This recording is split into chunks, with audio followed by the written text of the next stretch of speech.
Ever since I was a child, I had a dream that one day, a knight would come and rescue me from this miserable life. Looking back, it was such a foolish and pathetic dream. At a certain mansion, a young girl was extremely anxious, biting her nails repeatedly. What should I do? He's coming, she muttered. The maid beside her spoke up. I've heard that the royal family is arranging a marriage between him and the princess. He might be coming to divorce you. I fell into despair. Is he really coming here to divorce me? It's not my fault. I haven't heard anything from him in 3 years. Suddenly, the door was flung open, and I instinctively let out a scream and jumped up. An elderly man barged in, waving his cane, causing me to close my eyes in fear. The cane struck the floor with a loud thud, accompanied by his scathing words, "How many times have I warned you about that disgusting habit of biting your nails? Humph, useless girl. Christian Khalees is no longer a lowly knight, he's now a valiant swordsman who defeated the Red Dragon Sayer. If he wants to divorce you, the Holy Court will allow it." My heart skipped a beat and sank into despair. The old man frowned, rubbed his forehead, and continued, "They say he's even betrothed to the princess. What man would want a stuttering wife like you? I can't believe you couldn't charm him. If you were half as captivating as Rosella on your wedding night, I wouldn't be in this mess. No, if you were just normal, I wouldn't have to lower myself before him." His harsh words felt like daggers piercing my heart. I didn't know how to escape this situation, only that the dream of a knight rescuing me seemed more distant than ever. I trembled, weakly protesting, but he left to fight right after the wedding. He gritted his teeth in fury and raised his cane high. Reflexively, I closed my eyes as a series of blows knocked me down, leaving me gasping for breath. He continued his tirade, "Don't you dare talk back to me. Just thinking about your stutter disgusts me.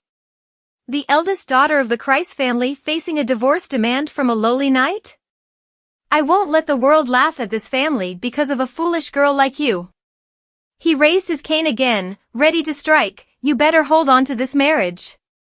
Suddenly, there was a knock on the door. "Sir, the knights have arrived." The old man's cane struck the floor harshly as he angrily muttered, "Even if Emperor Reuben wants him as a son-in-law, it still requires his consent. If you can't prevent this divorce, you will pay the price." With that, he turned to leave, not forgetting to add, "I can't leave everything to this foolish girl. Now, I want to meet him. Lead them to the drawing room." I sighed in relief after the beating from my father, wondering, can a useless person like me really hold on to my husband's heart? The insecurity and disappointment in myself overwhelmed my heart. Should I not have let Kristen leave like that? Recalling 3 years ago, on the day of the wedding, all the guests congratulated the Christ family head for marrying off his beloved eldest daughter. My father wore a fake smile, pretending to be a heartbroken father giving his daughter away so soon. Although it was for national benefit, behind the guests' backs, there were countless mocking whispers about how a lowly commoner could marry the Duke's daughter.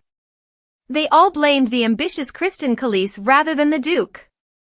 King Reuben had entrusted the task of slaying the Red Dragon to the Christ family, but the truth was, my father had shifted all the responsibility onto Sir Kristen, and to legitimize it, he married his useless daughter, Maximilian Kreis, to him. It was unacceptable. Massey was startled by the cursing of a knight who had just heard that his leader was trapped in a profitable marriage. She thought her father had deceived him, and at that moment, she couldn't look him in the eye.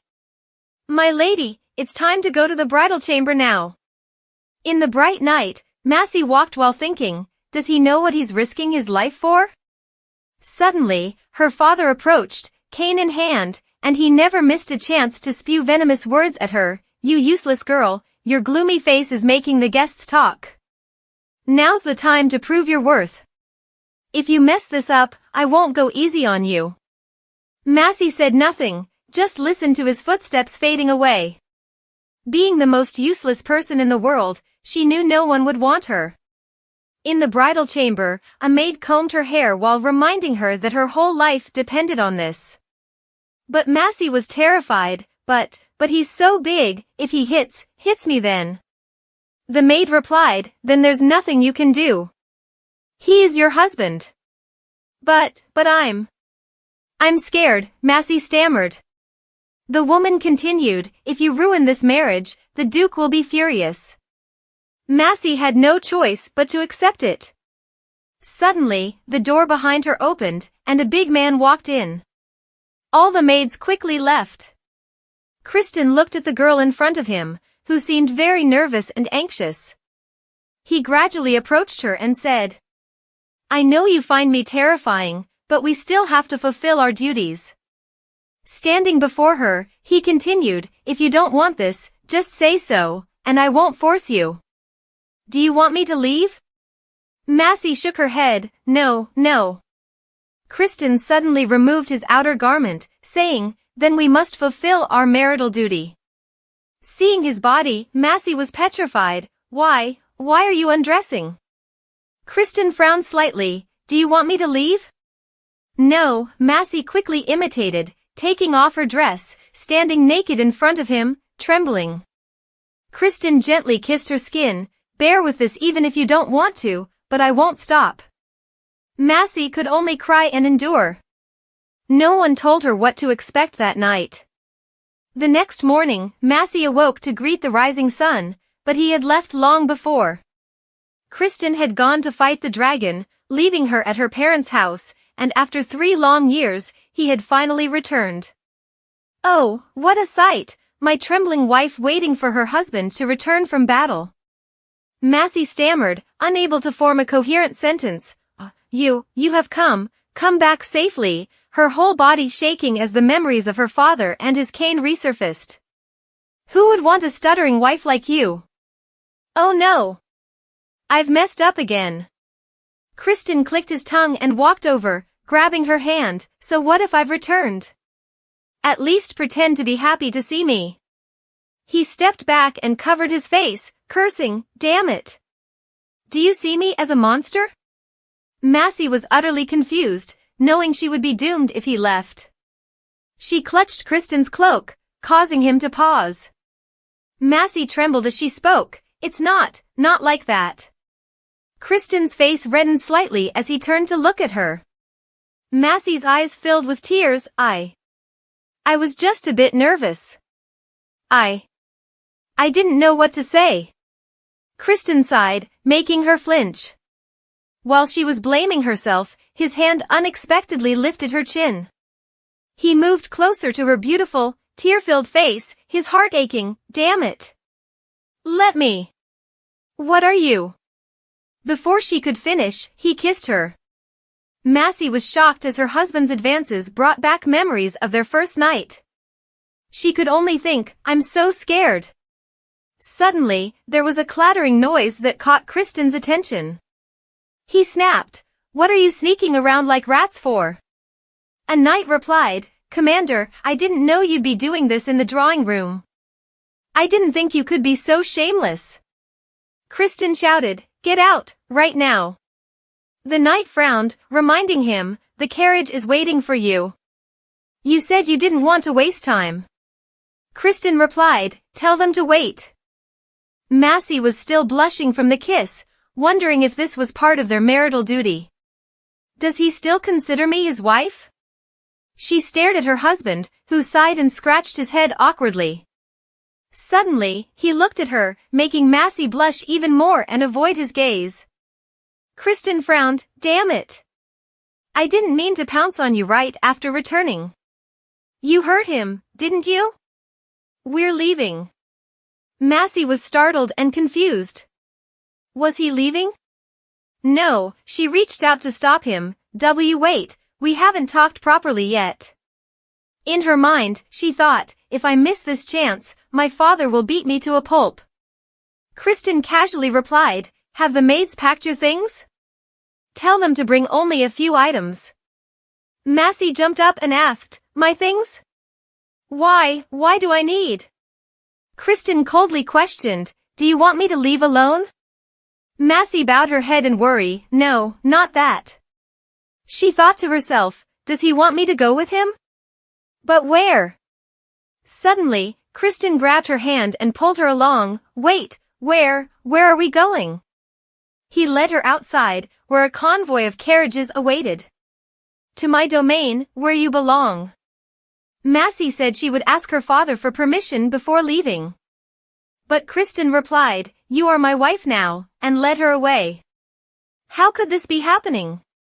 Sitting across from her was the large man she called her husband, but she worried about leaving without her father's consent and why Kristen was taking her with him. Emperor Reuben had proposed that he marry the princess, and Kristen wouldn't pass up such a precious opportunity. Princess Annis was the most beautiful and talented lady in the empire, with golden hair and deep blue eyes. She was a renowned mage who had fought alongside Kristen to defeat the Red Dragon Sayer. Surely, he would propose a divorce to marry the princess. No fool would refuse this chance, especially since they had only spent one night together. Even if their marriage was out of duty, he still remembered her name. A princess would be more suitable for him than a stuttering girl like me. Just seeing the mark of Kristen's kiss made Massey blush immediately. Thinking about the scene just now, she blushed and turned away, silently blaming the man. Suddenly, Massey's eyes sparkled when she saw the breathtaking beauty of the forest outside. This was the first time she had left the castle, and it turned out that the castle looked so magnificent from a distance. Seeing his wife excited, Kristen silently watched her admire the scenery. Suddenly, he let out a grunt, startling Massey back to reality, and she reluctantly averted her gaze. Oh no! I've bothered him. Is he angry? Kristen hesitated before speaking. Do you feel uncomfortable being with me? Massey shook her head. No, it's not like that. Kristen spoke coldly. If not, do you want to go back? She replied tremblingly, no. No. If I go back, my father will kill me. I have to say something, quickly. She stammered, no, it's not that, this is the first time I've been in a carriage for so long. Kristen sighed, I don't know much about you, and you don't know much about me either. We have to live together for a lifetime, but you're always trembling around me. Massey's face turned bright red. Living with you for a lifetime? Kristen frowned. Aren't married couples supposed to live together for a lifetime? Even a commoner like me knows the marriage vow, but to you, it seems meaningless, doesn't it? Massey responded shamefully, What do you mean, meaningless? I never thought that way. What could it be then? He grabbed her wrist and said sternly, You stayed at Christ Manor for 3 years without returning to my territory. Massey stammered in defense, I didn't know where your territory was. Kristen shouted, Stop lying. My people came to your family's castle countless times to escort you back. For the daughter of a duke, my territory is nothing, but to me, it's very important. You've neglected your duty there. Massey tried to explain, I didn't know, no one told me. Kristen continued angrily, so what if you got pregnant? That child would be the heir of Anatole, yet you. Suddenly, there were loud noises outside the carriage, and it shook violently. Kristen looked out the window and was informed by a soldier, Commander, a horde of ogres is approaching. Kristen shouted, Damn it! Quickly, set up a protective barrier around the carriage. He turned to Massey and instructed, No matter what happens, don't leave the carriage. As soon as Kristen left, the sounds of fighting grew louder. The ogres were swarming in. Damn these creatures, there were so many of them. Hold them off, their commander is here too. Kristen swiftly swung his sword in a bright arc inside the carriage. Massey still had her ears covered, trembling with fear. Suddenly, a large shadow appeared in front of her, a huge ogre growling menacingly. Massey's face went pale. A monster! In her panic, Massey accidentally backed away and opened the carriage door. causing her to fall to the ground. Even though Kristen had told her to stay in the carriage, before she could gather her thoughts, another ogre was charging at her. "Lady, get back in the carriage!" Kristen shouted, trying to protect Massey. Massey stammered, I didn't mean to come out." The carriage was shaking. The soldier urged, "You'll be captured by them if you stay out here." Massey could only tremble, looking for a place to hide. Meanwhile, Anatole's knights were engaged in a bloody battle. Suddenly, a huge shadow loomed over her, an enormous ogre about to crush her. Massey shut her eyes, thinking she was done for. But immediately, Kristen slashed through the ogre. When she opened her eyes, the ogre was dead. Massey, pale and breathless, trembling all over, collapsed. Kristen shouted, "Massey!" In a daze, she heard someone calling her name and lady, then everything went dark. Am I being punished? Thunderclaps and her father's curses echoed in her ears. Useless, a stuttering girl like you can't even be normal. Why didn't you die of illness like your mother? There was a time when I craved my father's affection, but his cruel words made it unbearable. If I obeyed my father, would he love me like he loves Rosella, who is smart and beautiful? Massey sniffled, hugging her dog. You won't abandon me, right? But I'm useless, only deserving harsh punishment, always thrown into the abandoned house alone. She was startled when she heard someone call her name. Are you awake? Massey sat up and looked around. Where am I? Kristen replied, It's an inn in a small town near the forest edge. He gently touched her head and continued, Since you fainted, we left the forest and came here. Our schedule is delayed, but you didn't faint because of the ogres, it was because of me. Massey was inwardly surprised. Huh? Remembering the chaotic scene where everyone was fussing over her, Massey had vomited uncontrollably. The soldiers' faces turned pale, and she dazedly apologized. Massey, embarrassed, said in a low voice, I'm sorry, but Kristen handed her something. Drink this, you've been sweating a lot and need to rehydrate. Massey looked at the large bowl of water and wondered, is he angry with me? If it were my father, he would have beaten me with a stick, but he seems worried about me. Seeing his wife reluctant to drink the water, Kristen's face turned red with frustration. I didn't poison it, so drink it. If you're in pain, I'll call a physician for you. Massey was bewildered at the mention of a physician, which would be very costly. Is he really worried about me?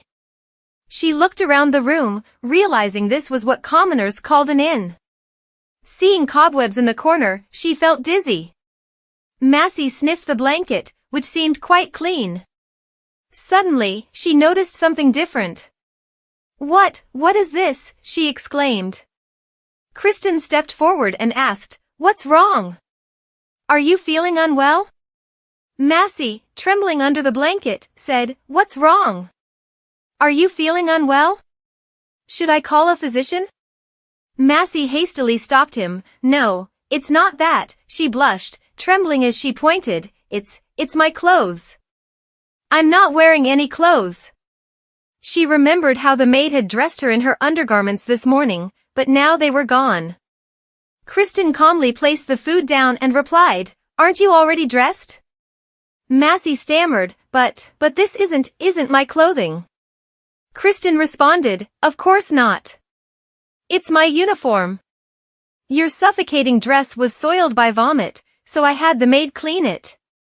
They'll bring it tomorrow. He blushed and glanced at her. There's no use hiding. When I cleaned you, I saw everything. Who do you think changed your clothes? Massey stammered, Cleaned me? What about my undergarments? Kristen nonchalantly replied, I threw them away, they were torn to shreds. Massey gasped, My undergarments? He blushed and explained, I had no other choice. Your face was pale from breathing difficulties, so I had to remove the constricting garment around your chest. I only intended to untie it, but I didn't know the chest and waist parts were connected. Seeing Massey extremely embarrassed, he added, I can lend you my corset if you'd like. She quickly refused. No, no need. Kristen, embarrassed, turned away and mumbled, damn it. I tried to change her clothes, but it's been 3 years and we haven't spent a night together. If she hates me so much, she shouldn't faint like that. Massey stammered, no, no, it's not like that. He continued to grumble, this is why noble ladies like you only know how to faint and trouble others. Massey's mind began to race, fearing he would truly abandon her this time. Seeing her in a daze, Kristen urged her to eat while the food was still hot. Eat up, it's late. Tomorrow, I'll buy you new clothes, including those strange and cursed undergarments. Massey remained silent, finding her husband very strange. He was angry a moment ago, and now he was being gentle. She wondered if this was a husband's duty. Seeing the soup bowl still full, Kristen couldn't hide his surprise. What? You haven't even eaten half? Massey replied, I've had enough. Kristen sighed, I might go crazy trying to cater to your noble taste. Massey shivered at his words, her self-esteem plummeting. Surely, he would regret bringing her along. After all, she was Maximilian, the unwanted daughter. She hesitated but finally asked, why did you bring me? Kristen paused, his teeth clenched in anger. What do you mean? Massey responded sadly, it seems you didn't want to marry me. I don't understand why you brought me if you want to divorce me. She clutched the blanket tightly, thinking she could still return home if he abandoned her now. Kristen, with a furious expression, grabbed her shoulders and shouted, did you say divorce? He shook her and yelled, did you cheat on me while I was fighting for my life? Massey gasped and cried out, no, I didn't. Then why are you talking about divorce? He demanded. Massey, trembling, explained, everyone said that when you returned, you would divorce me and marry a princess. Her tears fell, realizing she had made another mistake. She should have begged him not to divorce her instead of making him angry. Kristen took a deep breath and swallowed hard. He lifted her and cursed under his breath. Her feet dangled in the air. Wait, please. When she came to her senses, he was holding her on the bed. Kristen kissed her tear-stained eyelids, caressed her smooth skin, and whispered, you're real, aren't you? He looked serious and said, I don't know where you heard those stupid rumors, but I refused them long ago. I can't believe they would say that to a married man. I even asked the king if he was out of his mind. His entire being radiated anger. Marriage is a sacred vow. If anyone dares to break it before God, I will personally deal with them. Massey was startled, still worried, but she's a princess and very beautiful. Her insecurities resurfaced, feeling inferior. She's a woman admired by everyone. Kristen was surprised, have you met Annis? Her heart ached hearing him call her by name. Kristen sighed, I don't like women who are fiery like wild horses with flaming tails. And I hate being confined to the palace, having to flatter that princess. But, Kristen interrupted, unless you use these rumors as an excuse to divorce me. Massey quickly shook her head, and seeing her reaction, he sighed in relief. Good, then. Let people say what they want, we're still married. If you bring this up again, I won't stand for it. He suddenly looked at her, wait a moment. The blanket was quickly thrown aside. Massey, embarrassed, tried to cover herself. Hey, he stared at her and said, Kristen, you fool. What now? He replied, it's not hey. Don't you know your husband's name? He abruptly kissed her lips.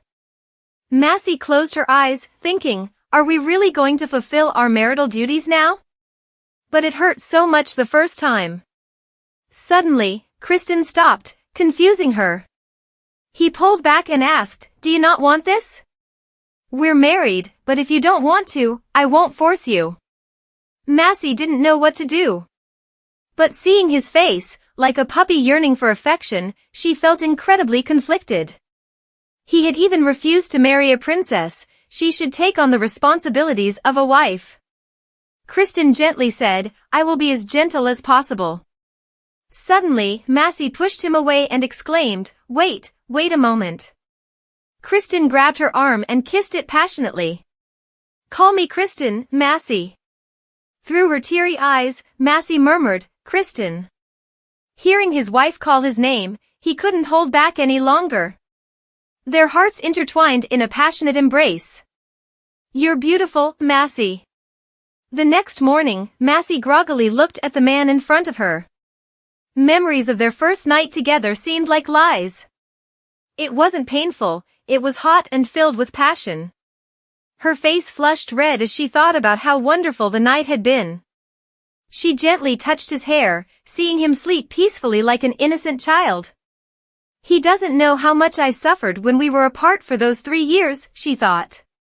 "In that hellish place, I only thought of you. And when I finally held you, you melted in my arms."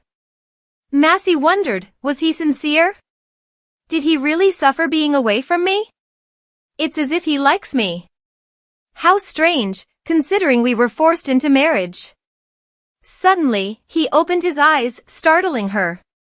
Massey quickly turned away to hide her embarrassment. "Kristen, it's morning," she said. A rustling sound followed as Kristen wrapped her in his arms and responded lovingly, "Yes, it is. I was waiting for you to wake up, felt like I was going to die from waiting." Massey felt incredibly embarrassed. Had he been awake the whole time? He kissed her smooth skin and gently asked if she was in any pain. Massey, flustered, replied, No, I'm fine." "So, how was last night?" Massey blushed deeply. Kristen kissed her hair and happily said, "I loved it. I can't stop myself when I'm with you, even if you said no." Massey was deeply embarrassed. Kristen held her hand tightly, muttering that she was unlucky to marry someone like him. Massey, surprised, asked, "What did you say?"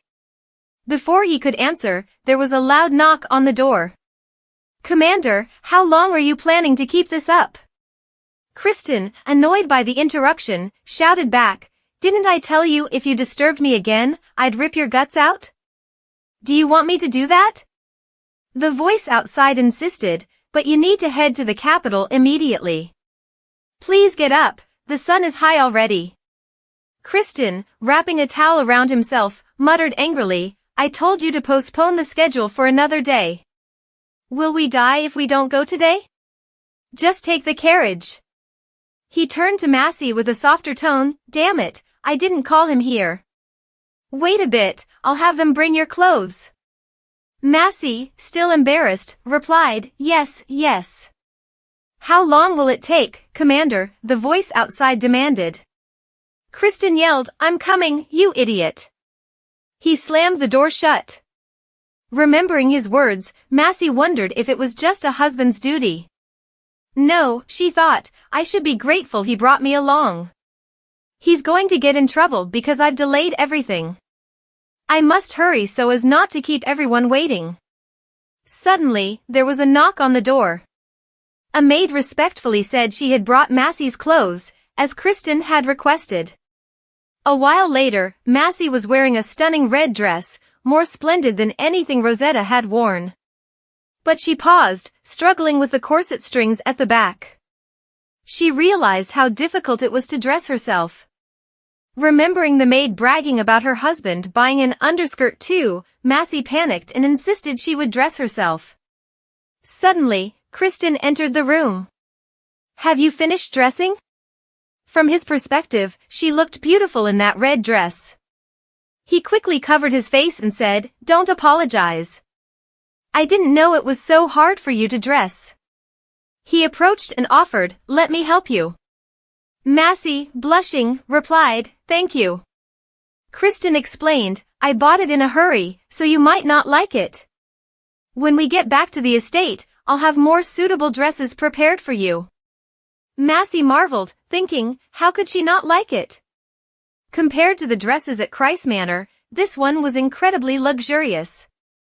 She wondered just how extravagant he was. Recalling her childhood, her dresses were always made from leftover fabric used for making clothes for Rosetta. The maids were even annoyed at how quickly she grew and how much she bothered them. I'm not a true noble, as he thinks, she thought. If Kristen discovered this, he would probably be very disappointed.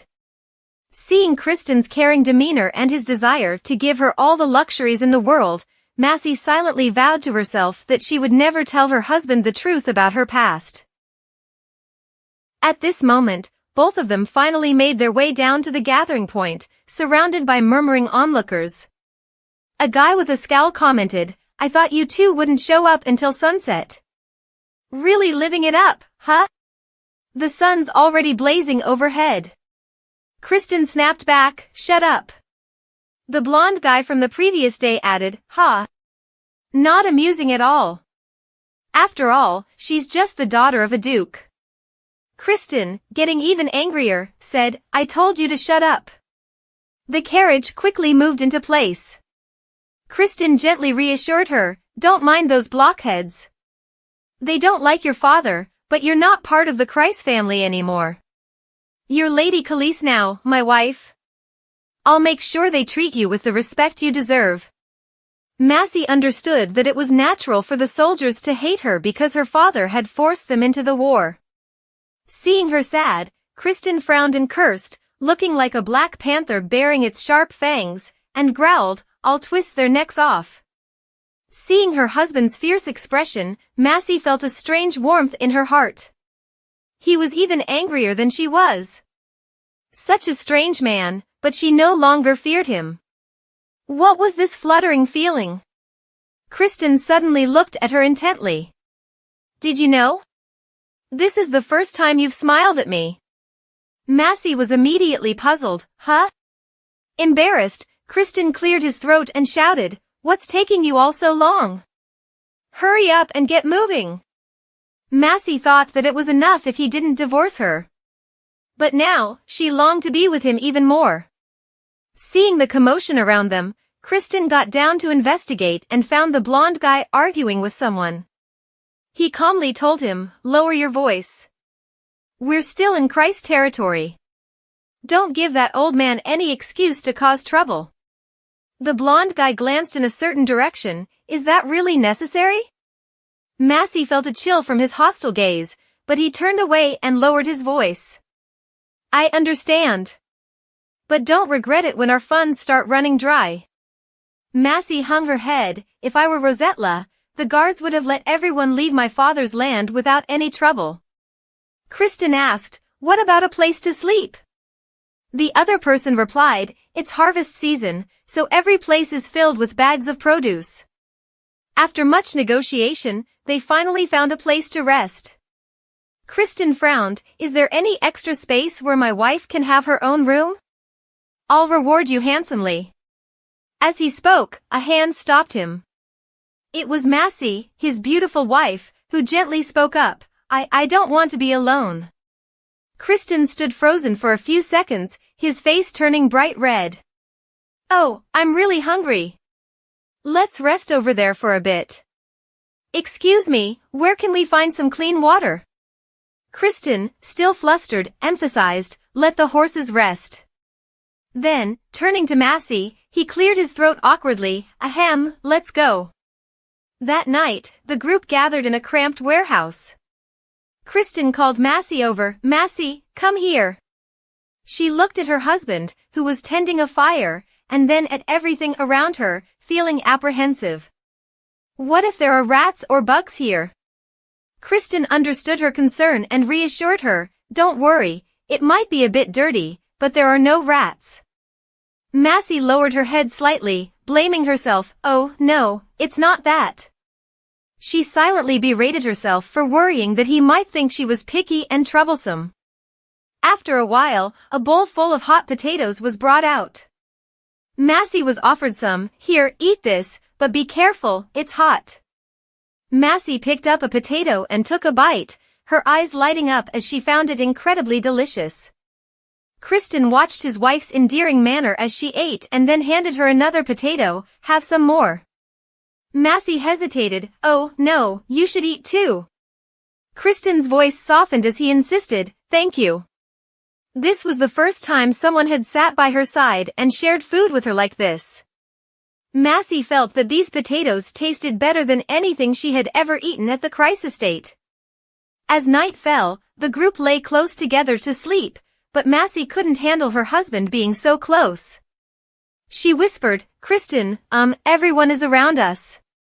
Kristen didn't seem to care and snuggled closer to her. "No one is paying attention to us, so just stay still because it's cold." Massey shivered and replied, "I'm fine, really. Please move over a bit." Kristen kissed her neck lightly, causing the nearby soldiers to sweat nervously, unable to sleep. "Kristen, can't you see everyone is embarrassed? Please be more considerate," she pleaded. Kristen gruffly responded, "Don't meddle in my business. Get lost, Ruth." Ruth looked teary-eyed, "I'm not here to bother you, so please calm down." Kristen growled, "Hurry up and get out of here." Ruth handed over a glowing object. It was a magical flint that could keep its holder warm. Massey's eyes widened. "Is that for me?" Kristen's jealousy flared, his face showing his displeasure. Ruth replied, "Of course it's for you. These guys could sleep in the snow wearing just shorts like logs, but you're different. I heard you're not in the best health. If you catch a cold, I'll be the one suffering the most, so I have to be cautious." Massey beamed and replied, "Thank you, Sir Ruth." The young man shyly scratched his head. "I'm not a knight, just a mage. Please, call me Ruth." Seeing the two of them getting along, Kristen frowned and shooed Ruth away. That night, the room fell silent, with only the sound of their breathing. Massey clutched the magical stone tightly, feeling its warmth. She had thought she wouldn't be able to sleep tonight, but sharing warmth like this made her feel more comfortable. The drowsiness she used to feel had been replaced by the warmth of love and care filling her heart. Since that night, several days had passed, and Massey had grown accustomed to camping outdoors. However, the problem was that Kristen continued to avoid her. Despite many explanations and gestures from Massey, he kept his distance. Feeling sad and puzzled, Massey wondered if Kristen found her a nuisance. She sighed in frustration. Kristen decided to stop the horses and ordered everyone to set up camp there. The group, disheartened by the slow pace, realized it might take several more days to leave the forest. When Massey stepped out of the carriage, her legs were numb and she stumbled. Luckily, Kristen caught her just in time and didn't hesitate to carry her in front of everyone.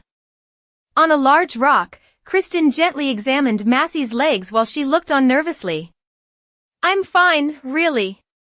You don't need to," she started to say. Kristen interrupted, "It's a habit, isn't it?" Massey looked confused. "What do you mean?" He continued to massage her foot, listening to her repeated assurances that she was fine. Massey quickly added, "I'm truly fine. I'm sorry, I've become a burden again." Kristen paused, looking at her with a puzzled expression. "Why would I think you're a burden?" he asked. Massey, feeling hurt, replied, "You always tell me to sleep alone. I thought I was bothering you." Kristen sighed deeply, "You, really?" Then suddenly, he stood up and dragged her somewhere. "Wait, where are we going, Kristen?" she asked, bewildered. He led her straight to a tree and pressed her against it, standing closer than ever before. "You're going to be the death of me," he sighed, holding her tightly. "Do you know how uncomfortable it is for me every time I'm near you?" Massey blushed deeply, knowing what he meant. "So, if you don't want to tempt me, then..." Kristen blushed and continued, "I don't sleep next to you, not because you're a bother, but because of me."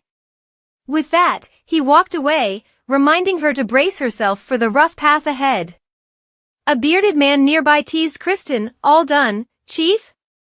"That was quick." Kristen snapped, "Shut your mouth and get ready." Massey felt relieved, knowing her husband didn't find her troublesome. At one point, Kristen asked her to ride with him as they needed to take a shortcut. Massey hesitated but agreed. He warned her about the bumpy road and told her to lean on him if she got tired. As they started, Massey's heart raced. She promised herself to be careful not to fall while riding with him. Massey overheard that Kristen would have to go to the royal palace immediately upon returning to Anatole. The bearded man grumbled about taking a longer route, worrying about keeping King Reuben waiting. Massey lowered her head, feeling guilty for causing the delay. Kristen responded, "When the monsoon comes, there's nothing we can do." The blonde man exclaimed, "Chief, are you saying the dragon slayer will turn down the king's invitation because of bad weather?" Kristen angrily retorted, "Shut up, we're only going to be a little late." The man protested that they couldn't keep the king waiting, but Kristen snapped back, "Uslan Ricardo, watch your mouth." Suddenly, a soldier shouted, "Chief, 5 werewolves ahead." Massey panicked, "Wolves?" Before she could process, the soldiers charged at the beasts.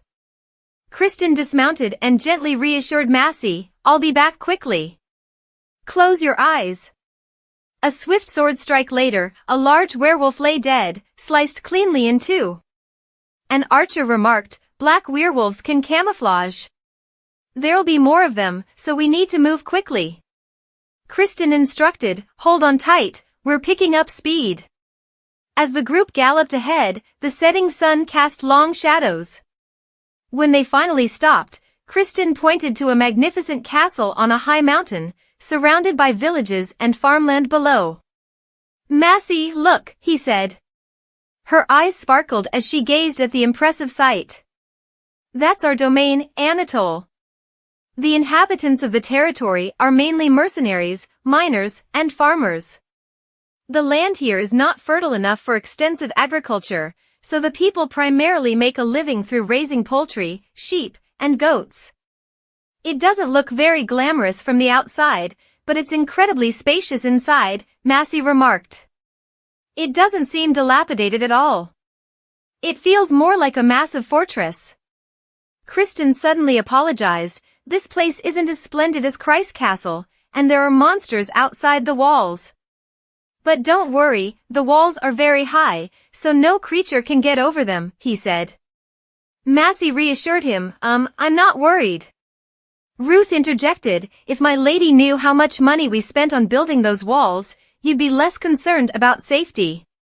"Well, it's been a while since we've been back to the castle, so we can't be too sure," Kristen said, frowning. "Ruth, if you don't shut up, I'll tear down your tower." The bearded man lamented, "Chief, let's hurry. I'm starving, and everyone else is too." Kristen agreed, "All right, let's go." The group gradually moved towards the gates of Anatole, with the blue flag bearing the dragon emblem fluttering in the wind. "We are the cavalry of the Red Dragon, open the gates." The gates slowly rose, and inside, the townspeople cheered, "Rossum Wigru de Calypse, the brave knight who defeated the Red Dragon, the hero who protects the land. We honor your name, guardian of Anatole forever." Massey could see the people were genuinely joyous to welcome their lord home. This warm and happy scene was in stark contrast to Christ's Castle, where the servants only followed her father's orders in fear. But what's with these scantily clad girls?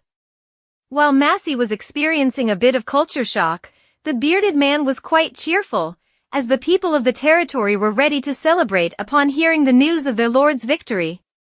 Kristen embraced his wife and said, "I must return to the estate. You all go ahead and enjoy the festivities." The men, with faces bright as flowers, nodded eagerly. Kristen then turned to Massey and advised, "Hold on tight." Massey was carried away, her red hair flowing gracefully in the wind. The horses' hooves finally stopped in front of the towering mansion. Seeing the place up close, Massey was awestruck as it appeared even more magnificent and grand than what she had seen from afar. Kristen carefully helped her down from the horse. "He's back, my lord," an old butler and a line of servants respectfully bowed to him. "As soon as we heard of your return, we cleaned the rooms and the training grounds." Kristen responded, "All right." The other knights are attending the celebration feast, they'll probably spend the night at the tavern. The old man then asked, and this young lady is? Kristen put his arm around his wife and replied, she is my wife. I have just brought her home. Massey stammered, nice to meet you. I am Maximilian Kreis. Kristen pulled his wife inside, saying, greetings can wait, let's go inside first. When the door opened, the entire room looked empty and dark. Massey glanced around, wondering if no one managed the castle, as it seemed so cold. Suddenly, Kristen's voice hardened, what is the meaning of this? His face showed fury as he demanded, didn't the messenger tell you to decorate the castle before my return? The butler replied, we laid carpets in the main hall and added new furniture, oil paintings, and expensive scented candles. Kristen shouted, that's not what I wanted. My castle doesn't need to look luxurious. What was the gold I sent for? The butler sighed, we truly didn't want to spend too much without consulting you. Kristen's yelling terrified Massey, making her breathless. Her father's abusive words echoed in her mind, useless, you're a disgrace to this family. Trembling, she clutched Kristen's cloak, causing him, who was so aggressively shouting, to fall silent. Massey trembled as she spoke, Kristen, I want to rest immediately. There was a swishing sound. Before she realized it, she was snug in his arms. Kristen's tone softened, all right, I know you're exhausted. He carried her past the servants, ignoring Massey's feeble protests. Kristen led Massey into their bedroom, gently saying, I hope this room is to your liking.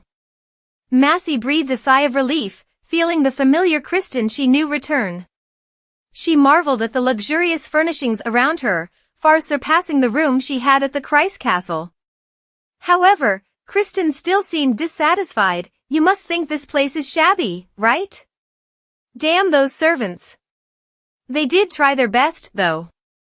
Massey tried to calm him, but Kristen's insecurity made him see the room as no better than a stable compared to her father's castle. His voice turned harsh, frightening her. Anyway, it's the lady of the house's duty to take care of the home. When the lord is away, the lady must manage the castle. Kristen sighed and muttered, sorry. He walked towards her, his footsteps echoing like her father's. Massey reflexively closed her eyes, expecting a blow. But there was only silence around her. Kristen looked at his wife tenderly and said, what I meant is, would you like to decorate this place to your taste? I have plenty of gold, so you can buy whatever you want. All women like beautiful things, right? You can hire seamstresses and craftsmen to help, you won't have to do much yourself. He looked up at her and asked, don't you want to? Massey became silent, unsure if someone as useless as she perceived herself could handle such a responsibility. She knew Kristen had no idea how she had been treated at Kreis Castle. But his next words filled her with joy, buy everything you want because this is your home. Blushing, Massey stammered, I will make this place a cozy home for us. I'll decorate the castle. Kristen smiled, pleased. All right then. Suddenly, a terrible stench filled the room. His armor, tainted with the fresh blood from fighting monsters, reeked horribly. Kristen quickly stood up, saying he needed a bath, and instructed the servants to prepare everything. He hurried out, leaving Massey standing there, still dazed. In truth, she felt a deep sympathy for him, a man who had fought on the battlefield for 3 long years only to return to a wife who had nothing to offer except the title of the Duke's eldest daughter. If Kristen discovered the truth about her, he would surely want to discard her soon. But another thought flashed through her mind. No, she could not go back to Kreis Castle. She had to prove that she was useful. Lost in thought, Massey suddenly realized that her husband had undressed without her noticing. Let's take a bath, Kristen casually invited. Massey could only blush, her eyes wide with surprise, not understanding why they would bathe together. Massey, it's normal for a husband and wife to bathe together, Kristen said with a mischievous smile. In the steam-filled room, as Massey soaked in the tub, she pondered what he had just said. At the castles I visited, the lord and lady often bathed together. In the northern territories, there's even a custom where when a noble or knight visits, the lady of the castle serves them by bathing with them. Worried, Massey tried to hide herself beneath the water, her anxious expressions all seen by Kristen. He blushed slightly, understanding her thoughts. Gently touching her cheek, he reassured her, "Don't worry about that, it's not a big deal." Massey felt like she turned to stone. "Do I have to do that? Bathe the noble guests?" Kristen immediately flared up. "No way. If any scoundrel dares to ask you to do that, I'll drown him in the Stemna River." Massey's face fell, thinking she had made him angry. Kristen scratched his head. "Ha, she's scared again." He turned and called her over to scrub his back. "Stay right there. If you like, you can scrub my back too," he said, kissing her fair neck and asking, "Is the water too hot?" Blushing, Massey replied, "No, it's fine." Immersed in the warm water, she felt dreamy, finding this place surprisingly comforting. "Massey, what's wrong? Don't tell me you've fallen asleep." "Massey, did you fall asleep?" The next morning, at Anatole Castle, Massey finally woke up. She rolled around in the warm blanket, wanting to sleep a bit more, but a voice outside startled her. "My lady, are you awake?" It was a maid. "My name is Rudy, and I will be your personal maid from now on. The Lord has already gone to the training grounds early this morning." Massey, still groggy, thought to herself, "When did Kristen leave? It's still so hard for me to talk to strangers." Massey, confused, thought to herself, "When did Kristen leave? It's still so hard for me to talk to strangers." Rudy gently offered, "Shall I do your hair now?" Massey replied, "Yes, please." Rudy's hands were gentle and delicate, a stark contrast to her former nanny, who always made her hair fall out in handfuls when brushing it. After a while, Rudy finished. Massey felt like a different person. Today, she wore a yellow dress and looked well-groomed. She wondered if Kristen would like how she looked. Massey turned to the maid and asked, "Is there any special food you particularly like or dislike?" Rudy just looked at Massey without saying a word. The maid awkwardly said, "Oh," and then added, "Is there something I did that made you uncomfortable?" Massey's face flushed with embarrassment, feeling as if she had said something wrong again. Her father's scolding words echoed in her mind, "You useless stammering girl, you're such a disgrace." She quickly stammered, "No, not at all," and turned away, feeling ashamed. Just because Kristen treated her kindly, she had momentarily forgotten her insecurities. She clutched the hem of her dress, worried about what he might think if he knew her true self. Massey's face grew hot with embarrassment, feeling as though she had said something wrong again. Her father's harsh words echoed in her mind, "You useless stammering girl, you're such a disgrace." She quickly stammered, "No," and turned away. She felt deeply ashamed, thinking, "Just because Kristen has been kind to me, I've forgotten my place. I'm still just a stammering fool." She clutched the hem of her dress tightly, her mind racing with worry about what Kristen would think if he ever saw her true self. What if he laughs at me? The thought was unbearable. Suddenly, she heard a voice behind her, "My lady." Rudy bowed respectfully, "Allow me to escort you to the dining room."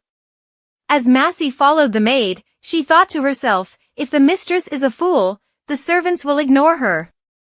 I know everyone looks down on me behind my back, it's always been that way. If the Lord discovers that I'm just a useless stammerer, then..." But then she changed her thoughts. "No, this is not Christ's castle, this is Anatole." The butler was already waiting, and he greeted her respectfully. "Did you sleep well last night, my lady?" Massey nodded, "Yes, I slept very well."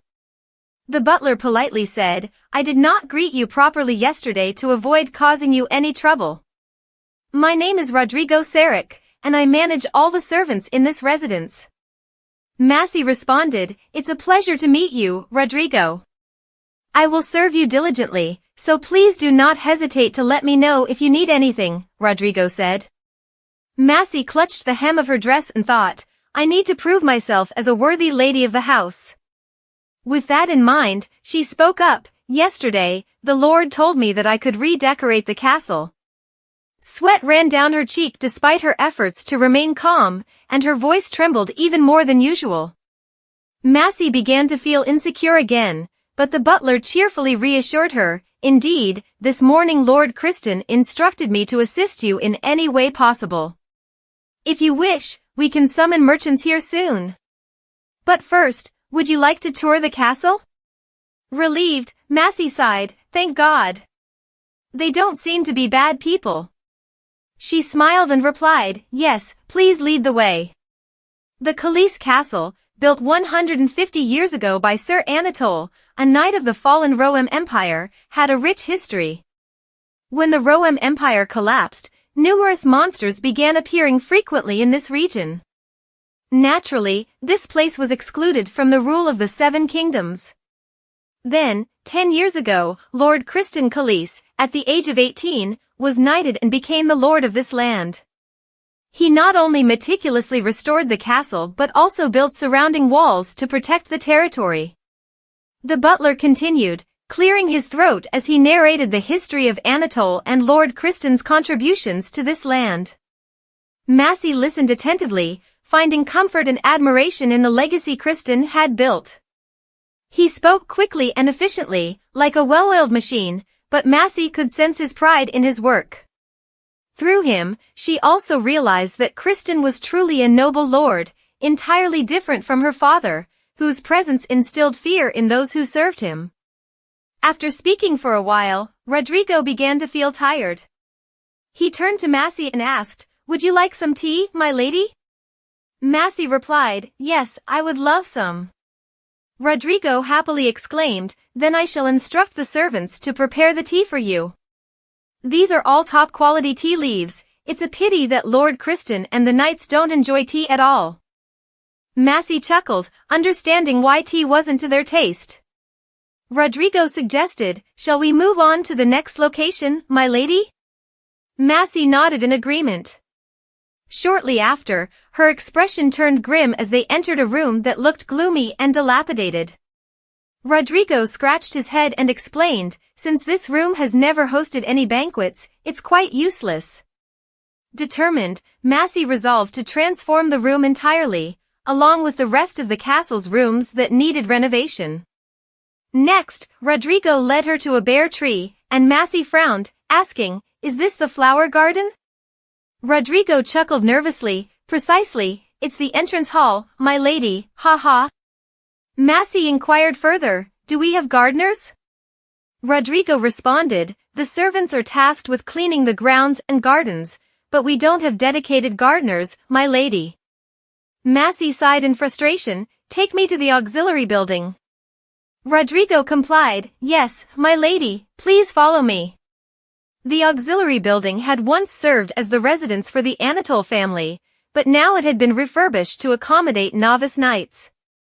Under the sunlight, soldiers were diligently practicing swordsmanship in the auxiliary building. Rodrigo exclaimed, ah, now is the time when everyone is training. Suddenly, he startled and called out, oh, I think we should head back now, my lady. Lord Criston doesn't like anyone watching during training sessions. Upon hearing this, Massey quickly turned and said, all right, let's head back then. Meanwhile, Criston continued to assert his authority, pushing the soldiers to their limits. Don't even think about the campaign being over yet and having a chance to relax. Focus on completing today's objectives. The soldiers responded in unison, yes, sir. Criston's 3 close aides all sighed in frustration, wondering, what happened to him last night? He seemed fine this morning, but now he's pushing them so hard. Did something happen to upset him? Criston suddenly spotted his wife over there. She looked so beautiful and graceful. The 3 men nearby also noticed Massey, completely taken aback. They turned to look and saw the gentle and shy demeanor of this man. All 3 of them looked at each other in shock and horror. They wondered, what's going on here? They would rather fight monsters to the death than witness Kristen blushing like this. When they glanced back in that direction, they saw her reflexively turning away and him immediately taking action. Where is you going, the leader? Massey was getting closer, and he reached out and took her arm. She jumped, turning back to look. Why did you leave without saying anything to me? Kristen asked. I was just touring the castle with the steward. I didn't want to bother you, Massey replied. She was surprised how quickly Kristen had climbed up here from down below. Kristen replied, you wouldn't bother anyone. The three men nearby were speechless. No, you two are causing quite a disturbance. Suddenly, Kristen shouted loudly, everyone take a break and then return to training. Rest in the auxiliary building over there, everyone stand at attention and listen to orders. Yes, sir, he said, leading her away and saying, let me take you there now. On the path around the castle, they walked hand in hand, both feeling quite shy. Before, I had noticed Christian's large hands, and it was the same all day yesterday. Remembering what had happened yesterday, I suddenly felt embarrassed. Christian noticed and asked, what's wrong? Massey bowed sadly. I'm sorry, yesterday I disturbed you. Christian was puzzled. Disturbed me? He put on a gloomy face, but still tried to smile.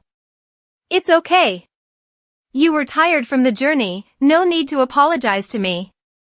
Massey stammered, but you were tired too, you did the most work. Christian lowered his voice, instead of tiredness, I feel more energetic. Massey exclaimed, how so? Christian blushed. He turned away in embarrassment, there's nothing, let's go. At a tower, Kristen led her up to admire the view around the castle. Standing from the high vantage point, he proudly declared that with such a strong fortress, no enemy could ever breach it. Suddenly, Massey noticed something and pointed, asking, what's that? Kristen replied, that's Ruth's tower. It's close to the mountains, making it very convenient for using long-range magic attacks in battle. But don't go near it, Kristen warned. Ruth has set up many magical circles around it, so you'd get into trouble. Massey was very excited. Many magical circles? Seeing his wife so intrigued, Kristen felt a pang of jealousy and frowned, speaking in a gruff tone, you don't need to worry about that. Massey's excitement faded. Yes, of course. Seeing her become downcast, Kristen blamed himself. Are you bored with me? I'm not very good at dealing with women. Massey waved her hands. Oh, no. No, I'm not bored. She felt insecure again, unsure how to act. She thought he was just being polite and surely found her annoying but was very patient in talking to her. Recalling their first meeting at Christ Castle, Massey, like all the other girls, admired someone like Kristen. She felt certain he must have had a lot of experience with women. Massey clutched the corner of her skirt, feeling strange, so he stepped forward to inquire. Massey hid, it's just the wind, a bit chilly, sir. Kristen pulled her into his arms and gently said, you should wear a thicker dress. Anatole is colder than her hometown, and Massey's heart suddenly raced at his caring gestures. But she felt ashamed and pushed him away. No, it's okay, sir. If the wind blows too hard, I'll be fine. It's warm because of the sun, sir. Kristen stood pensive for a moment and admired her entire beauty. Do you like this dress? Massey replied, yes, I do, I really like it. She worried as she almost said she had never seen a dress as beautiful as this one before. Kristen gently spoiled her, saying that soon there would be a tailor visiting the castle, so she could have as many dresses as she wanted, and he would buy her anything she desired. Massey bit her lip. This wasn't the behavior of a man who didn't know how to treat women. He was the most charming man she had ever met. Massey turned away, Her face flushed. Is this your habit? You said you would buy me anything I want. Kristen frowned slightly. I wasn't just saying it. I've said before, I'll do everything to make sure you live in luxury, like when you were home, and even in Anatole, you will have the same. Massey's heart suddenly ached. She avoided his gaze and said, Can we go back and rest? Kristen asked, Are you tired? Yes, sir, Massey replied. Then let's go. Massey was extremely worried because if her husband found out she wasn't a true noble, she might not be treated like this anymore. Kristen smiled and reached for her hand, but Massey hesitantly took his large hand. Perhaps she could stay here a little longer, because he had said that from now on, this was her home. Later, Massey returned to her room while Kristen went back to the training grounds. Now I have to return to training. There's a party tonight, so I'll see you there, he said. Massey suddenly felt excited, remembering what Kristen had just said. Suddenly, Rudy approached and brought her a warm cup of ginger tea, worried that she might catch a cold after climbing to the top of the tower. Massey felt really warm. Rudy was so thoughtful, and her cup of ginger tea made her feel even more comforted. Suddenly, Rudy seemed hesitant, then he bowed and apologized. This morning, I made a mistake with you, madam. Please forgive me. Massey cheerfully replied, No, it's okay, I didn't feel uncomfortable at all. From now on, I look forward to your help. Rudy was overjoyed to the point of tears. After so many days of only seeing tough and muscular knights, he finally could serve a beautiful and kind lady as gentle as an angel. Rudy firmly held Massey's hand. Madam, I will try my best to take care of you. Massey felt very happy because everyone here was just like Kristen, unpredictable but extremely kind and generous. Rudy asked, Madam, will you attend the knight's celebration tonight? Would you like to change into another outfit? Massey looked bewildered. Change clothes? Rudy showed excitement. Yes, madam, you're so beautiful, and it's your first time meeting the knights in the castle. It must leave a deep impression on them, showing them how beautiful you are. Massey absent-mindedly nodded along. That evening, she dressed herself up meticulously for the celebration. I look okay, right? Massey said. Rodrigo replied, You look absolutely stunning, madam. Massey immediately felt flustered. She glanced at herself in the mirror and silently thought she looked like a mischievous child playing with her mother's jewelry box. A shadow of insecurity loomed over her. I don't belong in these things, Massey reassured herself, but I'm also curious why there are such extravagant jewels here? And these glamorous dresses. They all stand out in a castle filled with nothing but knights. It's as if they were once possessions of some woman before. We're here, madam, Rodrigo announced. It seems like the party has already started. Massey took a deep breath and exhaled. Then, the door swung open. Her eyes lit up as she beheld a scene of hustle and bustle inside. Massey, I'm here, Kristen called out. The atmosphere immediately shifted, and everyone fell silent, watching her enter. Massey took her seat in the space reserved for her. Kristen raised his voice to introduce, Some of you may not know, this is my wife, Maximilian Kreis. He gave a stern warning, I hope you treat her with respect. The soldiers greeted her, but the pressure of the crowd made Massey flush with discomfort. Suddenly, Kristen glanced at the lamb dish still untouched on her plate. Why aren't you eating? Is the food not to your liking? Massey stammered, No, it's delicious. Seeing her husband's unwavering gaze, Massey hurriedly began to tackle the overflowing food in front of her. But Kristen didn't relent, piling more food onto her plate, teasing, Even a sparrow eats more than you. At least you should finish a whole chicken. Massey felt overwhelmed by the mountain of meat. Kristen continued teasing, I know some women who eat more than you.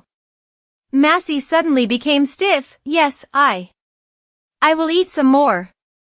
She nervously gripped her fork, her mind beginning to question, which woman does Kristen know? Suddenly, the white-haired man exclaimed, Mr. Khalees, didn't you shatter the fireball of the dragon on Mount Lexos? Massey was chewing, then choked, shatter the fireball of the dragon? The young man continued, how could you use a sword to block the fire that burned down an entire mountain? Kristen sighed and replied, my sword is made from a special material, so there's nothing frightening about it. Another person, exhaling beer, praised, you not only have excellent swordsmanship, but your sword also has the ability to absorb magic around it. It truly was a unique and unparalleled sword, the greater the magical attack, the stronger the sword. The blonde-haired man nodded in agreement. Don't call him the leader anymore. The redhead exclaimed, Commander, just a pig like anyone else, don't make a fuss. Another knight exclaimed, oh, so Mr. Khalees had a showdown with Mr. Leon Quahel of the Holy Order, didn't he? The blonde raised an eyebrow, those two had fought to the end, so there was nothing remarkable to tell before the fatal battle with the dragon. The other protested, what do you mean? That was a battle between the two strongest knights in the territory. Kristen fed his wife while speaking, talking about the dragon like that is enough. The battle with that man doesn't adhere to the knight's code. And winning at the dragon's lair was simply because of my sword's ability to absorb magic, not my swordsmanship talent. The black-haired one exclaimed, normally, you're not this modest, and besides, a win is a win, and those who witnessed it all recognize it as a fair battle. Under his guidance, everyone eagerly listened to him recount the battle with the red dragon sayer. Massey admired them, effortlessly keeping up with each other. Are people usually like this? In the past, she was forced to attend parties that left her breathless and unable to digest. Her father would surely detest them, even sneer at them as uncouth. But I feel they're so lively, I really like this place. Suddenly, a big hand touched her skin. Massey blushed, bowed her head, and saw the hand playfully with the expensive red bracelet. Kristen only saw him chin up and looked at her admiringly. Massey's heart beat like a drum, her face red and embarrassed. Why is that? But Kristen still just inspected the necklace on her neck. He playfully teased it for a while, then furrowed his brow, thinking about something. Suddenly his arm went around her waist. Massey's eyes widened and she blushed. Your hand is squeezing tighter. His touch made Massey extremely embarrassed, displaying this shy face. Kristen. The man suddenly froze, he slammed the table and stood up, then fiercely said, looks like my wife is drunk. The soldiers heard it and turned into stone. I'll take her to rest. After saying that, he grabbed his wife's hand and left. Massey was dragged along, feeling extremely embarrassed. Hey, isn't the leader supposed to be the one who's drunk? You must be busy tonight, so let's party till dawn, the man with the hat said, then immediately threatened by Kristen's furrowed brows. If you're still sober enough to crack jokes like that, try adding more. He glared warningly, if you're still breathing tomorrow morning, I guarantee you'll be lying flat on the training ground. After saying that, he slammed the door shut, leaving the boy with a pale face. Just drink till you drop, buddy, you won't die anyway, take a rest. Kristen thought to himself. At some corner of the hall, Massey's awe was heard. Turns out she was passionately kissed by her husband. It took Kristen a while to release her to catch her breath. I've been holding back all day. It was difficult to stay calm, he thought. Then he saw her looking at other men, and he hastily planted a jealous kiss on her lips. Now the hall was only filled with the sound of their heavy breathing. His arm snaked around her smooth thigh. Massey softly exclaimed, Kristen, not here. Kristen smelled her petite shoulder and whispered, I've always wished to hold you like this. Suddenly, a creaking sound, Massey was snugly wrapped in his arms. Kristen carried her briskly forward. Slow down, Kristen, Kristen cursed under his breath, damn. Why so many damn steps? The bedroom door was abruptly kicked open. Both fell onto the bed. Massey stuttered, I want to shower first. Kristen coaxed, and then you'll fall asleep again, right? Let me wash you later, please, Massey. The white robe was tossed aside, Kristen slowly closed in on her. Massey felt the kisses and warmth spreading through her body, but the shadows of memories emerged. You should die as a pure woman. Who do you think you are? Massey gasped, tears streaming down, in her husband's embrace. Kristen kissed her fiery red hair and reassured, It's okay now, Massey, you have me here. The next morning, the early season rain poured down on the Anatole castle. Kristen still lay beside his wife, gently caressing her red locks, which made Massey feel extremely embarrassed. Her hair was too fluffy, resembling clouds at sunset. Massey replied, My hair is always tangled, it's annoying when it gets in the way. Remembering back, her foster mother always nagged about this untamable hair. Its color was unpleasant and it was just a mess of curls, tangled and ugly. And Kristen found pleasure in teasing them, praising their beauty and weightiness. He enjoyed watching her when she let her hair down, how soft they looked against her skin. So when she's with me, please let your hair down. Massey found this man peculiar, always liking things that were not quite appealing. Today, she would just lie in bed and rest. After all, it was raining outside, so there was nowhere to go. Massey replied, But you're going out, and I'll just wander around maybe. Maybe it's fine. Kristen scratched his head, No, you're tired, and besides, you said you're in pain. Massey felt embarrassed, her face burning hot. She wrapped herself tightly in the blanket and called out, Kristen. The fireplace was lit, and Kristen carefully put on his gauntlets before opening the door to leave. All right then, I'll see you later, he said. The rain continued to pour outside the castle. Rudy gently brushed through her fluffy hair as he asked, Madam, shall we tie your hair up like yesterday? Remembering this morning when Kristen expressed his fondness for seeing her hair down, Massey replied, No, just let it down. The maid happily agreed. After getting ready, Massey expressed her desire to visit the library and asked the maid to summon the steward. Although Kristen had said to stay put in the room, she couldn't pass up this opportunity. At Castle Kreis, books were only displayed for decoration, but at Castle Anatole, there were also books about the Reup Empire. Rodrigo seemed very pleased when she visited this place. Massey reminded herself to stay calm and learn from the basics. So in the following days, while Kristen left when the sky was still bright to train the soldiers and inspect the defense lines, then returned late at night, Massey tried to acquaint herself with everything in the castle by reading ledgers. Her first task as the Lady of Castle Anatole was to meet with the merchants. However, Massey couldn't help but feel anxious and worried, her nail-biting habit resurfacing. But Massey managed to control herself. Madam, the director of the merchant caravan has arrived, she announced. Let him in. Massey sighed, thinking to herself that she thought she had overcome her habit of nail-biting, but due to excessive worry, she unconsciously did it again. Suddenly, a voice spoke up, It's an honor to meet Lady Khalees. Massey startled, lifting her head up, I am Aderon Thoner. Massey instinctively brought her hand to her mouth again. But she jolted herself to control it, narrowly avoiding biting her nails again. Massey struggled to speak, Thank you, sir, for coming all this way in the rain. Aderon replied, Oh no, madam, I apologize for not being able to meet you sooner. I heard that you have plans to redecorate the castle. Where would you like to start? Massey replied, First, I want to replace the doors, windows, as well as the foyer and the grand hall. Many other rooms have broken glass. The man listened and was amazed. All the windows in the castle? Perhaps madam wants clear glass, right? From cheap transparent glass to crystal glass from the southern continent, there's nothing the guild cannot provide. Whatever madam desires, just say it. Would you like to see some samples and make your choice?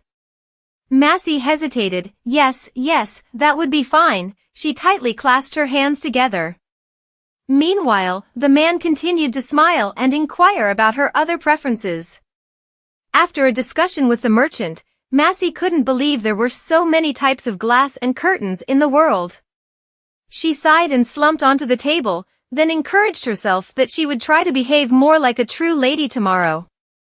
The next morning, Ron brought her so many samples, and he kept boasting about the various products, leaving Massey feeling overwhelmed. Massey felt fortunate when the steward interrupted this long and bewildering conversation. She was too lost and didn't know what to choose. But if the merchants suggested them, then they must be suitable, right? Rodrigo respectfully said, "Madam, the tailor appointed by the Lord has arrived?" As soon as he finished speaking, he glared at the merchant, threatening him to pay up. Remembering when Kristen said he would invite tailors to make the finest clothes for her, Massey now realized his intention.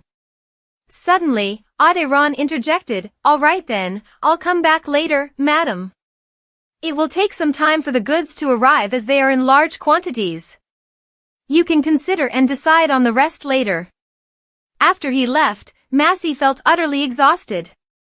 Rodrigo spoke up, "If you're tired, I can ask the tailor to come another day." Massey listened and waved her hand dismissively, "It's fine, let them in." A moment later, 2 people came in to greet her. "My name is Ron Ceruz, and this is my wife, Linda Ceruz. If you don't have specific designs in mind, we can show you the most popular dresses right now," he said. "Price is not an issue, the Lord has assured us. We will make you the finest dresses," they promised. As Massey looked at herself in the mirror, she wondered if spending so much money on herself was okay. She felt as though she were playing a role. "Milady, you don't like the hat? Shall we try a smaller one?" Joan asked. Massey snapped back to reality. "Yes, let's do that." After a day of meeting with merchants and tailors, Massey was completely worn out. This is the castle of the strongest knight in the empire. It should be more luxurious and grand than any other place, to match his prestige, she thought. Suddenly, Massey had a realization. Can I really use as much money as I want? It feels like all my self-study at the library was for nothing. Massey didn't feel confident in her ability to manage money and different currencies. She worried that asking Rodrigo might make her appear ignorant. Suddenly, Kristen appeared, returning in the rain, and noticed Massey was lightly dressed. He cautioned her to wear a cloak to stay warm. Massey was curious about the blue flowers in Kristen's cloak, but he deflected and suggested they go inside. Massey felt overwhelmed with dealing with merchants and tailors, while Kristen had been working from early morning until late at night. She decided not to ask Kristen for help. Massey felt she couldn't burden Kristen anymore. Suddenly, Kristen stopped and produced a bouquet of flowers from his coat. "Outside the meadow, the flowers are blooming, so I brought them for you. In the middle of the wilderness, they look beautiful." Massey's eyes suddenly sparkled, but she immediately realized that if she brought them from the field, they would look withered. "You can throw it away if you don't like it," he said. Massey, startled, looked up with a determined look, holding the bouquet tightly, and exclaimed, "I won't. I won't throw it away." Looking at the bouquet of flowers that he, despite the rain and wind, brought for her, Massey felt her heart warm, a tear accidentally dropping onto the fresh flowers. Massey choked up, saying, "They are really beautiful." She looked up at him and smiled happily through her tears. Thank you so much." Kristen couldn't help but be surprised by her demeanor. He scratched his head, unsure of what to do next. "Then let's go," Kristen suggested. "If this is a dream, I really don't want to wake up and make it vanish." Now, she truly had a gift from God, a compensation for her unhappy childhood. Her wonderful husband was indeed a wish come true for any girl. And would their story be forever? The next morning, Massey opened the door to admire the weather outside. It had been a long time since there had been such a beautiful day, so Kristen could rest a bit. She remembered that last night, Kristen had told her to go to sleep first because it was raining heavily, and he needed to patrol for a while. Thinking back, the last time they slept together was after the last banquet. She suddenly recalled that night and wondered why she was thinking about it now. At that moment, Rudy's voice startled her. "Lady Massey," Rudy stammered, "what a beautiful day it is today, isn't it?" Rudy bowed and said, "After endless rain, there will be sunny days." The past few days felt like it rained endlessly. Everyone was more cautious and busy fixing a few leaks and running around the castle to fixing a few leaks and running around the castle.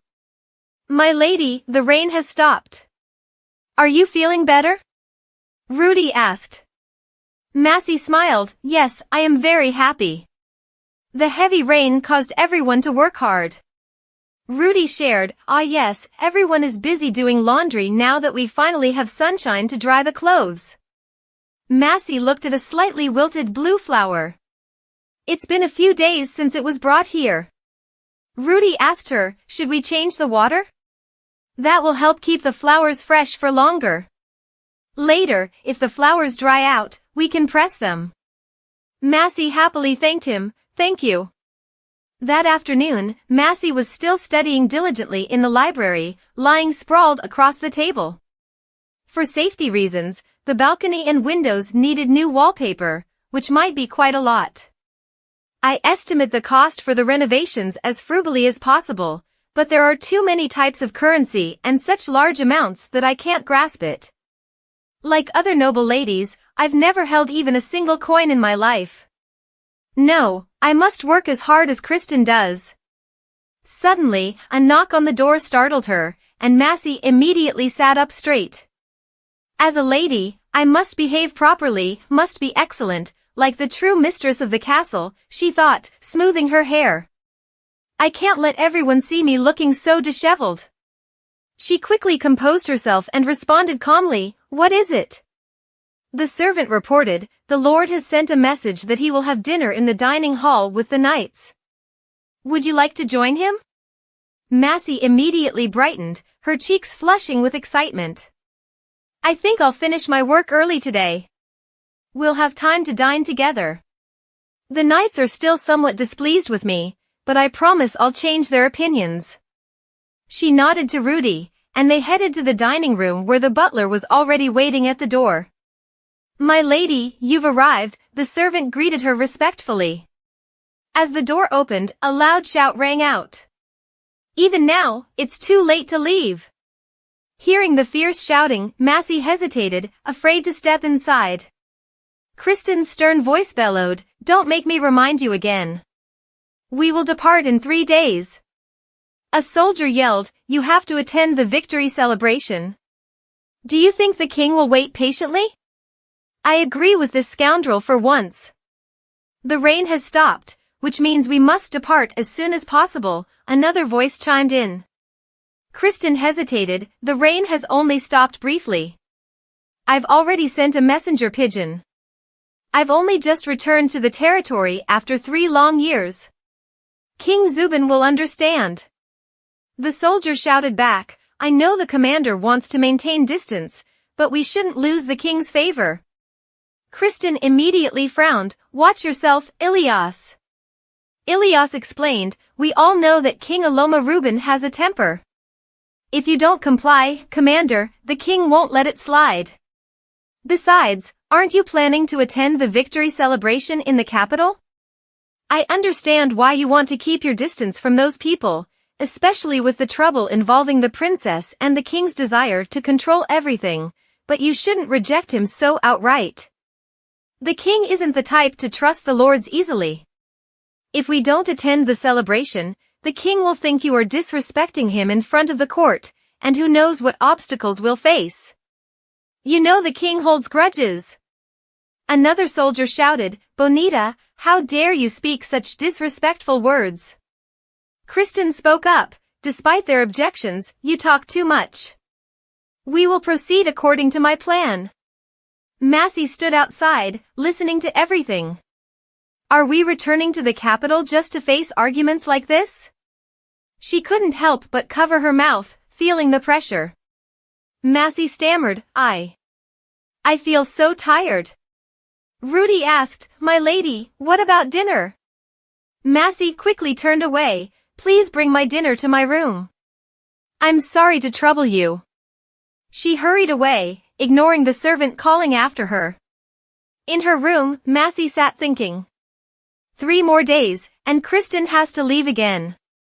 Suddenly, the door opened. I heard you were tired. You should go to bed early, Kristen said. Massey turned her face away. No, it's fine. You're the one who's tired. You had to get up early this morning too. She stole a worried glance at him. Does he just want me to go to bed so he doesn't have to deal with me? Maybe he's tired of me already? Since she had been there, he only came to the room when she was already asleep. Even last night, we only slept. No, that's not what I meant, not need to do that thing, but, she thought, blushing. What am I thinking? She stammered, I am glad it didn't rain today. Kristen mumbled, I wish it would rain endlessly. When she looked at him in confusion and asked him to repeat, Kristen blushed and quickly said, Nothing, it's nothing. Under the firelight, Massey occasionally glanced at Kristen while she read her book. She frowned, thinking, why doesn't he say anything to me? Am I not important enough to know? No, that can't be it. The rainy season isn't over yet, so we probably can't depart immediately. Maybe he hasn't told me because he's still considering the situation? He glanced at her. Is something wrong? Massey stammered, I suppose you must cherish that sword a lot. I thought polishing it was a task for the servants. She silently berated herself for being foolish. I should have asked when he plans to depart for the capital, not babbled about trivial things. Kristen looked at the sword and said, I've been doing it myself since I was 14, so I'm used to it and don't want anyone else handling this friend of mine. It's one of the finest 10 swords on the entire continent. I won it in my first sword fighting competition. Massey, excited, asked, sword fighting? You won? He nodded proudly, of course. She remembered the duels between swordsmen. Her father often took Jeddah along, while she was confined to her room, only able to imagine the events through reading novels. Jeddah always complained about how brutal, noisy, and dirty the fights were, but even that made Massey feel envious.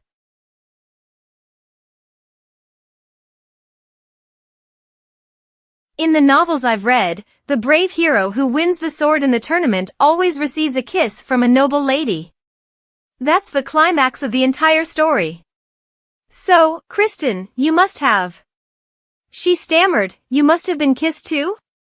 Suddenly, she realized she had spoken aloud. Why did I say that out loud? Massey quickly covered her mouth. No, it's nothing. I read a story once about a knight and a princess. When the knight won, he received a kiss from the princess. I thought that scene was so romantic. In her mind, she kept scolding herself, remembering her father's advice. I should have kept my mouth shut. Kristen sighed, not apologizing for disappointing her. But not every situation calls for that, right? We shouldn't dwell on such embarrassing matters. Massey felt awkward, but the kiss from a noble lady was an honor for a knight. It was a tradition, meaning the knight pledged loyalty to the lady. Kristen shrugged. Does it really matter? Massey felt disappointed. Does that mean you've pledged yourself to someone? If so, then some noble lady must have received Kristen's pledge of loyalty. Just thinking about it made her heart ache, and she furrowed her brow, lost in her thoughts. Suddenly, Kristen slammed his hand on the table and stood up, leaning in close to her face, making her jump. He leaned in closer, asking, What's wrong? You don't seem okay. Massey hesitated, feeling cornered. I am okay. Just a bit tired, she managed to say. Kristen noticed something strange. What's this? It looked like a toy.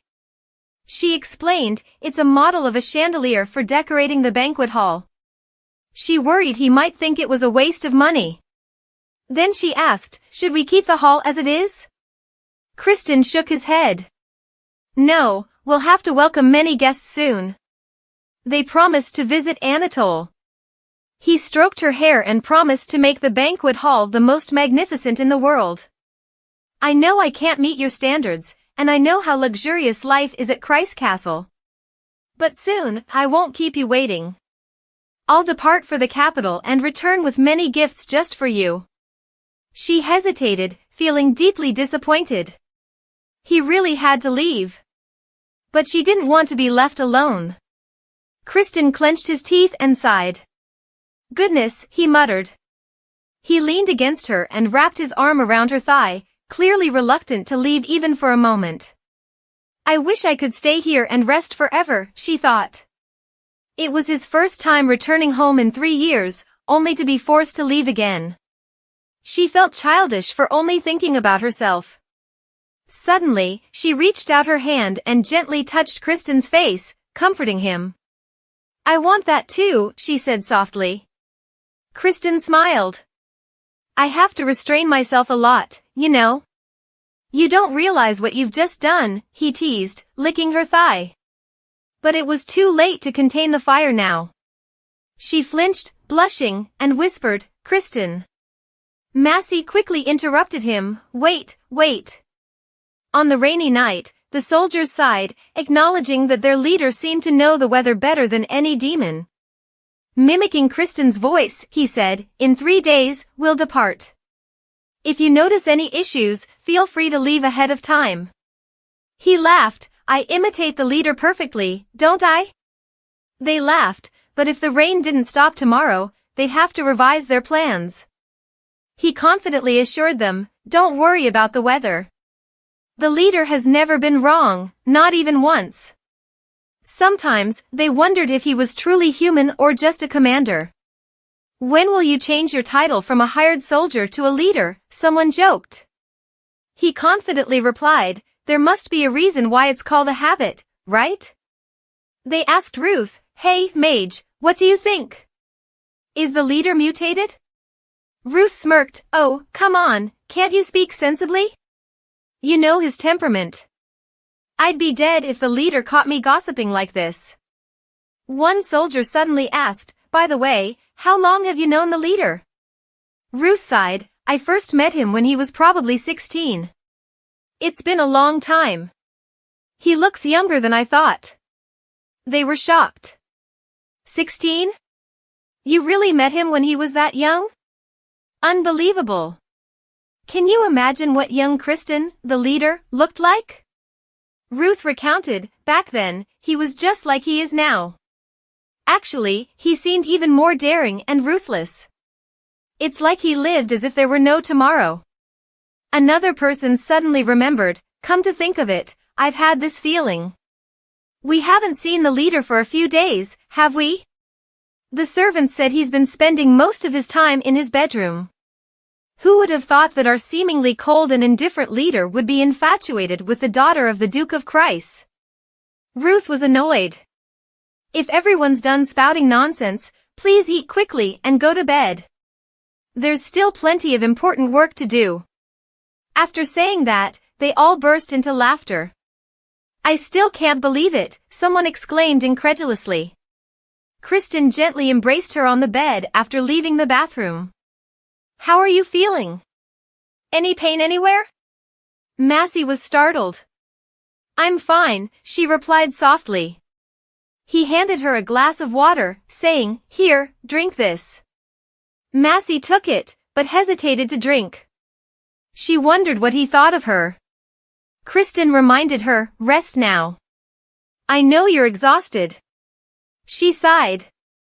Yes, I am tired, but is it okay for me to just lie here like this, doing nothing? The servants will surely look down on me, thinking I'm a lazy master who stays in bed all day. He gently fed her grapes. She chewed slowly while he kept staring at her. He suddenly say damn it, because of feeling jealous of the grapes, that's making Massey oblivious. Then she noticed, you have a scratch on your skin here. I'm sorry. I didn't mean to. Does it hurt? Kristen suddenly looked away. Even when battling the Balak death serpent, my blood didn't flow a single drop. Massey worriedly offered apologies and suggested calling someone to bring medicine. Kristen stared at her intently, leaving Massey flustered. Indeed, a dangerous creature, she muttered to herself. Then suddenly, he leaned down and passionately kissed Massey. He gently laid her down on the bed again, and from that very moment, I could see that I knew you would be like that with me. My whole body felt raw from your scratches. Kristen leaned down to kiss her neck, causing Massey to startle, then he gently stroked her small hand, signaling for the two of them to continue their playful antics throughout the day. Time kept passing along with the heavy rain. Night turned into dawn, and the sun shone brightly just like that day. The next day, sunlight returned to the territory of Anatun. Early that morning, Massey was still lying in bed. The servants in the castle were busy preparing. Massey opened her eyes, and sunlight streamed into the room. She looked at the polite servants and asked them, "Does anyone know where Kristen is?" She felt a bit disappointed. Had he left while she was still sleeping? The servant replied, "The Lord is at the training ground with the guards. He said he will depart around noon tomorrow." Massey breathed a sigh of relief. She got out of bed, thinking that this time she could say goodbye to him. Outside, the servants were busily urging each other, "Have you loaded all the things onto the car? Be careful here." Massey dressed beautifully and followed the butler's instructions, "Please inform the Lord that lunch is ready." After changing her clothes, Massey immediately ran down. She could spend a little more time before he departed. At the training ground, Kristen sternly said, "I do not accept this. Everyone among us should be equally respected. All knights who participated in the battle must be present at the victory celebration." Ruth raised his hand in support, "Sir Khalees is right. Knight Zenzago should be present at the celebration. Sir Ovazone and Sir Syke are already protecting Anatole. I'm also planning to stay in the city." Kristen sighed, "I would feel more at ease if you stayed." Then he suddenly noticed a small figure peeking from the door, his expression turning puzzled. "Let's end the meeting," he said. The soldiers responded in unison, "Yes, Commander." Massey hesitated outside. "I rushed here without thinking. How can I approach him? What if I disturb him?" Suddenly, a tall man appeared in front of her. Kristen had run outside without her noticing. Massey stammered, "Rodzigo said lunch is ready, so I came to inform you." He spoke loudly, "Everyone, attention. It's time for lunch." He bowed his head, concerned, "By the way, how are you feeling? Last night after we finished, you said you were in pain." Massey, startled and flustered, replied, I'm fine." Kristen smiled, "I wish you could say that while we were tussling in bed." Massey stammered, You can't say such things. What if someone hears us?" He suddenly reached out to her, "My innocent lady." Then he frowned, looking worried, and hugged Massey tightly. "Damn it, I really don't want to leave at all." Massey thought, he has to depart soon. She patted Kristen's back, You hang in there." In her heart, she wished, "I hope he could stay a little longer." Massey stammered, "Come on, it's time to eat. Everyone is waiting." Then the two of them went to the dining hall together. Massey was anxious all the way. The walk to the dining hall seemed far, but it was too close, and she couldn't utter a word until that noon. At departure time, Kristen mounted his horse and advised, "I will go and return soon. Massey, awkwardly, travel safely. Take care of yourself." Hearing this, Kristen felt soothed. "Those are the only words I need from you." He bent down and kissed her hair, making Massey blush deeply. Kristen smiled, "I will return soon." Massey said, I will wait for you." Then the group of knights set off. They left the castle of Anatole together. Massey stood there watching the knights gradually disappear. The butler suddenly spoke up, "He is changed." Massey turned to look when she heard him.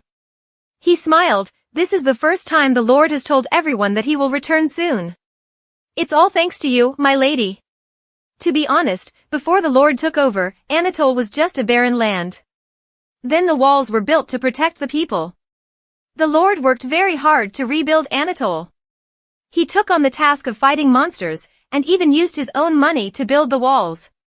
Now, he still continues to protect the people, but he always leaves without ever promising a return date. The butler, choking with emotion, continued, "We were very worried that he might never come back. I believe that only after you came here did the Lord begin to consider this place his home." Massey frowned. "Home?" He and the other servants smiled happily. "We are very glad that you have come, my lady." Massey wondered to herself, "Do I deserve to hear such kind words? I haven't done anything for Kristen. Everyone knows that I'm useless." She clutched her dress tightly. "Kristen and everyone here might start treating me the way my father did. If I get abandoned again, Just one night after Kristen left, the emptiness from his departure was soon filled with anxiety. "If I fall ill," the servants anxiously gathered around her bed. They said, "My lady, you have symptoms of severe stress. Don't worry, you will get better soon. It seems that fatigue, the accumulation of long travel and adjusting to a new environment, has exhausted you." One servant said, "Today I will take care of the lady, the rest of you go rest.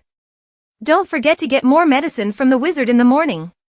Massey, dazed on the bed, heard a warm and caring voice beside her. At this moment, Rudy spoke up, "My lady, you must be very tired." Massey began to cry. It seemed that this voice was warmer than her feverish body. "If this continues, I'm afraid I'll become greedy and long for this warmth." The group of knights continued through the forest until nightfall. In the nearby grass, growling sounds arose, and strange creatures charged at them. The knights defeated them with just a few sword strokes, then continued on their way. Some of them complained, "The monsters keep coming continuously. Why are there more monsters the closer we get to the capital? This is a shortcut? No wonder." They kept turning to each other. "I like clearing the road, but this is horrible even for me." As they grew more exhausted, they looked at the blonde soldier and wondered, how does he stay so neat and clean? The red-haired soldier, annoyed, shouted, "Damn monsters, get the hell out of here." They all spurred their horses to gallop faster. Kristen led the group on horseback. He suddenly recalled Massey's words, I will wait for you to return." His brow furrowed, and he looked straight ahead, gripping the reins tightly with determination. Kristen shouted loudly, "Anyone who falls behind, take care of yourself." They all responded with effort, "Understood, Commander." At this moment in the castle, a servant reminded Massey, "It's very cold outside." She stammered, I'm fine." Rudy draped a coat over her. "Even so, my lady, you were just ill for 2 days. If you overwork yourself again." He suddenly looked down, and she saw a young boy struggling to carry a heavy bucket of water. "Children this young already have to work," she thought. The man below patted the boy's head. "Well done, you carried the whole bucket without spilling much."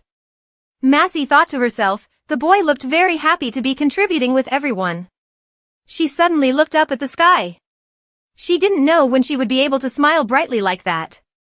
Massey remained silent, feeling the sunlight and imagining childhood memories. "If I wasn't born a boy, at least I should have been like other people, not to die miserably like your mother." Those horrifying words rushed back, causing Massey to shudder. She bowed her head sadly. At this moment, the servant noticed her exhaustion and asked, "Madam?" Rudy, seeing her trembling figure, asked her, "You're cold. Do you want to come inside?" In Massey's mind, she remembered the words Kristen had said, promising to let her have her way. When he mentioned that he would return soon, she worriedly squeezed his hand and softly said, "I don't want to disappoint you, Kristen." If she could smoothly complete all tasks under the guise of being the castle's mistress, then perhaps even when Kristen grew tired of her, he would allow her to stay by his side. And she was determined to change.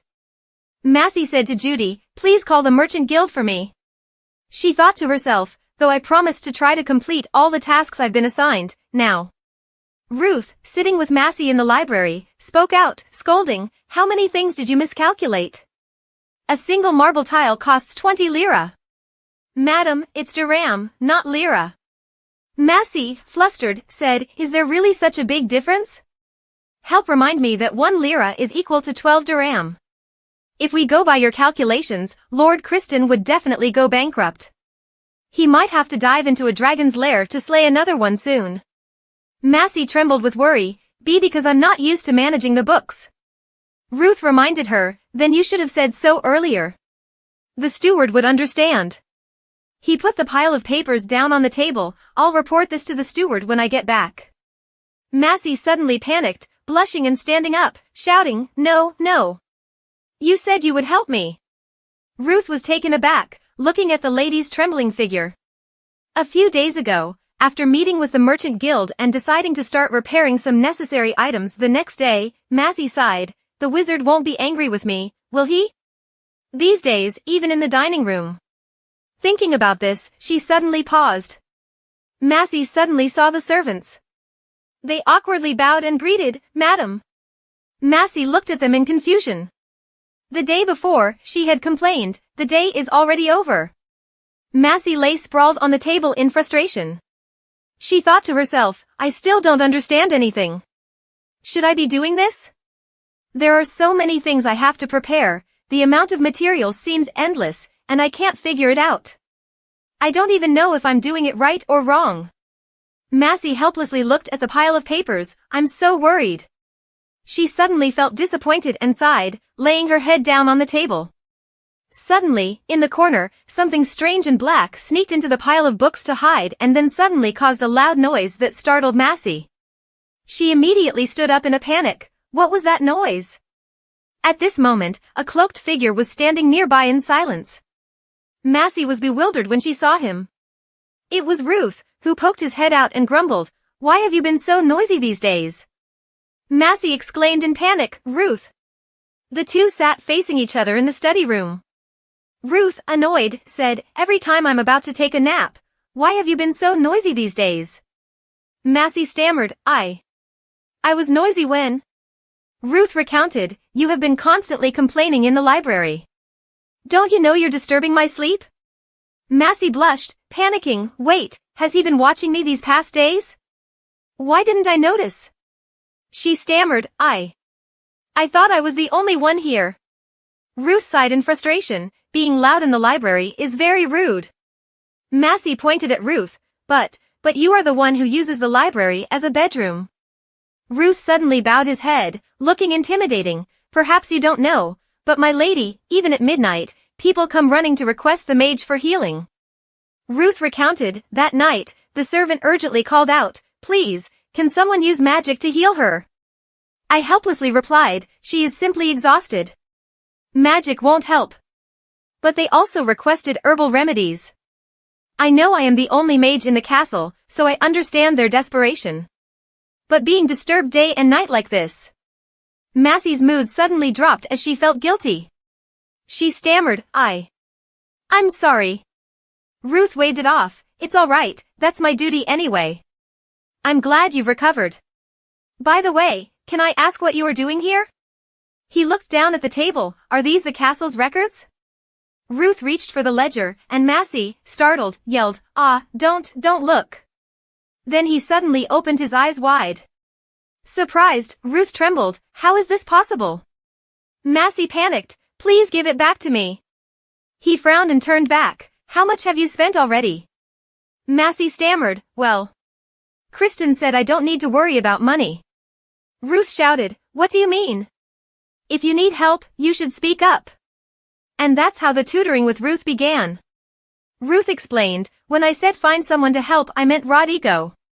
Massey worried, But you agreed to help me. She thought if she asked Rodrigo, he would definitely think she was incompetent. Ruth sarcastically said, You're as shameless as your husband. She suddenly blushed, How can that be? Kristen and I are completely different. He is very trustworthy and very sincere. He is a very kind person.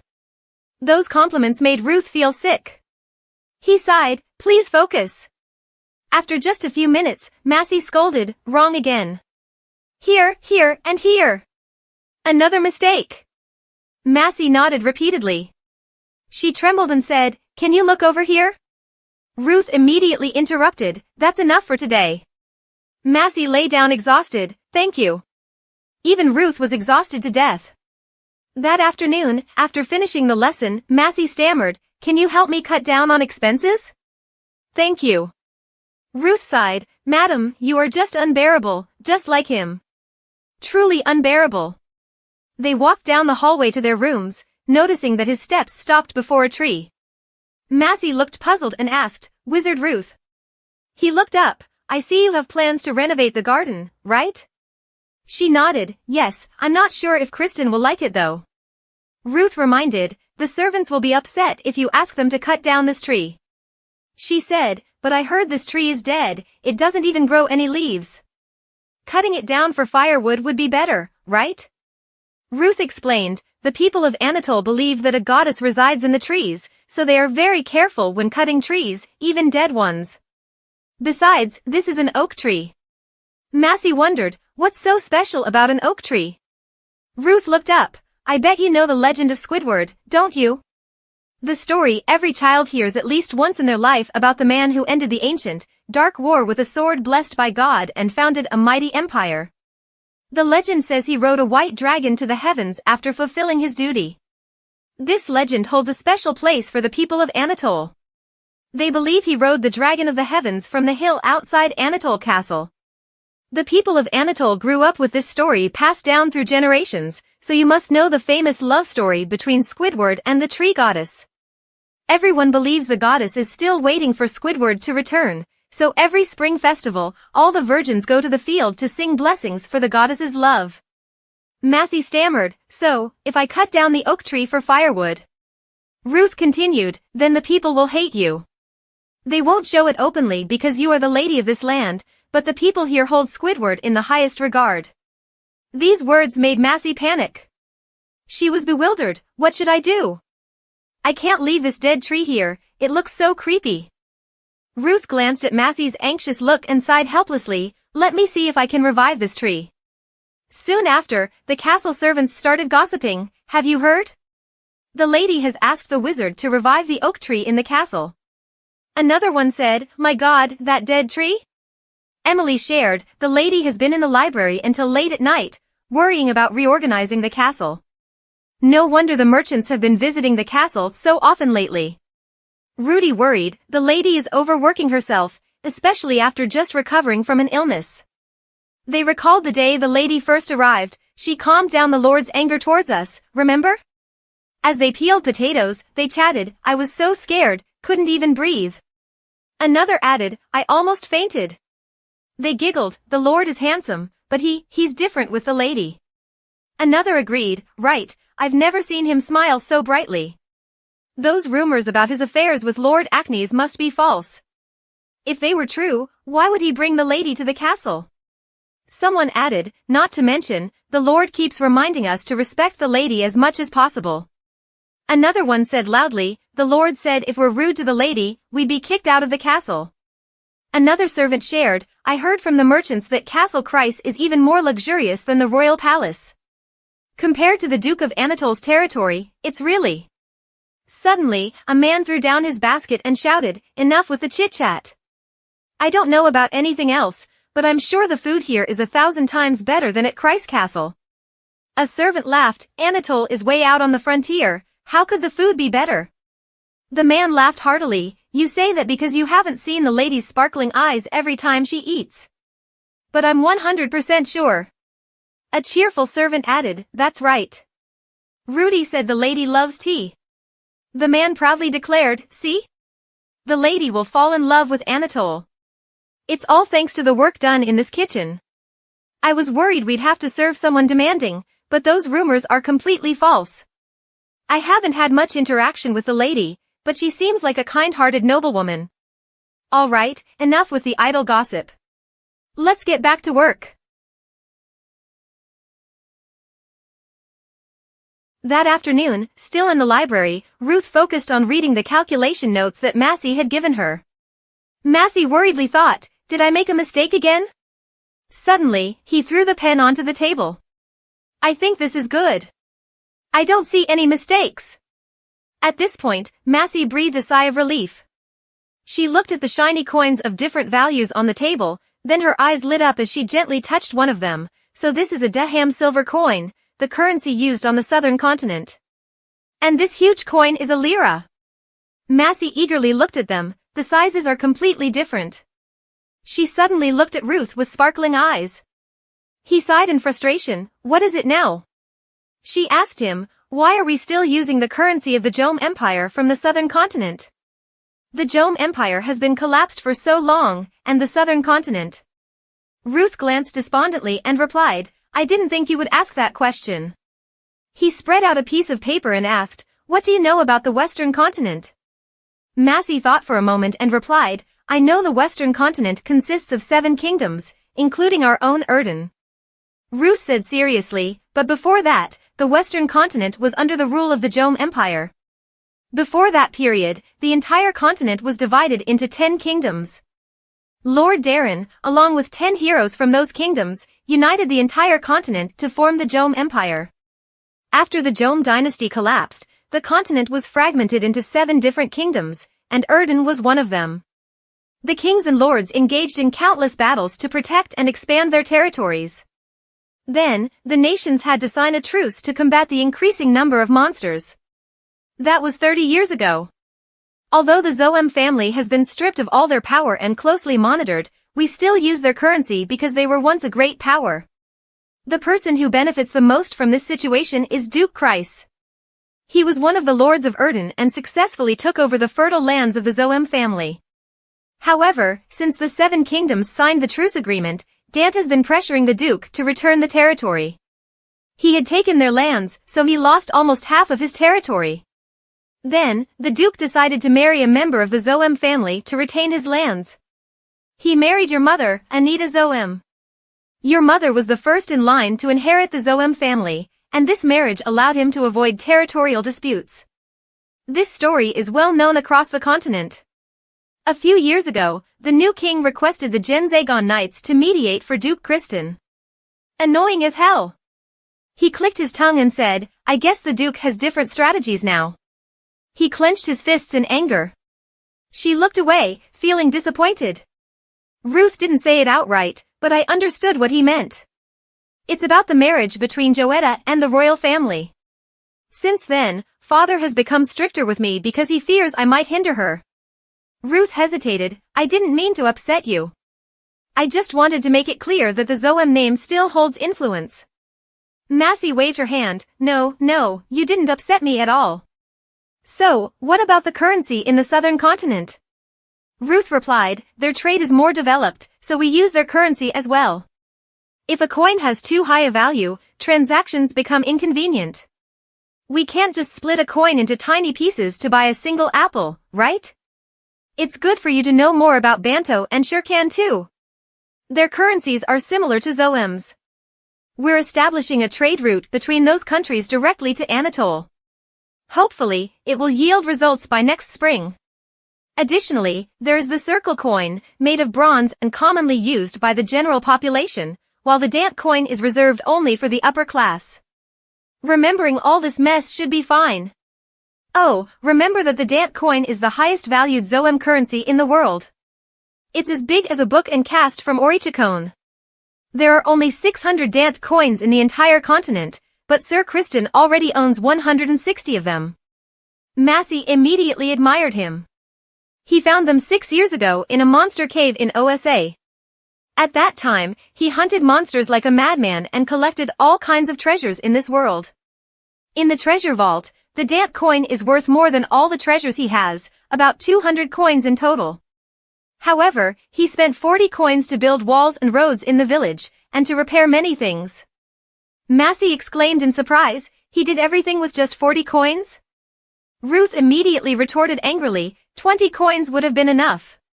He rushed the construction process so much that the end result is subpar. Such a waste of money. I can't even imagine how much we've spent on Anatole already. Massey felt somewhat hesitant, thinking that Ruth became intimidating whenever money was mentioned. He maintained a troubled expression. We still have to spend more in the future. I can't allow any extravagance. I cannot let that happen. I have to review the spending plan again. She wanted to attach this expensive type of glasses to the window? What kind of wasteful spending is this? Is this the level of the Zoem Empire? A crystal fountain? What a waste! Cancel the order. And what's this now? You know how much it would cost to cover the entire grand hall with marble tiles? You really don't know anything in this world. The day after the meeting with the trade union, Massey expressed his concern. I want to cancel some of the orders that have been placed. The overseer's face turned purple with anxiety. Madam, canceling the orders now will be very complicated. You've already approved them all. She replied, I apologize, but we haven't started construction yet. The overseer pleaded, please, reconsider before. She sighed inwardly, thinking, I'm sorry, Ando, but Ruth's relentless pressure is a bit overwhelming compared to my tolerance. Not long after, the castle undergoing renovation work began to transform. As the materials from the trade union arrived, the servants felt eager as the castle gradually underwent its transformation. The steward reported, as per Madam's request, we have replaced all the windows in the banquet hall and the 8 largest living rooms in the castle. The windows in the rooms designated for the ladies have been replaced with crystal. The windows in the training ground, library, and dining area have been replaced with Baltic glass. I have instructed the workers accordingly. For the remaining rooms, we will use sheepskin covers and install blinking doors. What about the wall sconces and the hearths, Madam? Massey hesitated. Please ensure everything is tidy. I want to place hearths in the grand hall and along the corridors. Remember to add 2 more hearths to the kitchen. The rest can be taken to the training ground and the guard stations. The steward nodded. I understand, Madam. Deep within, Massey was still pondering, but I still feel unsettled and overly occupied with the construction work, so I forgot that I need to prepare for winter. With Kristen away, I have to manage everything meticulously. At the very least, the castle's expenses are meticulously recorded and calculated. According to the list, I need to review the castle's reserves and inventory to see if they are sufficient. Today, I have to visit the stables and the forge as well, and then... Suddenly, a voice echoed in Massey's ear, I bet Lord Kristen will be pleasantly surprised when he returns. Massey shuddered, turning back to glance at the servants chatting among themselves. The castle looked stunning now, and with the upcoming changes to the chandeliers, it would be even more beautiful. Lord Kristen will surely be pleased to see it, she thought. Massey felt a bit embarrassed and worried inside, wondering if he would truly be pleased. What if he thought she had overstepped her bounds? Upon hearing that, Massey's spirits were immediately lifted, and she reassured herself, well, even Ruth says it's okay. Without further ado, she hurried off to check the stables. Massey rushed off, clutching the inventory ledger, and arrived at the stables. The man cleaning there was startled to see her and quickly greeted her, Madam, what wind brought you here? Why isn't anyone escorting you?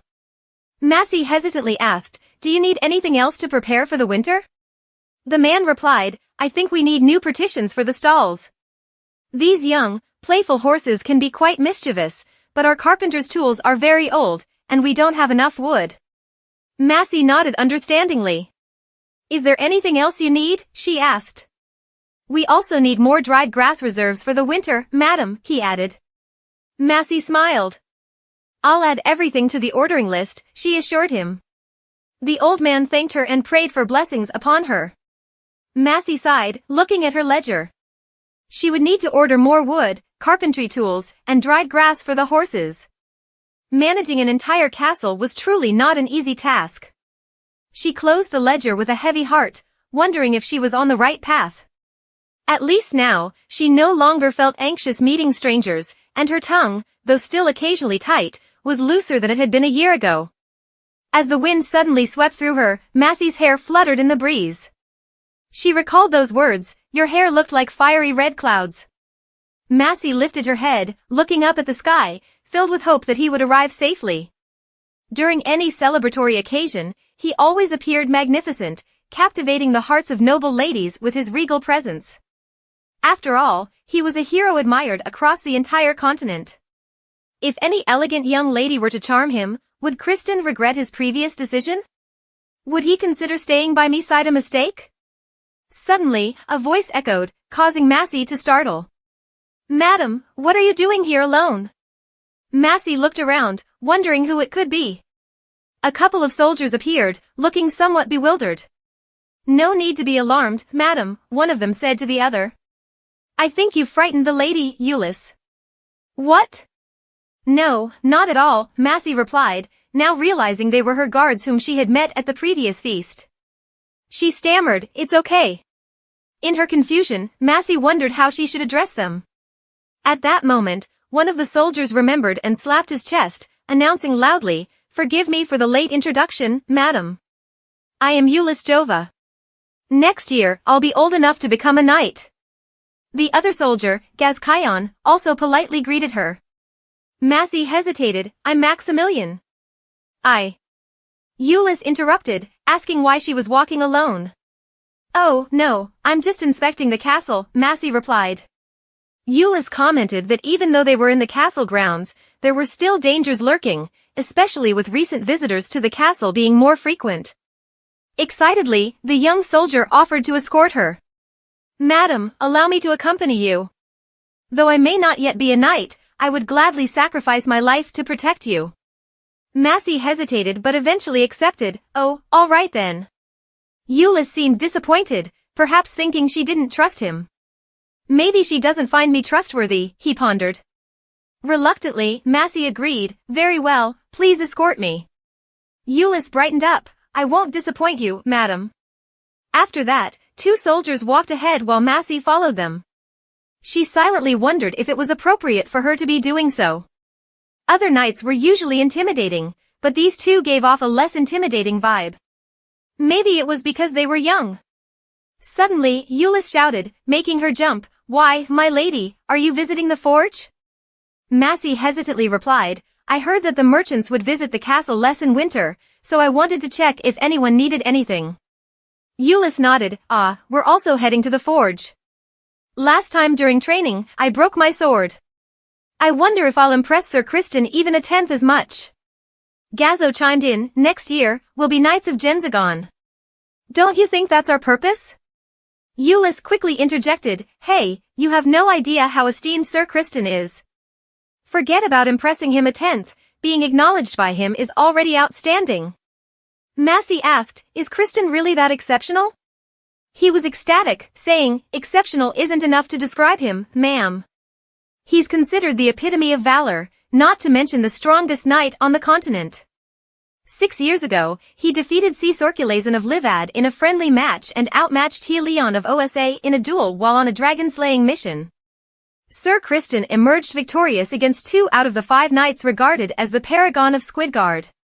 After witnessing his swordsmanship, I was determined to become a knight. By the time of the dragon expedition, Sir Kristen was already at the pinnacle of his prowess. Have you ever seen him wield his sword? She stuttered, of course, I have seen him. She thought back to the time she fainted, wondering if that counted. But I don't want to say I haven't seen myself as his wife yet. Massey interjected hesitantly, I witnessed Kristen split a giant boulder in half with a single swing. I was exhilarated to see him defeat a dozen opponents in the blink of an eye. The two soldiers were truly amazed, all 10 giants. Please, tell us the details, they urged. Massey hesitated, unable to find the words. Well, we were sitting in the carriage when suddenly a loud scream pierced the quiet air. The sound was chilling, and for a moment, I thought the sky was falling. Kristen immediately leaped out of the carriage, sword in hand, ready for battle. He was so swift that I didn't even realize when he drew his sword. The two soldiers were truly amazed, all 10 giants. Please, tell us the details, they urged. Massey hesitated, unable to find the words. Well, we were sitting in the carriage when suddenly a loud scream pierced the quiet air. The sound was chilling, and for a moment, I thought the sky was falling.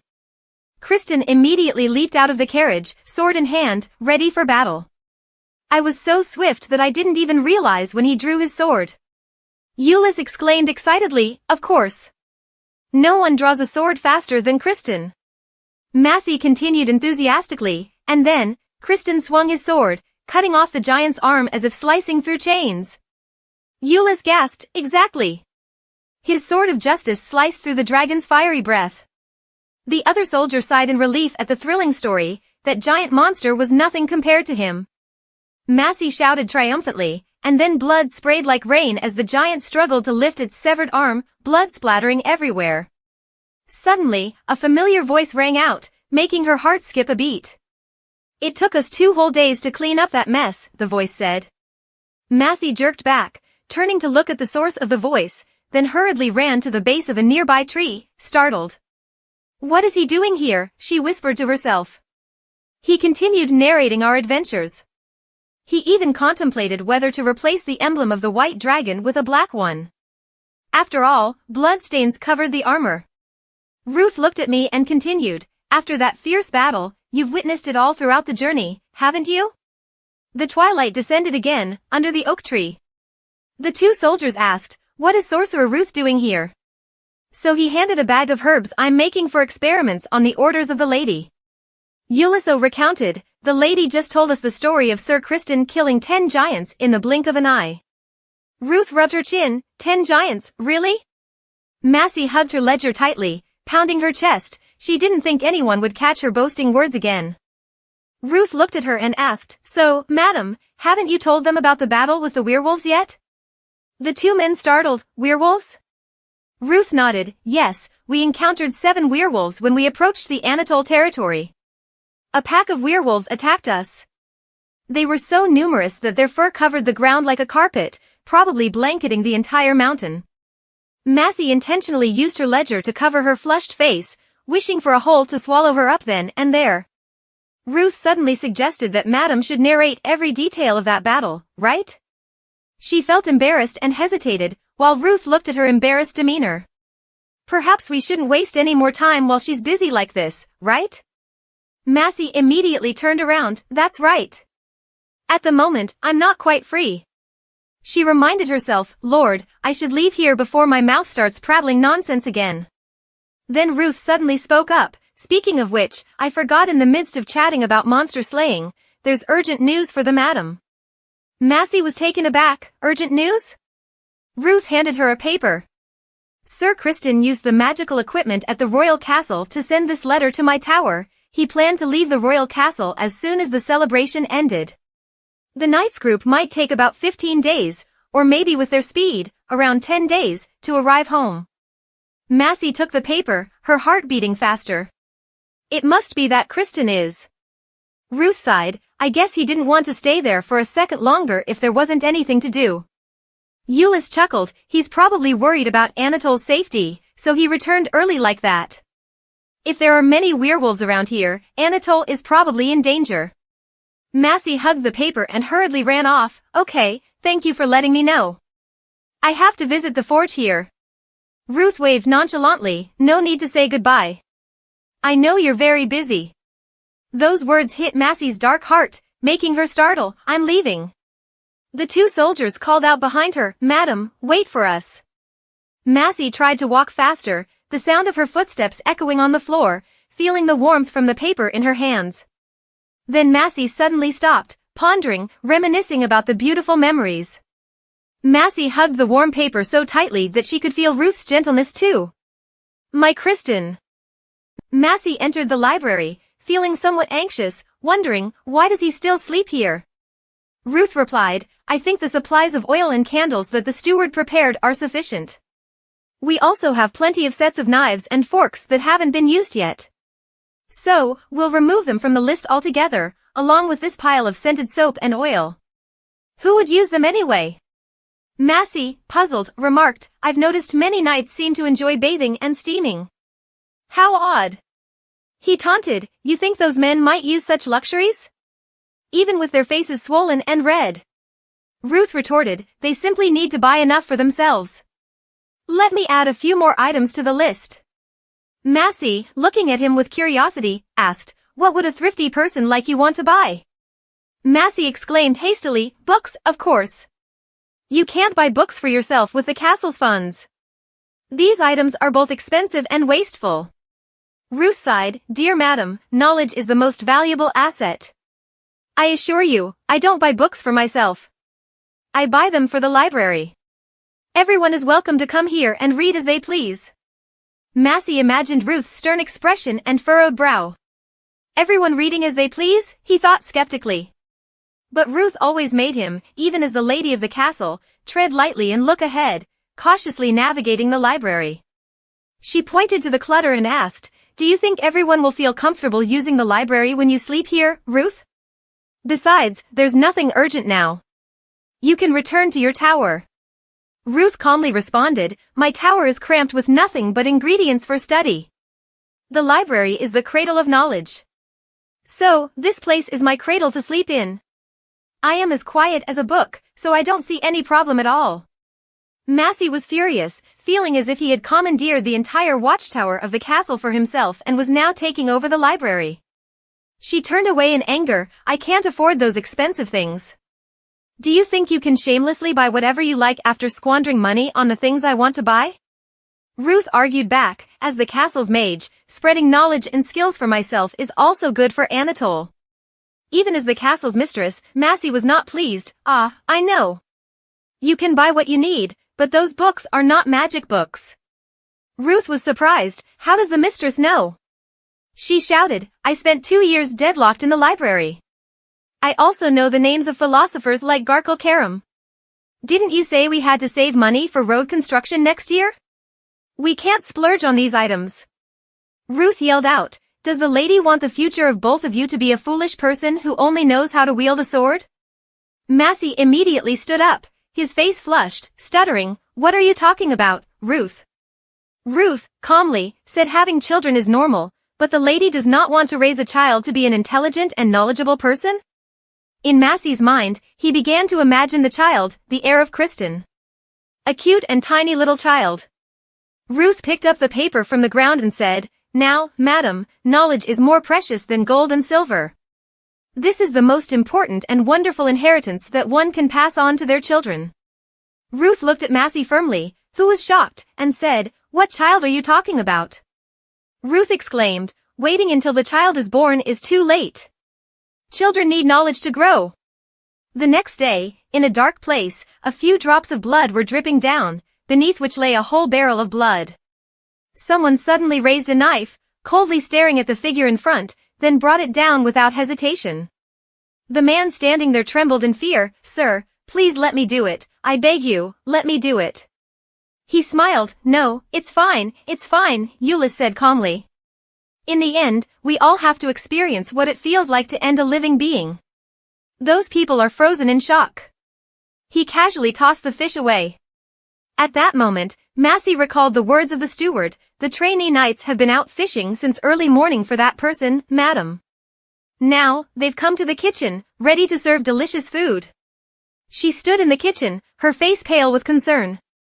Rodrigo, did he not say everything would be like this?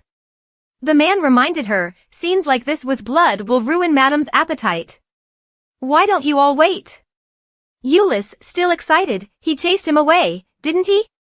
Madam is very brave. She even witnessed the blood spraying like rain from that giant. Madam is the wife of Kristen, the strongest knight on the continent, isn't she? Madam. Massey, embarrassed, of course, yes. What nonsense these things are. They continued eagerly, I've drained all the blood from this fish. Here, I'll chop it into pieces. Massey squeezed her eyes shut for solace, I don't see anything, nothing at all. There's no fish being chopped here. After a while, Euless shouted, all done. The man pushed him aside, saying, leave the cooking to us. He cheerfully told madam, this is the finest fish from Erden. Everyone will enjoy it. This fish tastes best in the autumn. Madam, have you ever eaten orgy fish? Massey hesitated, not yet. Euless chuckled eagerly while waiting for madam to share more about the encounter with the wolf pack. Madam, could you please tell us more about the encounter with the wolf pack? Madam hesitated, feeling a bit conflicted. Euless happily held up the large fish and said, Madam, this fish is a gift for you, as a token of gratitude for sharing your story with us yesterday. Massey thought to herself, oh no, now I have to come up with another story. She hesitated as the other two looked at her intently. Massey tried to think and then turned her head to look elsewhere. When she turned back, the others were still watching her, silently laughing to themselves. She thought to herself, they really are focused on me, like little puppies. Clearing her throat, Massey began to recount, we were climbing up the hill, and with each step the knights took. She secretly rejoiced at the thought that she had never imagined she could speak so happily in front of everyone like this. Then she recounted how the heads of the wolf pack were scattered everywhere, bones and blood staining the hillside, and after a while, the kitchen staff brought out a sumptuous meal. Massie looked at the plate of food with sparkling eyes, unable to wait any longer to cut into the meat and taste it. She exclaimed with excitement, "So delicious! The meat is so tender and juicy." The steward explained that orgy fish lived in the clear streams high up in the mountains, making their meat both tender and fatty. Massie chewed happily, thinking to herself, perhaps that's why the fish doesn't taste fishy, but instead melts in your mouth. The two soldiers eagerly exclaimed, "We'll catch more fish for you next time, ma'am. There's nothing better than orgy fish in the autumn." Massie smiled, saying, "I look forward to it." That dinner evening passed in tranquility. Massie felt incredibly happy because she had never imagined she would be pampered like this. Then, the next day arrived, with the sky brightening once again, and before long, another busy day came to an end. As evening fell, the castle gradually became beautifully illuminated. Massie stood in awe, her eyes shining as she looked at the main hall, now adorned with lights hanging from the ceiling, casting an elegant glow. Curtains were hung on the windows, and paintings adorned the walls, with a new statue recently placed there. She silently reflected on how anxious she had been when Kristen mentioned renovating their castle. But now, hearing all the praise from the surrounding servants and seeing these changes herself, she realized that all the effort had truly been worthwhile. Massie ran her hand over the sparkling window pane, grateful for Rosso's help in Arden. It was thanks to him that she could purchase goods and hire labor. Suddenly, a voice spoke up, "This place is truly unrecognizable now. When Kristen returns, he'll be surprised to see it all." Massie, startled, turned back, asking Ruth, "Do you think he'll like it?" Ruth nonchalantly replied, "Why wouldn't he? After all, he's the one who requested you to redecorate the castle." Massie felt annoyed and snapped, "You just give me one compliment, and you act like you've done something amazing." Massie was speechless, his eyes wide with excitement. Ruth spoke up, "Anyway, I've completed the rejuvenation potion for the oak tree. Would you like to try it now, ma'am?" Massie's eyes lit up like headlights. The next morning, the servants were all excited and gathered to witness. They congregated around the dead oak tree as Ruth, the sorceress, placed her hand on its trunk. Massie watched anxiously, his heart pounding. Suddenly, Ruth turned back, giving her a calm look before starting. Ruth then brought out a bottle containing a green liquid. Massie swallowed nervously, eagerly anticipating the miracle. Ruth poured the green liquid onto the oak tree's roots, took a deep breath, and then focused intently on the tree. Suddenly, she stretched her arms to the sky and the earth. "Great Mother Earth, please have mercy on us. We beseech you to extend your healing hands to cure the wretched ones with your mighty power." Massie looked on in confusion. "Hey, wait. Always been so secretive about his magical incantations like this? I thought he would use some simple spells." She had been healed by the Archbishop hundreds of thousands of times since childhood, but she had never seen them use this type of incantation before. Or perhaps this isn't divine magic? She stole a glance behind her, finding the servants equally excited and impressed. Massie was taken aback, contemplating Ruth's earlier words about how if the servants knew the lady had tried to revive the tree with magic but failed, they would understand and accept if she chopped it down for firewood. Now, the question was how to make them understand the situation. Massie thought to herself, so maybe that's why she's putting on such a show. By doing this, the servants can see that we've tried our best to save the tree. Despite this, she chuckled, I guess she's also enjoying herself a lot. Suddenly, Massie's eyes widened in surprise at the scene unfolding before her. A dazzling light appeared as Ruth concentrated on casting her magic, enveloping the oak tree in a shimmering aura.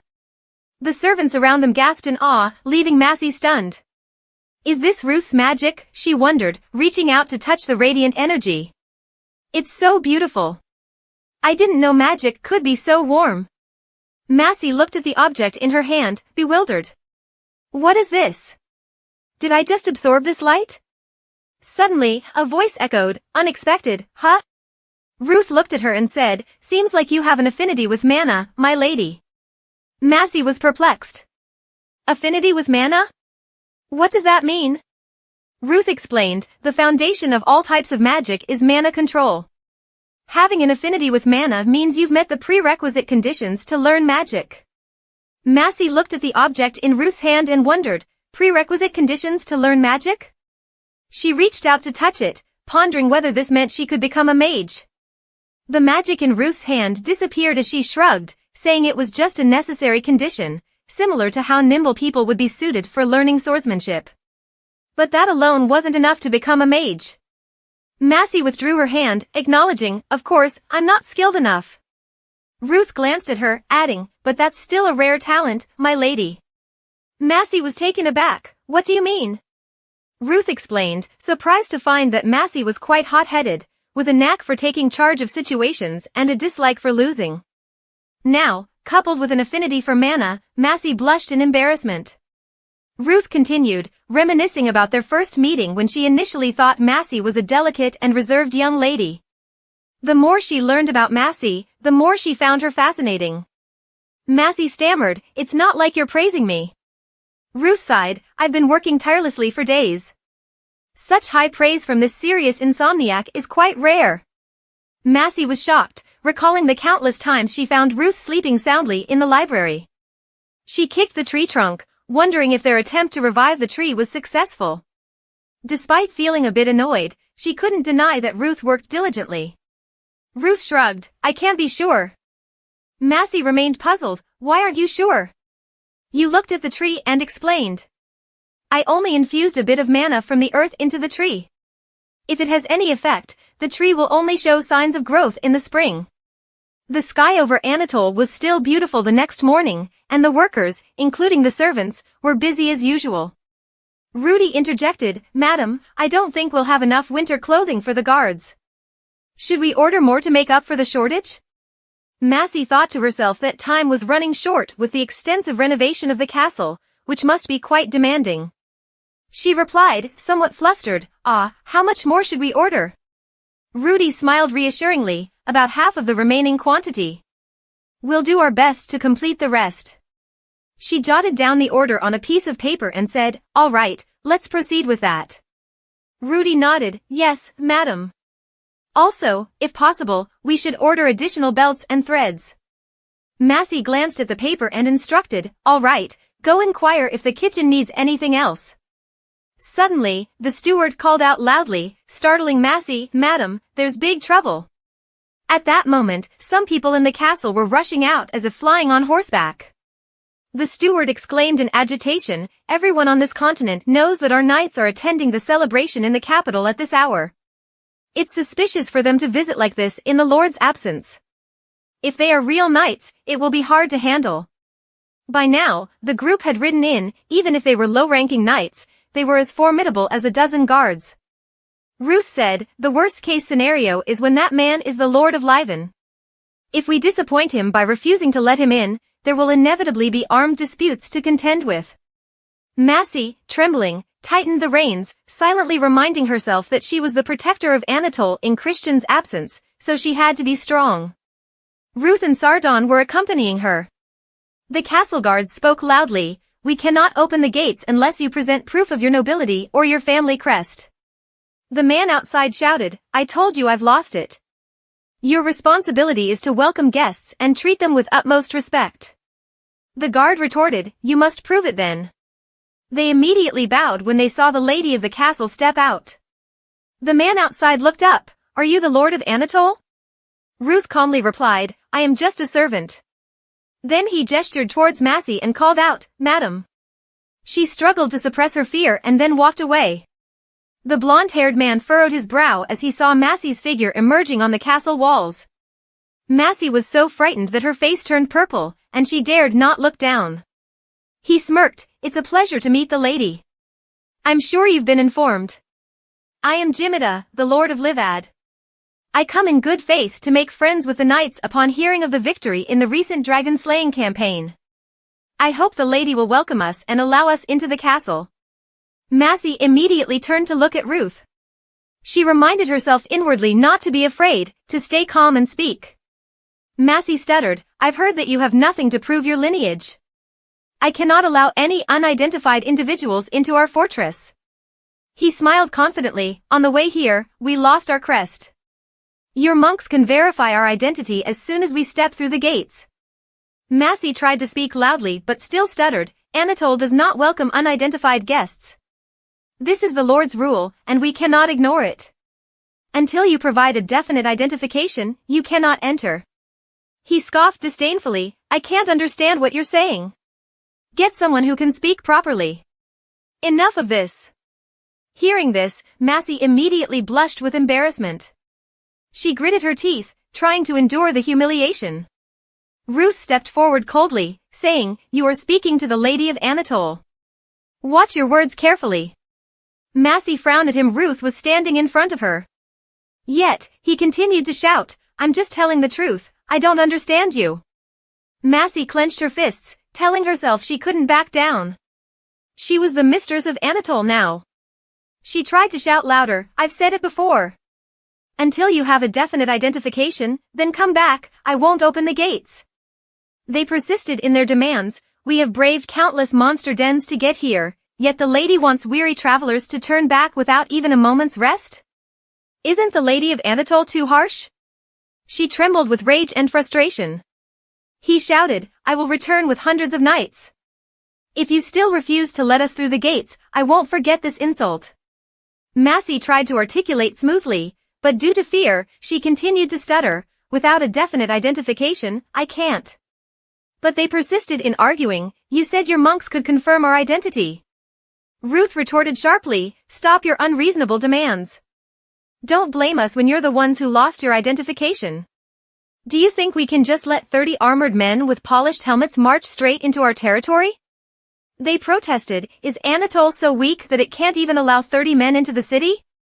The leader sneered, I guess without your lord, Anatole is nothing more than a hiding place for cowards, isn't it? Abazan, infuriated, exclaimed, how dare you? Ruth, open the gate now. I'll cut off the head of that arrogant and insolent man as easily as cutting a bunch of spinach. Ruth reminded Abazan. The others below were also ready with a spirit of let's see what you've got. They unleashed magic wildly at the castle walls. Ruth panicked when he realized the type of magic they were using. He immediately raised his hand and exclaimed, by all that's holy, then halted their onslaught. The entire fortress shook violently, even making him stagger unsteadily. They continued to attack relentlessly. Soldiers from inside rushed out to defend the gate and halt their advance. Ruth immediately summoned a shield. A magical shield instantly erected, enveloping the entire fortress. But a soldier outside immediately swung his sword, and with one blow, the shield shattered. Ruth panicked, or a blade, he exclaimed loudly. He's a high-ranking knight, Sir Abazan. Abazan charged forward, shouting, leave it to me. He swiftly climbed down the wall and landed on the ground with a resounding thud. Ruth panicked and shouted, Massey! Lady, seek refuge quickly! Massey immediately obeyed and ran off. But suddenly, her foot tripped over a large rock. Massey fell helplessly to the ground. Oh no, I can't move! She cried out in pain and despair. Outside the fortress, a fierce clash was taking place between the knights on both sides. Abazan exerted all his strength as he leaped into battle. Both sides were engaged in intense combat. The leader exuded immense confidence as he smirked and effortlessly retaliated. With a single swing of his sword, he swiftly deflected an incoming strike, causing a sword to be immediately knocked out of the opponent's hand and embedded into the ground. The blonde-haired man looked disdainfully at his opponent. He then swung his sword a few more times with some more basic strikes. Suddenly, he froze in place upon hearing a distant shout echoing, the Genzagon Knights have returned. The banners of the Genzagon Knights flew high as they shouted loudly, the Lord has returned. Christian's eyes glinted with intense hostility as he stared at the figure before him. Meanwhile, Massey was still struggling with her injured foot. She trembled as she sat on the ground, unable to move her body. At that moment, Ruth quickly shouted, Lady! He swiftly grabbed her hand, urging her to find a hiding place. He lifted her up, instructing her sternly, we mustn't let them into the fortress. Ruth ordered the soldier, quickly escort the lady to safety. Suddenly, Massey jolted when she heard the tumultuous shouts. She was terrified to the point of turning pale. Outside, everyone was in a panic, shouting, "Go home quickly! Close all doors and windows!" Everyone followed the guard's orders and ran to wherever they could find refuge. Massey tried to cling to Ruth's sleeve, trembling with fear. He turned back to look at her with pity. She hesitantly said, Maybe we should try talking to them again." At this moment, Massey was only thinking, "I can't just leave the people. I have to do something, anything." But Ruth yelled, "You can't help anyone. Lady, get out of here now." His words made Massey hesitate. Her hand slowly loosened its grip on Ruth's sleeve. Meanwhile, Ruth hurriedly ran off to rescue others. She watched the silhouette of him and the soldiers fighting against the attackers. A soldier helped her up, saying, "Lady, we must go now." Massey kept watching them with worry, but what about the others? Suddenly, a joyous cheer erupted. "The Genzagon Knights have returned." Hearing those words, Massey sighed with relief. All the villagers in the village cried tears of joy. Massey, overwhelmed with fear and exhaustion, collapsed to the ground. She couldn't hold back her tears. Outside the fortress, the imposing figures of the Genzagon Knights appeared. Massey suddenly looked up through her tears. A resounding shout echoed, "Lord Christian has returned." The guards all cheered, "The Lord has returned." The blonde-haired man cursed inwardly, "Damn it, how did he come back now, when everything was planned out like this?" The sound of galloping horses drew closer. Christian, with a stern expression, glared at the invaders. He glanced at them with eyes as sharp as knives. "I didn't think we'd have guests while I was away." He coldly gestured, and the knights immediately charged forward. As the Lord of Anatol's horse slowly approached the intruders, he remarked, "What do you call it when uninvited guests arrive?" One of the Genzagon Knights replied, "It's an invasion." The fierce, red-haired soldier chimed in, "More like a bunch of thieves and bandits." He smirked, "If you dare to come to my territory and cause such chaos, then I will ensure that the glory of God, the folly, and the disregard for the lives of my people will be engraved on your tombstones." They panicked, pleading, "Please, let me explain. We are Lord Gimidard of Livad." The main figure sneered, "Lord?" At this point, his face had lost all color. The blonde-headed man exclaimed, "Yes, that's right. And your people insulted me by asking for my identity and then refusing to let me into." This little skirmish was just a bit of loss of control. Christian's anger flared as he glanced towards the gate of the fortress. There was now a gaping hole, and several Anatol soldiers lay injured amidst the debris, with swords scattered everywhere. He sneered, "Did you just call this a little skirmish?" Christian rode his horse closer to the Lord of Livad, his anger boiling, gripping his reins tightly and drawing his sword. The unfamiliar man, who had been aggressive moments before, now seemed meek and apologetic. "I'm sorry for losing my temper. Can we end the misunderstanding here?" He recoiled in horror and fell silent immediately as the tip of Christian's sword was thrust toward his throat with lightning speed. Christian glared, "That's an act of war. You brought soldiers to our gate and attacked. If that's not deliberately provoking a conflict, what is it? In return, I'll chop off your head and flatten everything in your territory, won't I?" He sneered, grumbling, "Do you want to break the peace treaty of 7 nations? Our king will never forgive you." Christian calmly stated, "You have forfeited the protection of the nation the moment you attacked the gate." He remained obstinate, "I have hundreds of knights pledged to Kelrod. If you kill me, it will spark a war." Christian, the true man he was, growled, "Well then, I eagerly await." His brows furrowed with anger, then without hesitation, he raised his sword and added, "Your move." Just as he was about to strike, a loud call interrupted, "Christian." He halted, sword paused, the impeccable control of his blade sparing the fool's life. Ruth rushed out of the gate, breathless, saying if this man truly was a noble of Jaberdon, then we couldn't kill him here. Investigate these new soldiers, then contact Jaberdon, deciding the fate of their leader wouldn't be too late. Christian sternly asked, "Do you dare defy my decision?"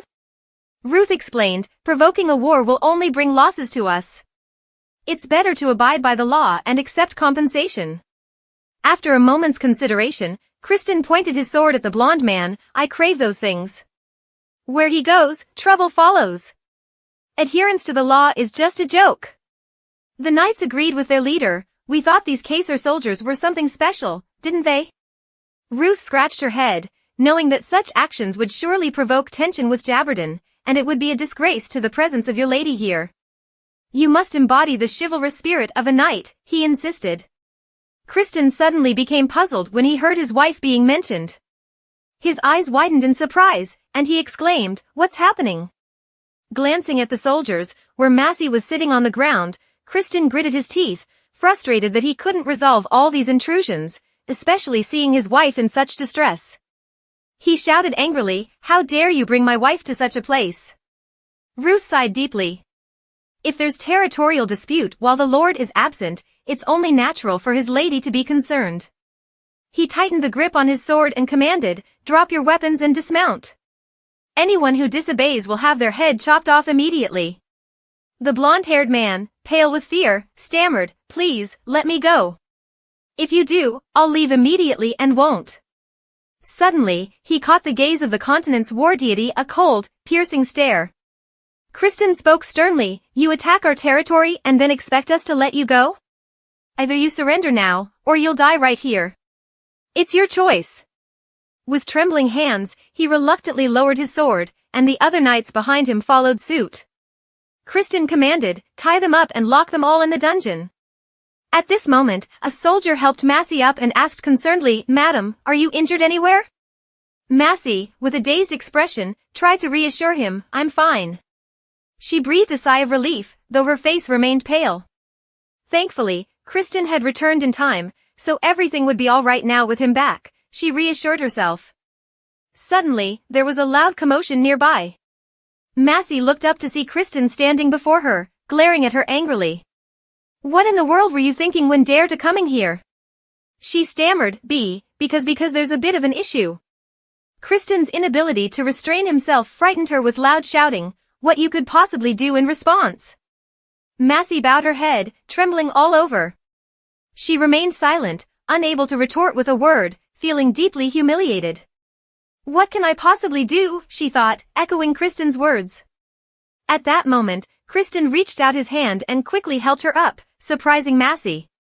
He gently embraced her waist, supporting her to stand steady, and spoke softly, "Let's go back to the castle first, to a cleaner place."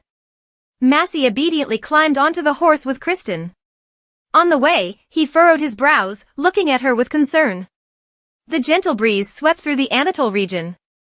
Massey humbly recalled the days of old, how kind Kristen had been to her. Therefore, all she could do now was to pray that he wouldn't despise her for the mistakes she had made, reflected in his cold demeanor.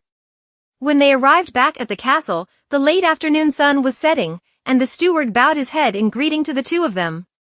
Kristen ordered, "Take Tarlen back to the stable." Then, he swiftly carried her inside the castle. Massey silently worried to herself, wondering if Kristen would be less angry now that the castle looked so splendid. She glanced up at his stern face. He seemed so angry that he didn't even notice their surroundings. She hesitated, stammering, "Now, you've let me down. I'll go on my own now." He glared at her. "It's best if you just stay silent." Massey immediately bowed her head, her mood worsening. He carried her to their private room, opened the door, and placed Massey inside. She bowed her head, fearful, thinking, "Will he scold me now? Perhaps he will punish me as my father once did." She stole a glance at him standing by the window and wondered to herself, "But I only wanted Ruth to help resolve the issue as the Lord's wife. Why is he so angry?" Tears welled up in her eyes as she whimpered, "Kristen, I..." He heard the hurried footsteps and quickly turned around, striding to Massey and gently placing a long kiss on her lips. For a long while, Kristen remained locked in the kiss, but she still felt fearful, clutching onto his shirt. Both were deeply moved after the passionate kiss. He softly asked, "What were you planning to do if I didn't return in time?" Massey stuttered, I don't think they would dare to attack the city gate." Kristen, angered again, retorted, "You shouldn't have been there in that place." Massey was taken aback by the scolding. Kristen furrowed his brow, emphasizing that she should never put herself in such dangerous situations again. Massey could only obediently nod, feeling relieved to understand the reason for his anger.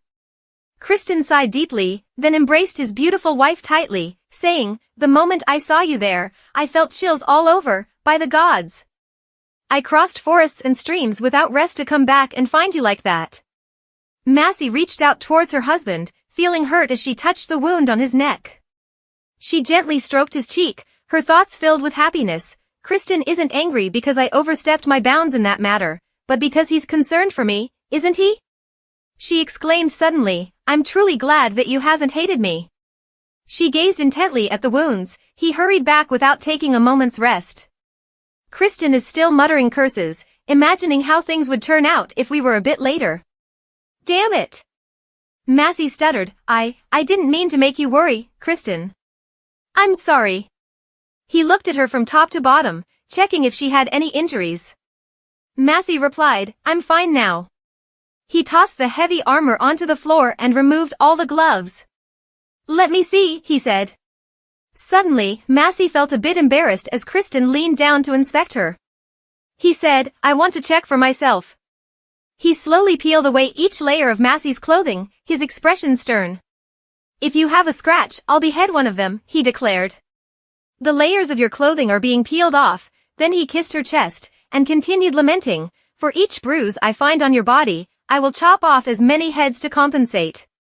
Massey clenched your fists, trying not to whimper under that passionate kiss. Suddenly, Kristen froze. "Here," he looked at the bruise on her shoulder and pointed out to her, "One of them will lose their head."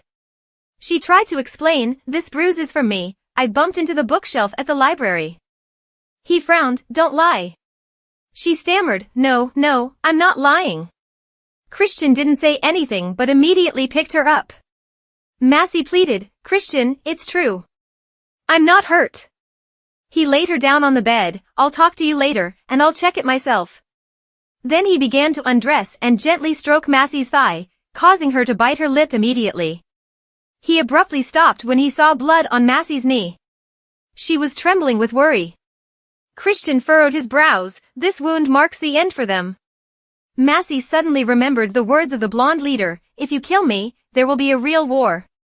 She quickly sat up and explained, I got scratched from falling down by myself. It doesn't hurt at all. Please don't kill anyone." Her hot-tempered husband clenched his fists in anger. "They not only dare to invade our territory but also harm my wife. Wiping them out is not enough. If not made an example of, there will always be someone plotting against us." Massey stammered, feeling as sharp as a knife as she thought, "He's just returned, and he's already glaring at me with such a sharp gaze." She silently acknowledged that she didn't intend to complain.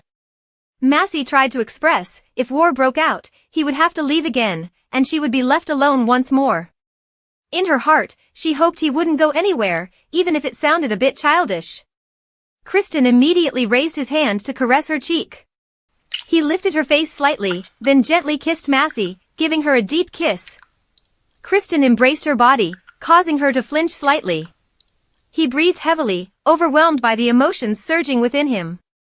"What have you done to me?" he murmured. "I can't think of anything but you. The past few weeks have felt like an eternity." Saying that, Kristen put his head on her chest and he bent down and kissed Massey's leg. She let out a few small groans. "My body was burning." Massey reached out to him, thinking in his mind that she wanted him to get closer. He immediately took her hand and smiled. "Be patient, really, you've made me like this." He immediately pressed on her. Massey was dumbfounded, her cheeks flushed. He continued, "If you continues like this, I can't help it anymore, damn it. I should have taken off my armor first." Massey whispered to herself, "Please don't hold back, because I want to embrace my man fully. Please accept me and become mine forever." That night, the two of them entwined with each other, their heartbeats blending with the creaking of the bed echoing in the dark night. Massey, overwhelmed with happiness, suddenly thought, "Every time this handsome man looks at me, there's a hint of pain that he doesn't express in words. Every time his eyes light up with that passionate, enamored gaze." Massey's eyes welled up with tears as she gazed lovingly at Kristen, unable to understand why tears were streaming down her face. After that intense enjoyment, Kristen immediately lit a new fire to warm up. He stood contemplatively in front of the fireplace for a long while. Suddenly, some small noises startled Massey, and she opened her eyes. Kristen spoke up. Have I awakened thee? Why are you returning to consciousness, my dear? Massey quickly covered her body. I don't know if you've woken up and left the bed. Kristen stepped closer, slowly saying, of course not, you must have been exhausted last night, right? With his imposing stature, he effectively blocked Massey's view. He sat down on the bed. I had to drag myself out from under the warm blankets to go investigate those rascals. Massey hesitantly replied, avoiding direct eye contact. I see. Kristen nodded. I even had to invite a monk to come and examine that fellow's background. Massey tensed up. So did he tell the truth? Kristen recounted. He claimed to be the noble of Livad. Massey silently pondered, wondering if she had made a mistake. If she had just allowed him into the castle. Kristen continued, but he lied. He's not the Lord Kelrad, nor is he the heir. When his half-brother was declared the rightful heir, he stole the family heirloom and fled to Erden. I suspect he's wandering with a group of knights, hearing rumors about the massive treasure hoard we brought back from the dragon's lair. He gently brushed aside his wife's hair, causing Massey's cheeks to flush. She hesitantly asked, did he come here to harm you? Kristen chuckled, he's not that mad. He probably planned to sneak in and snatch the treasure when our knights were out of the fortress and hightail it back to Livad. I reckon he didn't think I could return from the capital to Anatole in just 8 days. He arrived at the worst possible moment, didn't he? No, it's because I returned just in time. If I hadn't hurried back home, things could have been much worse. He gently kissed Massey's shoulder. Suddenly, she caught a whiff of a floral fragrance. Massey remembered Ruth's criticism that knights wouldn't use floral-scented soap. Thinking about it, she couldn't help but chuckle. Kristen, puzzled, asked what was amusing. Massey, blushing, said, your hair smells like roses. Kristen, feeling shy, ran his hand through his hair. I guess you'd prefer it if I smelled nicer, but then I probably wouldn't seem very manly, huh, he mused. Massey was amazed as she looked at the man sitting at the edge of the bed. She couldn't believe she had once thought this man would be as violent and terrifying as her father. She reached out and embraced Kristen's face gently. I never dared to imagine you could be like this. She murmured, gazing into his eyes. She pulled his face closer to hers and then, without saying a word, gently kissed Kristen on the lips. You're so adorable like this, she whispered. Massey smiled happily. I really like it. You smell so good, and besides, you're always masculine, Kristen. Kristen couldn't believe his ears. He looked at his wife in disbelief for a moment before suddenly bending down to kiss Massey, catching her off guard. Unable to contain himself, he leaned in and gave her a deep kiss, pressing her down onto the bed. I think I'll use this perfume forever, he exclaimed. She tried to interrupt him. Kristen, earlier we... But he smiled. You ignited the fire, now how can I stop? He chuckled. She hesitated. I didn't mean to. He leaned in closer. But you did, and now you've ignited my passion. The next morning. The servant came to ask Massey, where would you like to have your meal, madam? She replied, I'll have my meal in the dining room. The servant, who was cleaning the windows, suddenly saw something. Over there is. The madam was walking down to have her meal. They immediately bowed politely. Massey thought to herself, I can't be lazy and sit around while Kristen hasn't had any rest and has to dive straight into work. I must eat quickly and handle my tasks as well. Suddenly, she froze, and the entire dining room fell silent upon seeing Massey. They spoke up, with a bit of worry in Massey's heart. How is your wound, madam? She suddenly saw Ruth yawning at the dining table and quickly said, it's just a small scratch. Ruth pulled out a chair. I thought so. Sit down, come on, serve the madam her food. Massey glanced up discreetly, thinking, I thought knights only dined in the dining hall during special events?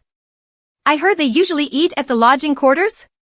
The knights remained silent, and the dining room continued to be filled with an unspoken tension. She looked around. Where's Kristen? Ruth replied indifferently, Kristen is supervising the repairs.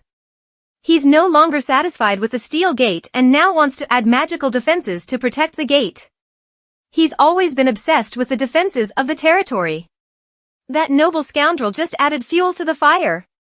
Massey stammered, the safer, the better, right? Ruth sighed, I have to design that magical device. I'll be working myself to death. Rudy cheerfully brought over the breakfast. Here's your breakfast, madam. She placed the delicious bowl of soup on the table. Massey took a spoonful, thinking, if Ruth is complaining like this, the design of that magical device must be extremely complicated and arduous. Suddenly, he spoke up, oh, madam, I remember you can do some basic arithmetic, right? Massey's mood immediately sank. After that remark, she became noticeably more flustered. The soup is really good today. Massey told herself she had to pretend she hadn't heard anything. Ruth coldly remarked, look, this is how the madam repays my kindness. Massey, feeling awkward, said, I don't have the ability to help, so I. Ruth quickly became melodramatic, I know, I shouldn't have asked for your help, no matter how desperate I might be. Massey was also bewildered, thinking, he's really being over the top. Ruth continued to lament, I hope the madam hasn't forgotten how I went above and beyond when you asked for help. Massey still tried to refuse, I really don't think I have the ability. The knights, while eating, listened closely to the conversation. Ruth sighed, it's just some documents with basic calculations, you can easily handle it. The red-haired knight raised an eyebrow and said, that's enough bothering others, mage. You're being rude to the madam. Ruth didn't care and just stared intently. Massey sighed, all right, I'll help you. Ruth smiled, I'll be grateful to you forever. The red-haired knight remarked, you two seem to get along well. Massey explained, well, Ruth once helped me renovate the castle. The knight cleared his throat and smiled, I must say, the castle looks much better than before. Massey replied, thank you. At that moment, the sound of chairs scraping the floor echoed as the knight stood up. Let's go once we're done eating, the red-haired knight said. The others nodded and stood up as well, bowing to the madam before leaving the room. Now, only Ruth and Massey remained, and she suddenly felt a bit of sadness. Ruth sighed, you can't blame them for their attitude. After all, it's the Duke's fault from the beginning. Massey listened silently. Although the dragon-slaying campaign did bring glory and fame, the truth was that it was a historical milestone marked by a lot of luck. Without it, things could have gone terribly wrong, as the red dragon was no mere crippled beast that could be easily defeated. The Duke Christ placed all the responsibility on him, despite knowing how dangerous and difficult it was. And to make matters worse, the woman who was supposed to be his wife didn't even lift a finger to fulfill her duties as a lady. Massey stammered, trying to explain, but I. Ruth responded indifferently, all the knights have always seen it that way. She gradually broke down, I really don't know anything. Ruth reminded her, what's done is done. Crying won't change anything. You are still Kristen's wife, regardless of what others think. Don't let it bother you unless they are blatantly disrespectful. After that morning meal, she felt a sense of melancholy. She understood their disdain towards her. They probably felt disdainful now that she was acting as if she were the lady of the castle, when previously she had been indifferent, if not the cause of pushing them into the danger. She could explain her lack of knowledge about the escort squad, but they would likely think she was just pretending to be innocent. Suddenly, a servant called her, Madam, the Lord is looking for you. Let me lead you to the garden. Outside, everyone was busy, and Kristen turned to her, gently calling, Massey. She looked and asked, what are these? Kristen replied, I told you I would buy you a present, remember? He gently took her hand. Come here. Massey was amazed as she looked at the beautiful white horse. A gift for you. What do you think? Compared to your horse, mine may be larger and fiercer, but this one, though still young, has been trained well and is easier to control, he explained. Massey touched the horse, overwhelmed. I've never seen such a beautiful horse before. She smiled, moved. Is it really for me? Kristen reminded her, I said it's yours. Besides, who else would deserve to ride a horse as beautifully groomed as this one? Do you like this gift? Massey blushed, yes, I really like it. I've never received such a wonderful gift before. Thank you, sir. Kristen was stunned by her smile as he stepped closer, embracing her waist and kissing his wife. After releasing her, Massey was still lost in the kiss. He smiled, let me show you the other gifts I've bought. She was surprised. There's more? Excitedly, Kristen showed off a heap of items, all for her. Massey was astonished. What's all this? The servants were bustling around, transporting goods. Suddenly, Kristen remembered, oh, I'm still surprised by how magnificent the castle looks now. Rostigo said you worked very hard. Massey asked if he liked it. Kristen smiled, of course I do. When I walked down the stairs this morning, I couldn't believe my eyes. I thought, where am I? This isn't my home. Massey hesitated, worried about his opinion. He laughed, teasing her for being anxious, saying they could temporarily halt the castle praise. Besides, he didn't have time to notice anything else because he was solely focused on ensuring his wife's safety. He wouldn't even notice if she had gilded the entire castle walls. Hearing that, Massey tensed up and turned her face away. Suddenly, he gently rubbed her head, saying, it's all sorted now. Don't worry about it anymore. He smiled and opened the gifts again, saying, come on. Kristen delightedly admired Massey in her new outfit, knowing immediately that it suited her perfectly. Massey hesitated, feeling overwhelmed with gratitude towards him. She couldn't help but tightly squeeze her hand, thinking to herself that she felt like a princess. Kristen stroked her hair. Why, don't you like it? Massey explained, no, everything is beautiful. You must be very busy. How did you find time to go shopping for me? He said it was his fault that she had to leave all her belongings at Christ Castle, so he naturally had to take the time to shop and make it up to her. She was taken aback. I didn't realize you were so thoughtful. Thank you, everything is so lovely. Kristen glanced at the servant. I have brought more gifts. Massey pressed her lips tightly together, feeling tense. Every time Kristen treated her like a princess, she couldn't help but feel like a fraud. But it wasn't like she was lying to him either. He was the only one who genuinely believed that she deserved all these gifts. Suddenly, he called Massey, making her heart skip a beat. Now I have to go check on the prisoners. You stay here and open the gifts, all right? Massey hesitated. Yes. Thank you for the gifts, Kristen. He smiled. I'll see you later at dinner. Massey watched as the Lord walked away. Rudy bowed. Would you like to continue opening the rest of the gifts, madam?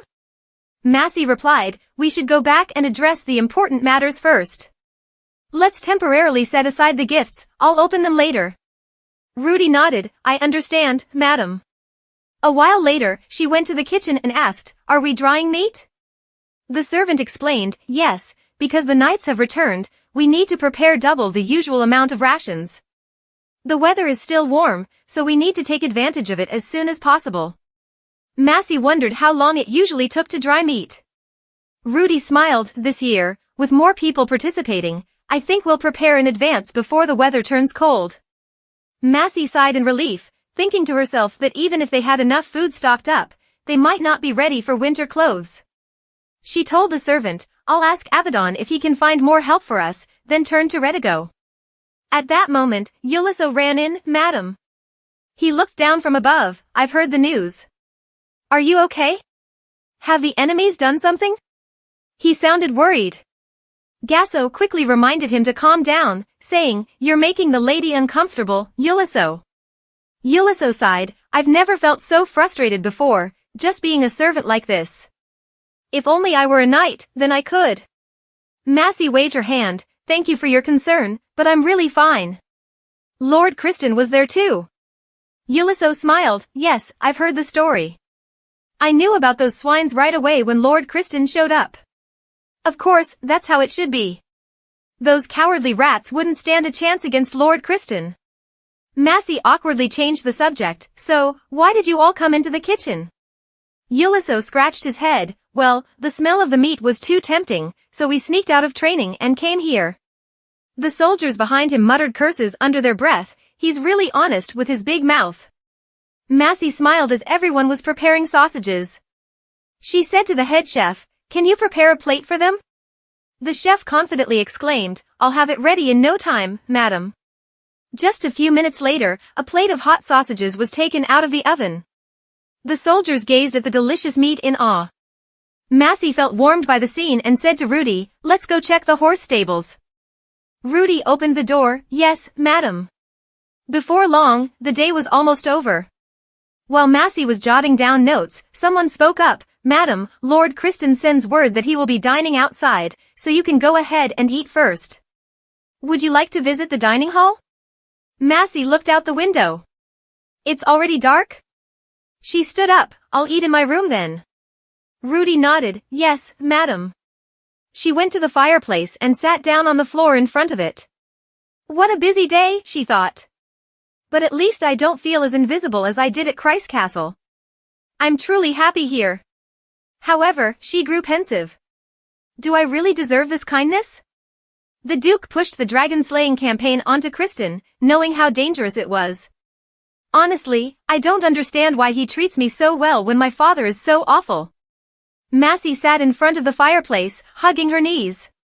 Her small frame cast a shadow in the firelight. She lowered her head and whispered to herself, "But I must do everything I can to hold on to this happiness and not let it slip away." The guards outside the castle gate called to each other, "Hey, your shift's over. It's my turn to watch." Thank God, it's freezing out here. I'm chilled to the bone. You weakling, see you later. Early the next morning, Massey gently woke up. She turned to see Criston holding her tightly and thought to herself, when did he come to bed last night? Could he be pretending to sleep again? Massey gently pushed him to the side, thinking, no, he must be really tired. It makes sense, he hasn't had any rest since he got home. She stealthily touched his hair, playing with a few strands. Criston seemed to sense it, shifting and letting out a few sleepy murmurs. Massey blushed and stifled a laugh. I must be crazy, thinking he looks so adorable when he's asleep. Massey got out of bed quietly to let him rest a bit longer. She gently changed into a new dress and softly closed the door to avoid making any noise. She went down to the kitchen where the servants were busy preparing breakfast. Massey glanced around as if looking for something. The head chef spoke up, "My lady, why are you here so early?" Massey stammered, "I just woke up. I left the room to avoid disturbing the Lord while he rests." Am I a bother here? The chef smiled brightly. How could you be a bother? This morning we have fresh bread and rabbit stew soup. Would you like to have your breakfast now while it's hot? Massey replied, "Yes, I'll have breakfast now, please." He quickly ran off, saying, "Right away, my lady." Shortly after, fresh bread with rabbit stew soup was brought out. Massey took a bite of the bread. While she was eating, someone spoke up, "Why are you up so early, my lady?" The person pushed the door open. It was Ruth, looking exhausted. "You're having a nice hot breakfast, I see? How wonderful, while I, a poor soul, haven't had a bite since last night. All thanks to the gracious Lord Criston, who dumped a pile of work on me." Massey awkwardly avoided eye contact. "Yesterday, I was a bit busy," she stammered. Ruth glared at her. "Yes, I heard all about the mountain of gifts he bought for you. Must have kept you busy all day unwrapping them." Massey quickly turned her face away. "No, it wasn't like that. There are important matters of the castle I had to oversee." Ruth stood firm. "I understand you have many responsibilities, but fortifying the castle's defenses must take priority, especially since you're the only one capable of it." Massey hesitated.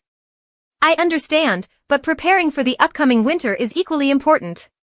I'll assist you as soon as I finish my tasks." Ruth smirked. "The safety of the Anatole people is my husband's top priority and concern. Furthermore, your help in completing the defenses quickly will give him peace of mind sooner." Massey brightened. "Really?" He nodded. "Of course, Mrs. Ruth." Massey agreed, "All right, I'll do my best to assist you, Ruth." Not long after, they arrived at the library. Massey looked around at the disorder and was genuinely surprised. "Wait, wasn't this your watchtower? Why are you working here?" Ruth said casually while eating. "There wasn't enough space, and Christian declared that I'd lose the tower if I didn't finish my task this week." Massey was speechless. How could such a massive watchtower not have enough space for you? Ruth placed something on the table. "What I need help with is quite simple, Mrs. Massey. In general, all you need to do is redraw those maps with these tools. Have a seat, and I'll explain how to use them later." If you have a good grasp of arithmetic, it'll be a breeze. Those scrolls over there are the blueprints for designing magical tools. Massey was taken aback, looking at the sheer amount of work. I guess these magical tools must be enormous? Ruth explained, the sizes vary, but the ones we're designing are about the size of a pumpkin. Most of them are ancient scripts, like worm runes, embedded into the tools. We'll carefully layer these intricate ancient scripts into the magically reinforced tools. Massey looked at the stack of ancient scrolls, letting out a curious awe. Ruth continued, explaining that these were tools designed to amplify the mana in the vicinity by 10-fold or even 100-fold, a type of magic often used by regular wizards. A Grand Mage is someone who understands arithmetic to maximize the efficiency of mana usage. Massey reconsidered, recalling that many wizards could perform magic without needing such tools, even you had used magic without the need for these devices. Ruth shrugged, explaining that casting magic without tools required extensive knowledge of incantations and mastery of ancient languages. It took a lot of practice to become proficient, and even then, only simple spells could be cast without tools. Advanced spells required much more time and effort. Massey sighed, feeling like there was no other option but to design magical tools. Ruth nodded in agreement. Massey examined a design sheet closely, pondering whether anyone could perform magic if they knew how to write ancient languages. Ruth crossed her arms, explaining that simply knowing how to draw dragons or phoenixes wouldn't suffice. Magic wasn't as simple as creating something out of nothing. Magic was something one had to learn to control, so knowing ancient languages wouldn't help if one didn't possess magic themselves. Massey expressed her surprise, recalling instances where ordinary people had used magic before. Ruth then presented a book containing magical stones, explaining that these stones contained a certain amount of magic. She handed one of the stones to Massey, suggesting that placing them into magical tools would enable ordinary people to control magic to some extent, but their function was basic, serving as a source of energy, no more. Holding the stone in her hand, Massey felt a rush of excitement. It was as if she had just glimpsed a whole new world opening up before her. Ruth immediately clapped her hands together and said, "Now that your curiosity has been satisfied, let's get started, shall we? If we don't hurry, I could lose the entire tower." She then directed Massey, who furrowed her brow, trying to understand everything he had just explained. Carefully, she held the pen and sketched again for accuracy. Ruth looked at the drawing approvingly. "You did even better than I thought, madam. It's nearly perfect." Massey still seemed bewildered. "Could someone like me really do this?" Ruth replied, "Exactly. I mean, you exceeded my expectations." Massey felt a glimmer of hope. "At least I can help with something." Suddenly, a loud noise interrupted them, and a man stood there, his voice stern. "I heard you've been here since early morning. Explain what you two are doing here." Kristen looked around, noticing the messy clutter. "And what's all this mess?" Ruth spoke up, "Can't you see? We're diligently working on the magical tools as you requested." Kristen's voice grew stern. "Are you trying to get back at me by making my wife work?" Ruth retorted, "I enlisted the help of the lady when you were having trouble sleeping and eating, didn't I? She's the only one in this castle who can read the manuals and do math. I wouldn't dare ask any of you knights for help." Kristen stared at her intently. "So you're relying on the lady of the territory?" Massey pulled Ruth's sleeve and said, "Kristen, I don't mind at all. This isn't difficult, and more importantly, it's for Anatole's service. I don't want this place to be threatened again." Kristen softened his tone. "There's no need for that. It's never been like that, and you shouldn't put yourself in danger like this." Ruth raised an eyebrow. "Where do you find danger in this? Are you afraid that a goose feather pen will fatally stab the lady?" Kristen glared furiously. "You touch anywhere, and that place will explode. Why are you working in the library without going to the tower first? What if you cause a fire?" Ruth casually responded, "I'm designing magical tools to protect the fortress. If they explode, I'll be glad. The only awful thing is that suddenly the library becomes too sturdy." Massey interjected timidly, "Sir, please don't be angry." Ruth said, "It's safe." Kristen turned back to look at his petite wife, not angry. "I'm just worried about you. It's okay if you have to help him, but don't overexert yourself. Ruth became furious. So in your eyes, I'm just some sort of awful person, huh? Kristen immediately embraced Massey. I only know you're like a slow-burning firecracker. Let's call it a day. Now, if you don't mind, let's go and welcome my wife back, shall we? Ruth exclaimed as she realized he was going out without wearing his armor. Kristen glanced at her and replied, "Today, I'm taking a break. Even warriors need a day off from time to time." Then Kristen ushered Massey out, closing the door behind them with a thud. He tightly held his wife's hand. "You must dress warmly before going outside, it's very cold today." Massey asked in surprise, "Where are we going?" He smiled. "Now that you have your own horse, before the weather gets colder, we should let it out to play freely. I know a beautiful place." She looked at him, worried. "You're not tired, are you?" Massey suggested, "I think you should rest on the bed for a while, Kristen." He leaned closer and whispered, "I'm not an old man needing to climb onto the bed to rest, am I, Massey?" He suddenly turned to look at her, raising an eyebrow. "But if you keep insisting on resting on the bed, then..." In an instant, Massey understood what he meant, her face flushing red. She quickly averted her gaze, feeling embarrassed. He chuckled and gently stroked her head before planting a soft kiss on her forehead. "Quite tempting, isn't it? But today, let's go out and have some fun, shall we? I want to leisurely ride our horses across our domain with you." A few minutes later, they arrived at the stable together. Kristen rubbed his large horse's back. "You remember this guy, right? His name is Tilo, a perfect lad except for his temper." Massey asked, "Do you like horses, sir?" He chuckled, "Oh, yes. Ever since I was young, I've wished for one. Tilo has always been the best I've ever owned." Massey glanced at them, impressed. She asked, "Have you named your horse yet?" Kristen reminded her, "You should name it soon so they'll listen to you sooner." She hesitated, "What should I name it?" Kristen suggested, "Your horse, right?" Massey looked up at her beautiful white horse with its soft white fur. She suddenly remembered the symbol on the knight's flag. Massey smiled, "How about Gemin?" Kristen asked, "You named it Gem because it's a white horse? It's not very original, is it?" Massey sheepishly replied, "I like it because calling him Gemin sounds nice." Hearing that, he smiled. "All right, let's go have some fun now, shall we?" After getting ready, they both mounted their horses. Kristen remarked that she didn't seem too eager about riding. Massey admitted, "I don't ride horses regularly. It's not necessary. Besides, I've never left Castle." Kristen replied, "I've heard many rumors about you. People say the eldest daughter of the Duke avoids the world because she's delicate and fragile." Massey was astonished. "I had no idea people thought of me like that."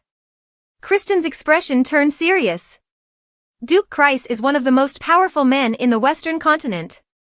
So it's natural for people to be curious about his daughter. Moreover, unlike your sister, you have never appeared in public. That's why people are even more curious." He continued, "I heard there was a knight so curious that he sneaked into Castle just to catch a glimpse of you." Massey tightened her grip on the reins, unsure of what he expected upon hearing those rumors. She hesitantly replied, "He must have been disappointed, I suppose?"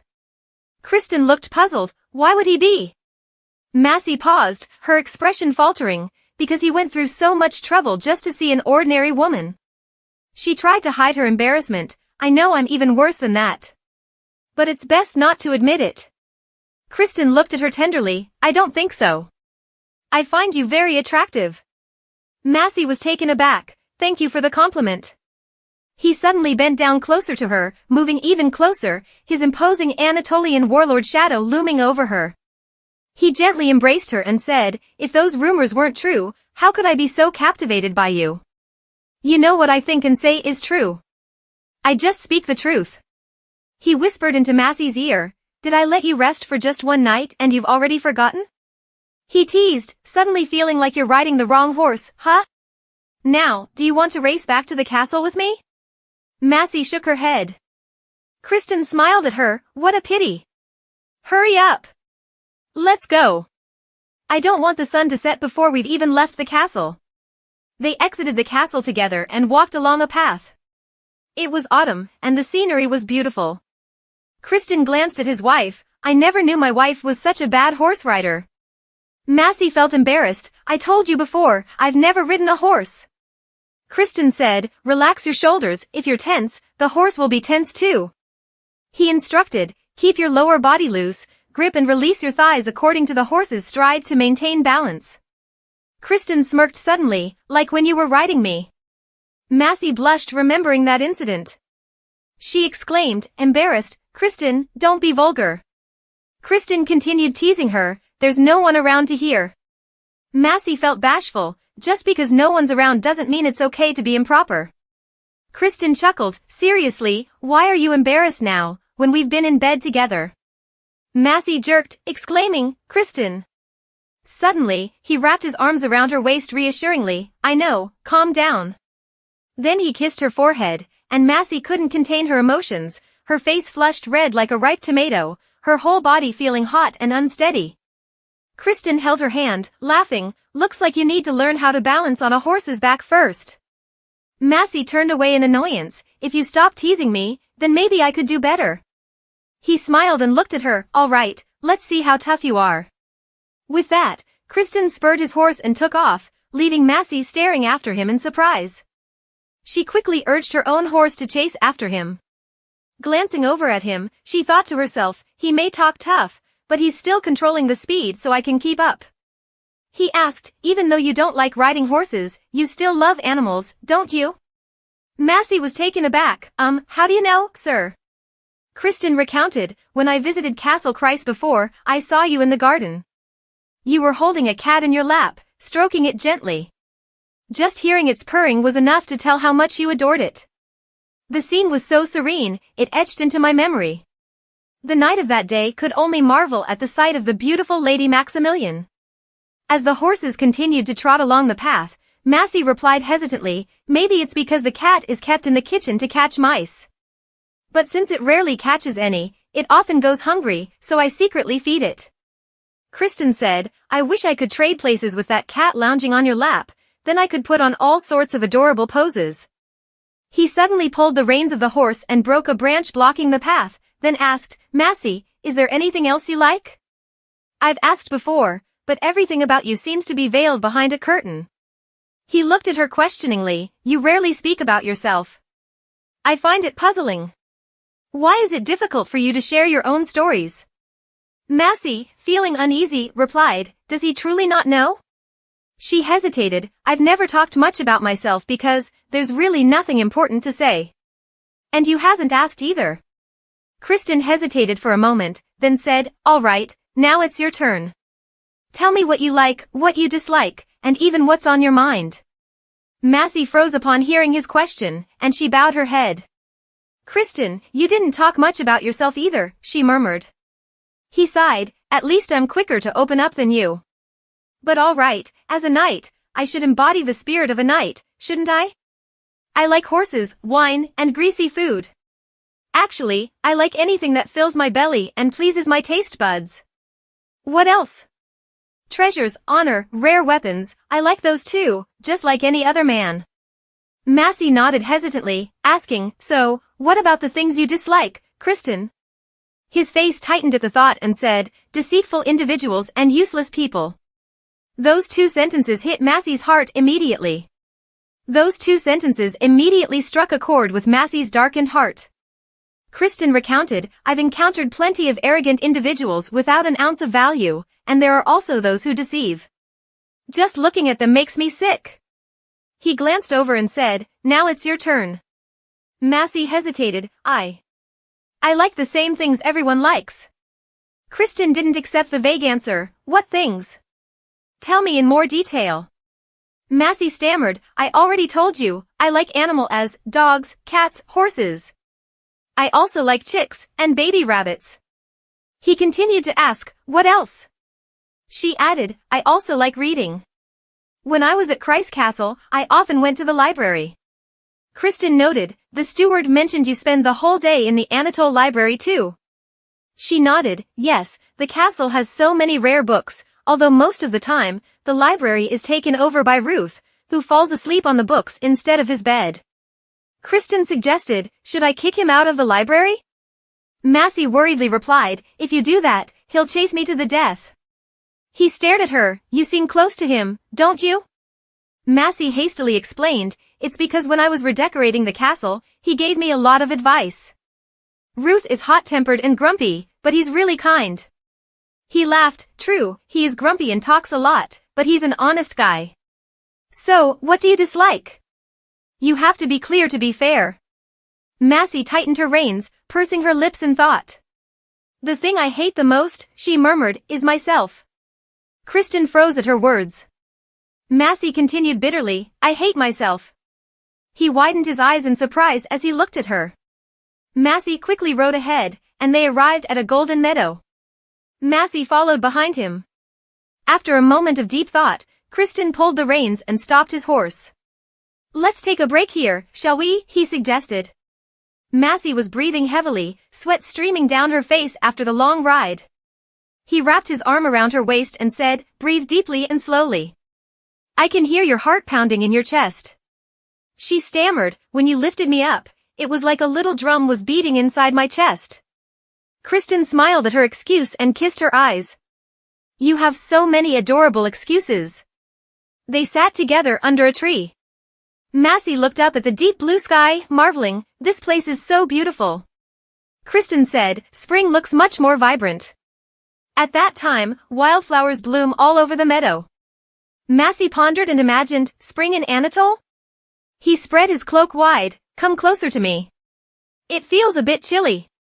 She immediately snuggled up to her husband. He smiled, where did that shy girl from earlier go? Then he rummaged in his pocket and pulled out a bottle, I brought some wine. She took the bottle and drank a sip. Kristen looked at her with deep affection, saying, let me have some too. Then he took the bottle from Massey and gulped down a large sip. Massey watched him drink the wine with delight. He suddenly asked, why do you hate yourself? She thought to herself, hoping he wouldn't press further, I'm hoping he won't question this. She asked, haven't you ever hated yourself? He hesitated, of course, countless times, but not so much that it becomes the first thing I say when someone asks. Then he kissed her forehead. Massey stammered, there's nothing to hate about you. How could anyone hate you? He laughed, you think so? She exclaimed, I bet you know that better than anyone. Kristen looked at her skeptically, but I'm not so sure. Tell me more specifically. Massey felt a bit shy, well, you are very strong, the mightiest knight in the 7 kingdoms, tall, and intelligent too. Kristen glanced at the horses in the field and casually asked, intelligent, huh? That's the first time I've been complimented on that. Usually, I'm just called a slow, dumb brute. Massey said, if that's true, then why do so many people respect you? He thought for a moment and said, maybe you're right. Anything else? She shyly continued listing her husband's virtues, you are also very righteous, a skilled and brave leader, and... Massey suddenly paused and sneaked a glance at him. With his chiseled features illuminated by the sunlight, she quietly added, you are extremely handsome. Kristen was taken aback, do you think I'm handsome? Massey blushed, of course, sir. I thought you already knew that. He whispered, leaning down, how would I know what you think? She hesitated, I have eyes too, Kristen. My eyes see and acknowledge the same things that everyone else sees and acknowledges. He pursed his lips as he remembered, did you shoot me every time you saw me back at Castle Chryse? It was as if you were looking at some evil spirits, not showing any admiration for me at all. Even the wrinkled faces of those fairy lovers didn't make anyone look as frightened as you did. She attempted to explain, I've never seen any fairies. He remained serious, you know what I mean.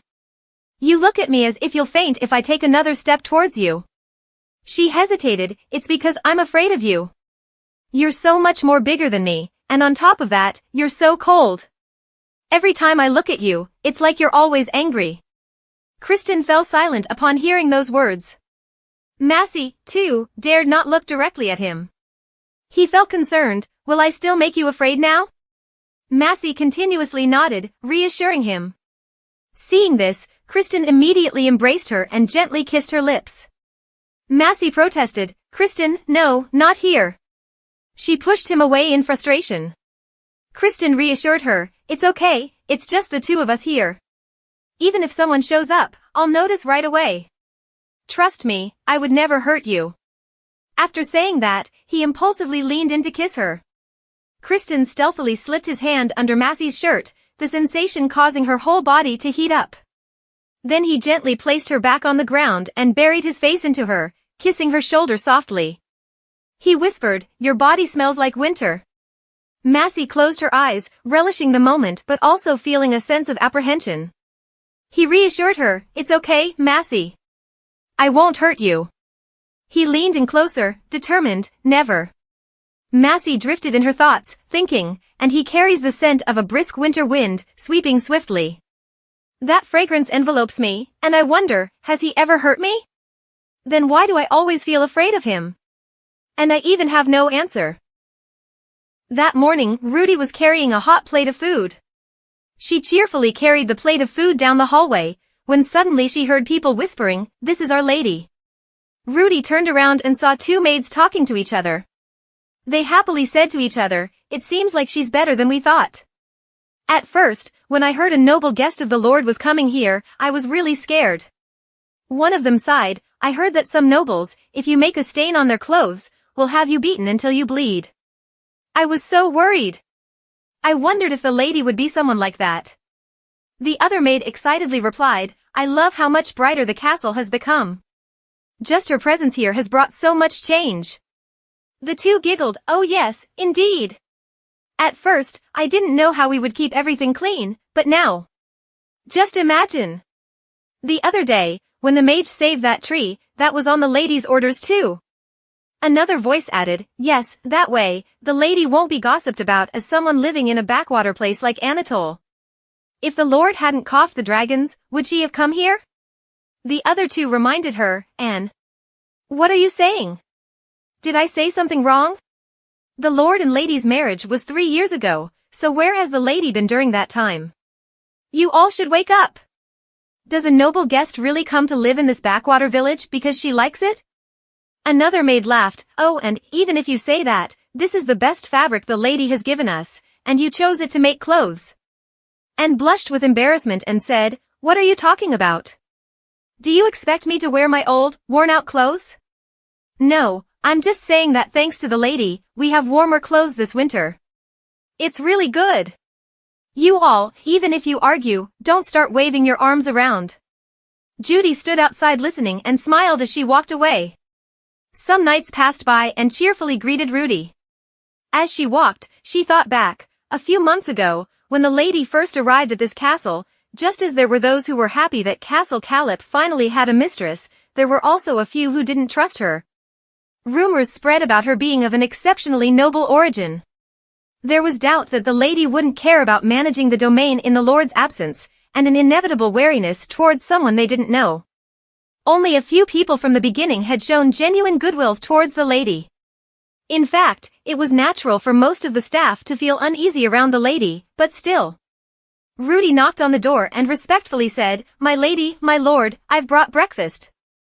Massey, inside, responded, "Come in." As soon as Rudy opened the door, she was greeted by the sight of the two of them being affectionate on the bed. She cheerfully said, "I'll leave it here. Please eat before it gets cold." Rudy continued her earlier thoughts, however, the lady has taken care of the castle, and the appearance of the castle has gradually changed. Seeing the lady take care of what the people of Anatole cherish and love, the people here have slowly let go of their wariness.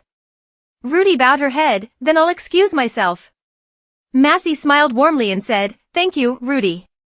Rudy was taken aback for a moment but smiled in return.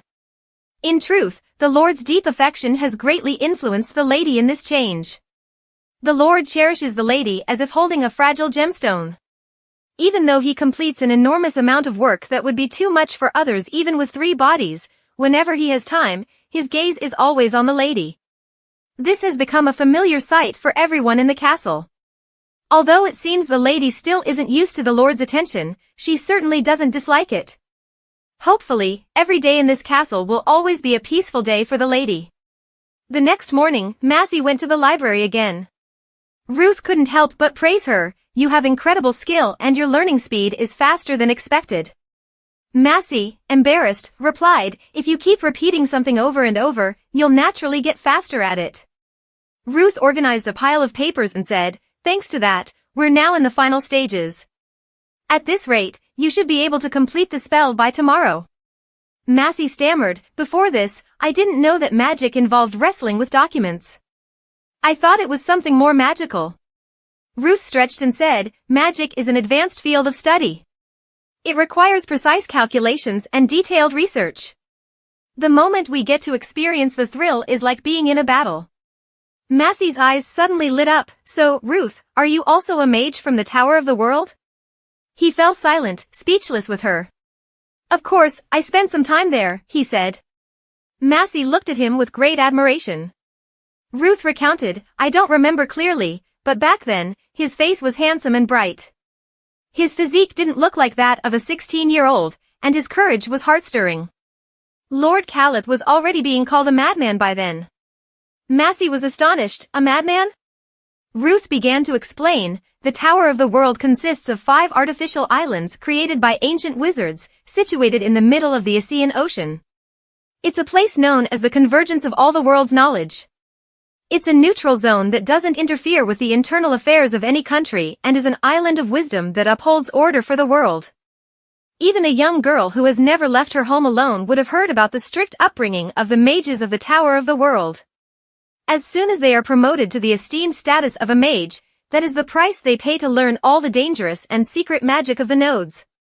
If that power is used recklessly, the world will be thrown into chaos. Therefore, there's no other option but to become a subject of surveillance.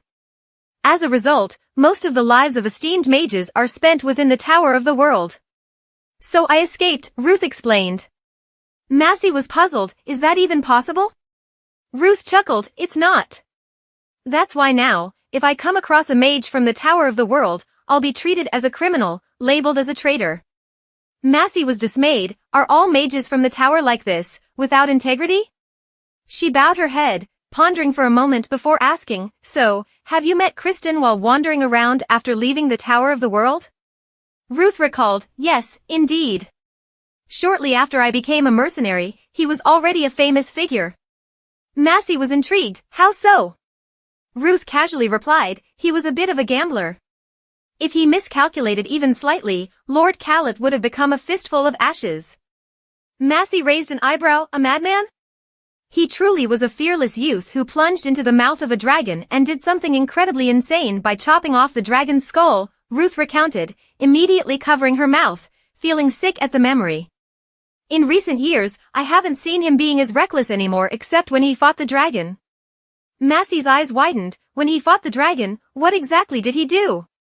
Ruth explained that during the battle, Lord Calip temporarily absorbed external magical energy and used it as his own sword, a unique ability that wasn't innate but rather a physical transformation caused by regularly using the blood and body fluids of monsters. Letting people know, Lord Calip utilized that power to engage in direct combat with Burrard, the most powerful natural magic creature in the world. He then separated and absorbed that magical strength, afterwards using his sword to decapitate the dragon. Thanks to that foolish action, he gained a reputation as the bravest knight on the entire continent. Massey's heart pounded in his chest. I had no idea that his powerful deeds, always praised by others, were such reckless actions. He truly could have lost his life, and I would never have known, only left with the painful memories of that first night with him, forever unable to escape the dark room of Christ's mansion. She bowed her head in resignation, perhaps it's indeed forever. Ruth suddenly noticed Massey's trembling figure. He hesitated, I didn't mean to make you fearful. Living among ruthless people, I've lost my sense of delicacy. This shouldn't have been said to the lady. Massey tightened her grip on her hand, it's because I asked first. She thought silently, it should be fine. The dragon is dead, and Ruth also mentioned that Kristen no longer engages in reckless actions. But when this winter passes, Kristen will be called upon by the king again and leave for another campaign because it's the duty of a noble, of a knight. What if he can't come back this time? What will happen to the people in Calip's castle and even to myself? The comfort and happiness that I thought I had achieved may not be as stable as I thought. When they returned to Kristen's room, he announced, "In 2 days, I'll embark on a military campaign." Massey watched him take out his armor, stunned by the news. She couldn't believe it and stammered, "Why, sir?" Massey's mouth was dry as she asked, "Where are you planning to go?" Kristen replied, "They've located the location of the goblin pack on the other side of the mountain. I intend to stay there for about 3 to 5 days to eradicate them completely." Massey worriedly exclaimed, "That will be very dangerous." He chuckled, "So now you're worried about me?" She hesitantly replied, "Yes, that's." Kristen reassured her, "Eliminating these goblins may be troublesome, but it's not excessively dangerous. Compared to hunting down rabbit packs, it's slightly more irritating." Massey hesitated. "If they're not too dangerous, then maybe it's okay." He looked at her seriously. "Massey, my duty is to protect this land. Are you suggesting I neglect that duty?" She startled, I. He scratched his head, explaining, "Goblins are low-level creatures, but they reproduce rapidly. If we don't eradicate them at the root, they'll multiply and become a significant threat. My mission is to prevent that from happening." Massey faltered, I'm sorry, I overstepped my bounds." Massey closed her eyes, feeling the warmth of his embrace, reluctantly accepting it. That night, he held her as they slept, but Massey couldn't sleep. She silently pondered that she knew Kristen was an extraordinary person. Day in and day out, from dawn until late at night, he showed no signs of fatigue, constantly monitoring the territory without rest. She knew there was no need to worry about things not happening, but the thought of him having to sleep in the cold winter wind made her heart ache. Being the wife of a knight meant always being prepared for this lonely and cold loneliness, didn't it? Massey sighed, looking at her husband. Is the reason why other noble couples keep their distance and sleep in separate rooms because they don't want to experience this kind of pain? Her heart ached at the thought. If that's the case, then now, are we getting too close? The next day, a fireball was immediately launched and flew towards the protective wall of Anatole Fortress. The knights around were excited. "The sound is still so loud." Kristen nodded approvingly, "Well done. The magic artifacts are working very well." He then ordered the gates of the fortress to be opened. At this moment, Reup appeared, leaving Kristen speechless. "Is it really necessary to go this far?" he asked. Kristen explained, "Because we will be absent from the territory, we must show everyone that Anatole is safe and secure like this, so that no one dares to invade Anatole one more times." Massey looked up at her husband. "I see. So the demonstration earlier was not only to test the functionality of the magic artifacts but also to reassure the people." She then turned to look at the object behind her. Those 2 small magic artifacts could release such great power, but what were they made of? They were the size of pumpkins and smooth, with a white color like ivory. She asked Reup, "What are those magic artifacts made of?" He replied nonchalantly, "They are made from basilisk's bones." Massey was puzzled. "Bones?" Reup crossed his arms and explained, "Because dragon-like creatures such as basilisks, whether they fly or crawl, have strong endurance, most magical tools are made from their bones." Hearing this, Massey shuddered. Reup noticed and asked, "What's wrong? Why do you have that expression? Don't you touch bones when you eat meat?" Massey stammered, "But the bones of magical creatures are different, aren't they?" At that moment, as Kristen was walking away, he turned back to his wife and said, "Massey, you should head back now." She hesitated, "But what about you?" Kristen replied, "I need to escort the intruders away and meet the messenger from Arden. Reup and Hebizon will take you back to the castle. And get ready for the campaign." Hebizon sighed, "I was planning to stay in bed a bit longer." Reup remarked, "Weren't you complaining about feeling sore when you're in the castle?" Hebizon mounted his horse, "You try sleeping with bones sticking into you." Reup responded indifferently, "I think I'll pass. A delicate and fragile mage like me might not survive even a cold winter." Hebizon was taken aback. "Delicate and fragile? Among the Gendragon Knights, no one has a stronger spirit than you." Reup, unbothered, replied, "That's just your opinion." Massey watched them and smiled to herself, thinking, "I'm not sure if their relationship is good or bad, but somehow, seeing them like this makes me happy." Reup suddenly stopped his horse and said, "Wait a moment. Before we return to the castle, let's stop by the market. We're out of herbs and magic stones.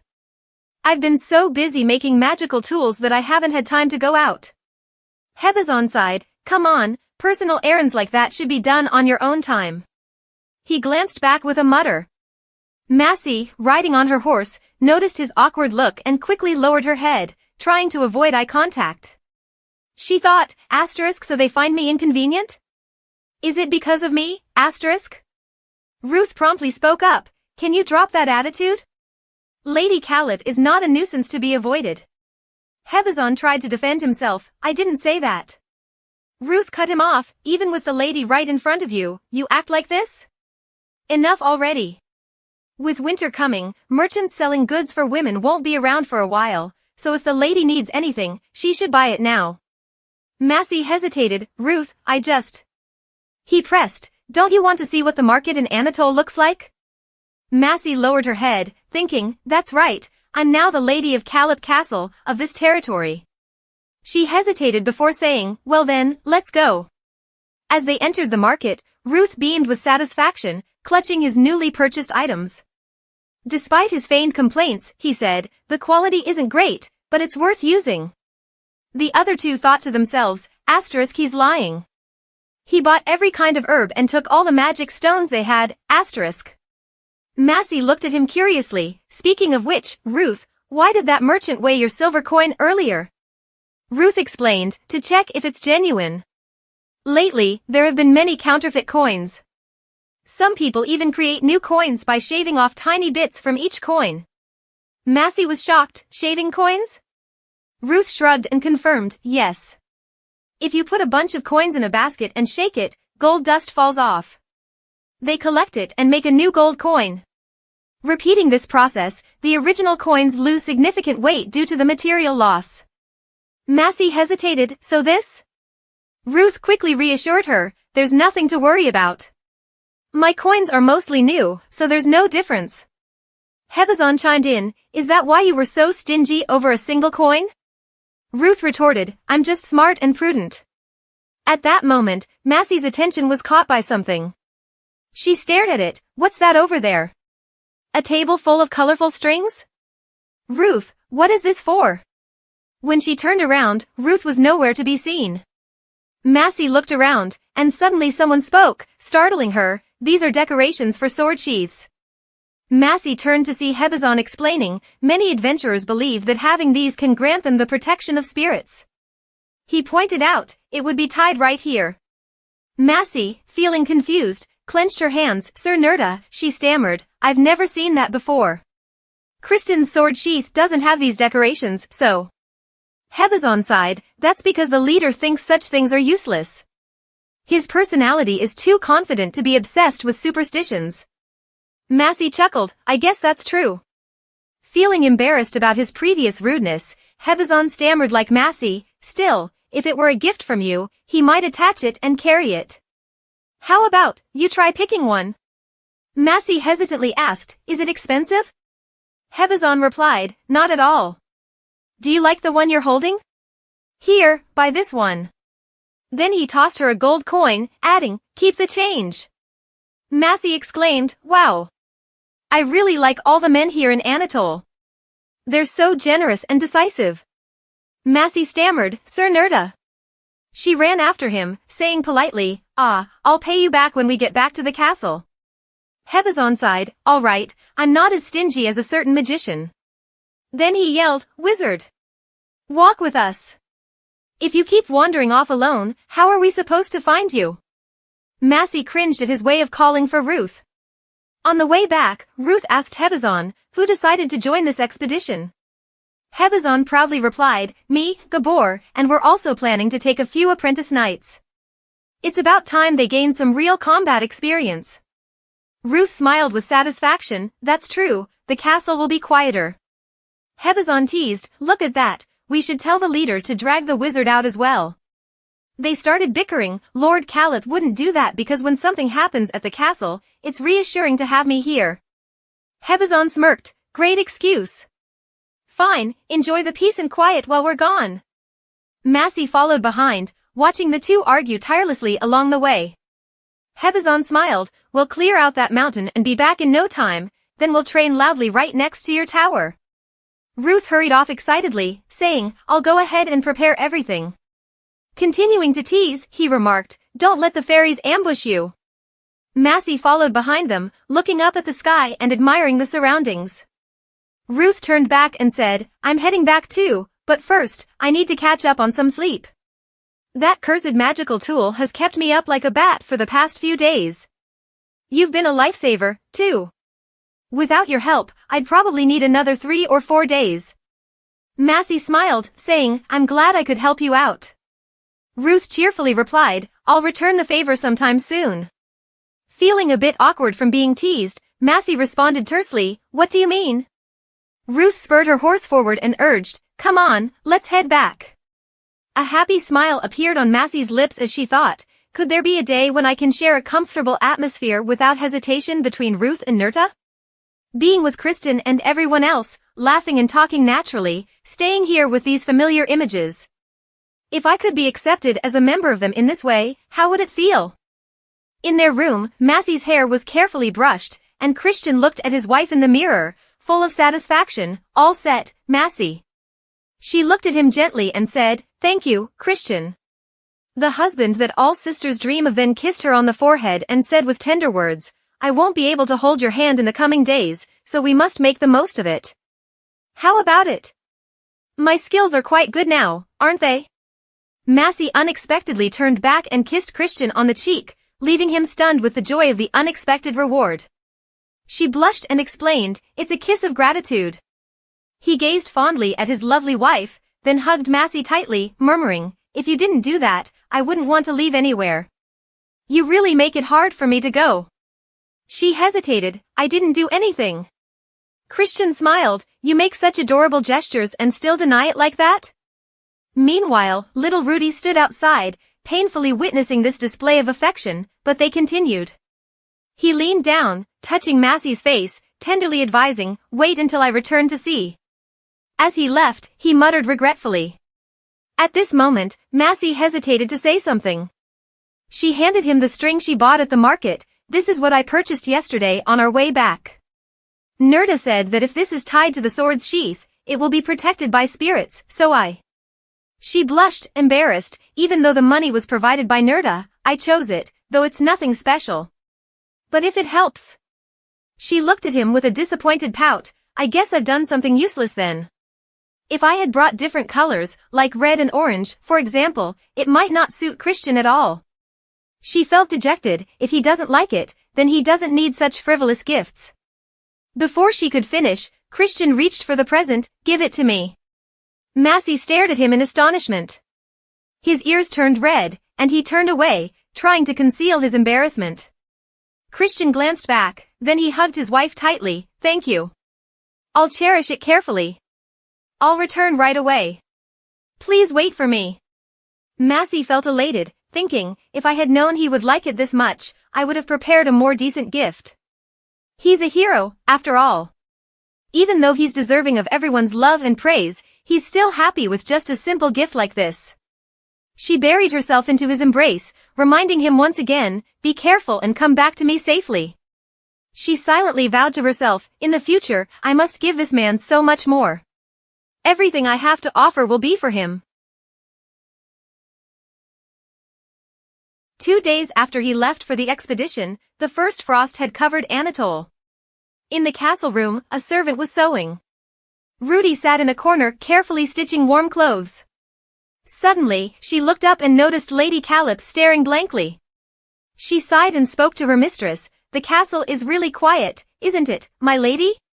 Massey started and looked at Rudy. They both gazed out the frost-covered window, taking in the entire garden.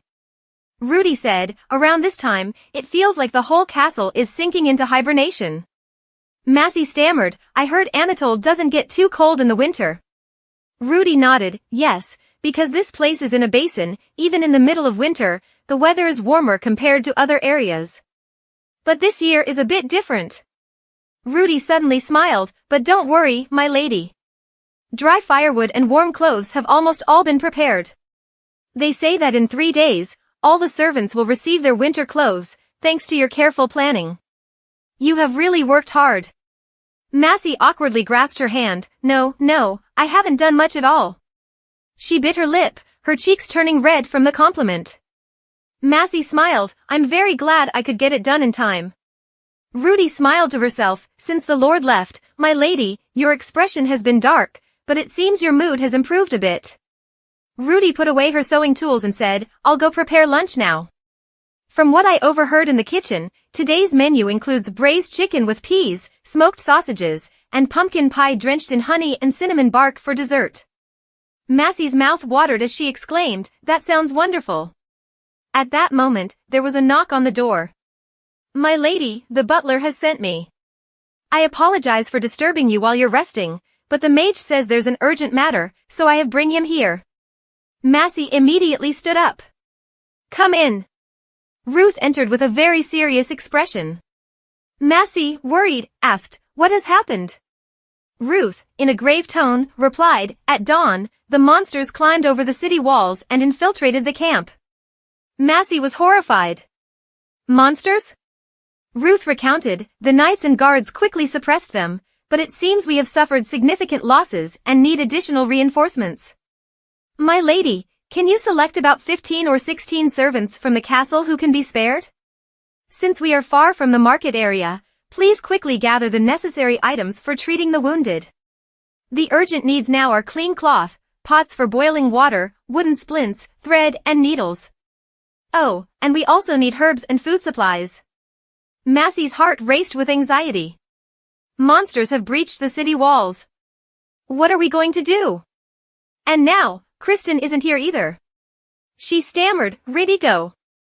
The butler bowed, I will tell them to prepare right away. She then said, give the order, Ruth.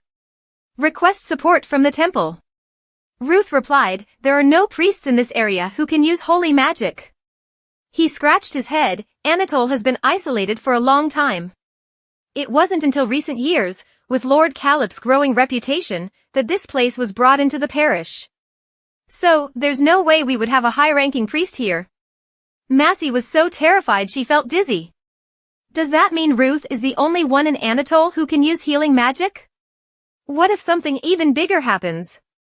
At this moment, Ruth snapped his fingers.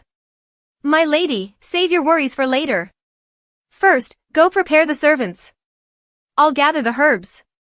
Massey, with determination, said, I understand. I'll get ready right away. She reminded herself, that's right, I am the lady of Calip Castle. With Kristen not here, I must handle this decisively. A while later, as Ruth was carrying the supplies, he looked at Massey in surprise. My lady, are you planning to go as well? She asked, if I go, will I be a hindrance to everyone? Ruth shook his head. No, not at all. I was just a bit surprised. He smiled, it would be very helpful if you came with me. Come on, get in the carriage first. Massey smiled brightly at his words and climbed into the carriage with Ruth. The two sat facing each other inside. He suddenly spoke up, my lady, have you ever treated injured people before? Massey shook her head. No, I haven't. Ruth thought for a moment, then took out 2 pouches and said, my lady, please take these. Massey looked puzzled. What are these? He explained, they are a hemostatic medicine and an antidote. The situation there will be quite chaotic, so it's better to explain before we arrive.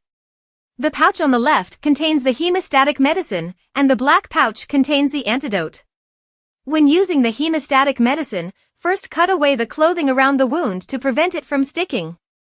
After cleaning the wound with water, sprinkle the medicine on it. Once the bleeding stops, press down with a clean cloth to control the bleeding. If the wound swells and turns purple, or if someone develops a fever, give them the herbs from the black pouch. Ruth nodded in agreement.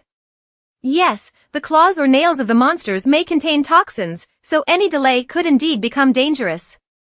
Massey hesitated, what about using healing magic? Ruth sighed, my magic is limited to those with severe injuries. For others, they need direct treatment. Among the servants, there are quite a few who have experience with situations like this. Just give them simple instructions, and they'll know what to do. So, my lady, don't be too tense, and let's care for the wounded together. If you encounter any difficulties, just call me. Massey hugged the medicine pouch tightly. I understand. Ruth smiled, good. Then let's go with firm determination. Not long after, the carriage arrived at the destination. Ruth and Massey got off the carriage.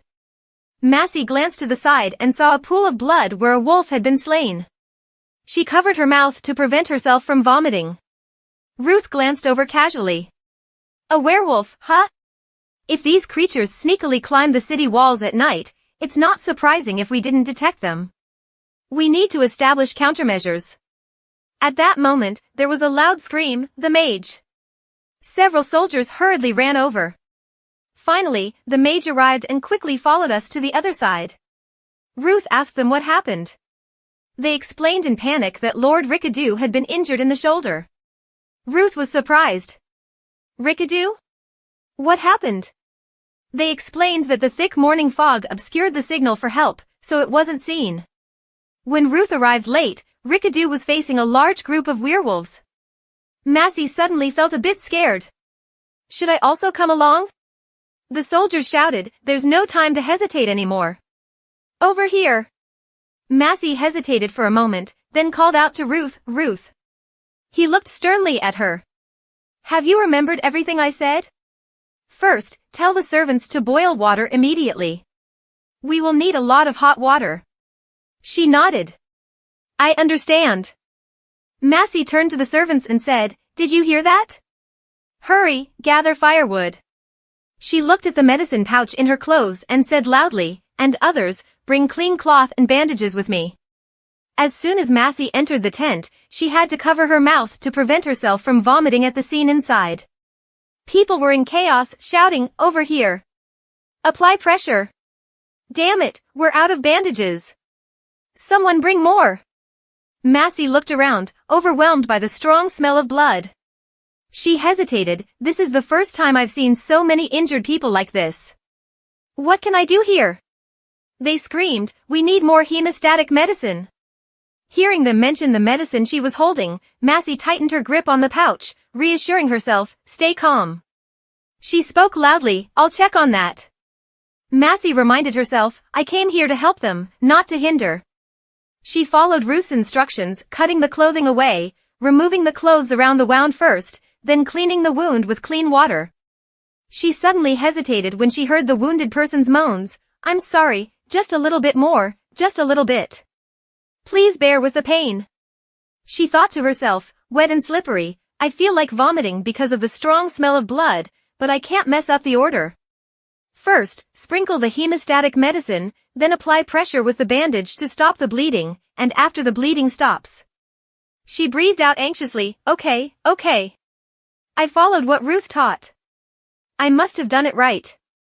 If there's no bleeding or fever, it should be fine. She discreetly glanced at those around her, all busy bandaging wounds. Massey sighed in relief, everyone is treating in the same way. That's good, just keep doing that. Next person. Massey called out loudly. Suddenly, she froze in horror. Oh, this. Their bone. Bone is protruding? What should I do now? Should I call Ruth? But Ruth is currently treating Lord Ricardo. Massey quickly grabbed a cloth. Okay, first, I need to clean the wound. Behind her, someone suddenly reminded her, Madam, don't touch that person. Massey startled and turned around to look, relieved to see Ruth. He sat down and said, in this case, the bone needs to be reset first. This task alone is a bit too much for me. Can you lend me a hand? Massey nodded determinedly. I can do this. After a loud crack, Ruth exclaimed, all right. The bone has been reset. You need to hold it tightly like this until the healing magic begins. She closed her eyes tightly. It's easier said than done. Suddenly, a light appeared, causing her to open her eyes. It was Ruth using healing magic. Massey gazed at the light dazedly, suddenly recalling a painful past. It's strange, on that day, there was also a light that struck me, causing unbearable pain. She reached out and touched it. I always thought healing magic was colder than ice and only brought pain. Why is this light so soft and warm? The victim, after being treated, fell comfortably asleep. Ruth stared intently at the victim, noting that there was still poison in their body. Massey jumped when she heard about the poison. Ruth reminded, if he wakes up, give him the antidote, but it's difficult to swallow, so it's better to soak it in hot water and have him drink it sip by sip. Massey immediately stood up. I'll go boil the water. Ruth massaged her tired shoulders. Yes, please, madam. In the meantime, I'll rest for a bit. Massey looked at her with concern. Ruth seems too exhausted. Healing magic seems to consume more energy than I thought. She resolved, I have to be strong too. Let me try once, and maybe the next treatment will be better. Massey looked around. First, ask the servants to prepare a pot and boiling water, and also prepare firewood. She suddenly realized that the smell outside the camp was getting stronger. Massey froze, looking at the fire. Is that the smell of burning flesh? People around shouted, quick, burn it faster. Stay away from the smoke, it might be poisonous. Massey looked at the bloodstains on the ground. Wait, so that means... She covered her mouth, the smell I've been noticing all this time. Massey couldn't hold back and vomited immediately. She stood under a tree, continuously retching. Massey breathed heavily, unable to bear it. She trembled, shocked by how horrendous the smell of burning bodies could be, and how everyone seemed to endure it as if nothing was wrong. Then she suddenly remembered that she was supposed to be boiling the herbs and taking them to the victims. Suddenly, a knight spoke up, Hey! What's going on here? He was surprised to see her. Lady Calip, what are you doing here? She tried to explain, it's nothing, I was just going to get some firewood. The knight noticed the vomit under the tree and stood there quietly for a moment before disdainfully saying, Lady, you shouldn't be here. You should return to the castle immediately. She tried to justify herself, I'm fine, you don't need to worry. He glanced at her and said, as the wife of the leader, wandering around like this is unacceptable to me. Stop wasting time and return immediately. Then he shouted, Hey, guards! Bring a carriage here to take the lady back to the castle. Massey took a few steps back, then suddenly stopped in front of him. The soldier looked at her suspiciously, Lady Calip? Massey replied firmly, her mind filled with the knight's disrespectful words from earlier, when considering the situation at the camp, it's natural for the wife of the lord to appear here. I will fulfill my duty, sir. What authority do you have to call me useless? The knight looked puzzled. Massey scolded herself, Don't stumble over your words, speak confidently given the circumstances. She bowed her head, Please, don't worry about me, sir. Just do as you wish. After that, she ran away. The soldier called out, Wait a moment, madam. But he stood frozen, watching her go. Massey ran while worrying, What now? I've said it all. Could he possibly think his words are arrogance? Oh well, it's okay. They don't like me anyway. She suddenly stopped and looked into the distance. Massey imagined if that group of knights. Tears streamed down her face, even if they hated me a bit more, nothing would change. Yes, that matter isn't anything at all. A gentle figure entered the tent. Massey spoke up, Ruth, I've told you. I brought some herbs and clean cloth. Is everything okay now? Ruth, in the midst of using magical healing, turned back to look at her. Massey watched him anxiously, Are you still using magic to heal? Take a break. Ruth replied, I see the patients are in urgent need. Sitting still is difficult. Massey reassured her, It's okay. All the crises have been resolved. Thanks to that, my strength is also depleted, but I'll return to normal in about half a day. Massey asked, Should we invite a village doctor? Ruth explained that in Anatole, there's only one healer who can treat them, and we can't ask them to leave their clinic. So it's better to take the patients from this side over there. However, the clinic space cannot accommodate them all, so I'll have to take the poisoned or severely feverish patients on the horse carriage, while I'll handle the others myself. Massey silently wondered, Are we including ourselves in this? She asked, What should I do? Ruth replied confidently, It's not difficult at all. I'll apply poultices to the swollen wounds, splint broken bones, and stitch up any lacerations. Massey panicked. Stitch up? Ruth stood up. I'll handle that. You just need to be here to support me. She smiled. Oh, and some of the methods may be a bit unconventional from Southern, so it might seem strange to you. Just focus on assisting me. Massey nodded. I'll do my best. Then the two of them were busy until late into the night like that, exhausted beyond measure. Massey sat outside by the campfire, recalling how she had to assist Ruth earlier, prepare the supplies, help Ruth administer medicine to the patients, then apply warm compresses to the wounds. While Ruth stitched up the wounds, Massey soaked cloth in alcohol. She cried from exhaustion. I can't even move another finger. Ruth brought over a pile of dirty cloths to comfort her. Take a rest by the fire. I'll take care of these. Massey sat by the campfire, deep in thought. So this is the first time we've worked together like this. Thanks to Ruth's patient teaching, I haven't made any major mistakes. I've learned a lot of miraculous knowledge, like using strong alcohol to clean wounds if there's a head injury or excessive bleeding. Otherwise, using high-proof alcohol can reduce the severity of the wound. What's the principle behind it? Southern medicine? Ruth knows a lot of things. Just then, someone called out to her, Lady Maximilian. The soldier from earlier appeared, looking awkward. If you're okay, please have some of this. It's rabbit stew. He held out a pot of soup to her, sheepishly apologetic. It might not be as good as the food in the castle, but it's edible. Massey hesitated, looking at him. Why is that knight giving this to me? Earlier. She was about to refuse, but her stomach growled before she could speak. Massey, embarrassed, thought, I haven't eaten lunch. She accepted it and thanked him. The soldier instructed, it's nothing. Eat it before it gets cold. She then sat down by the campfire. Massey took a spoonful, her eyes lighting up immediately as she ate several more spoonfuls in quick succession. It's delicious. The soldier watched her, looking a bit embarrassed. She suddenly stopped when she noticed his awkward expression.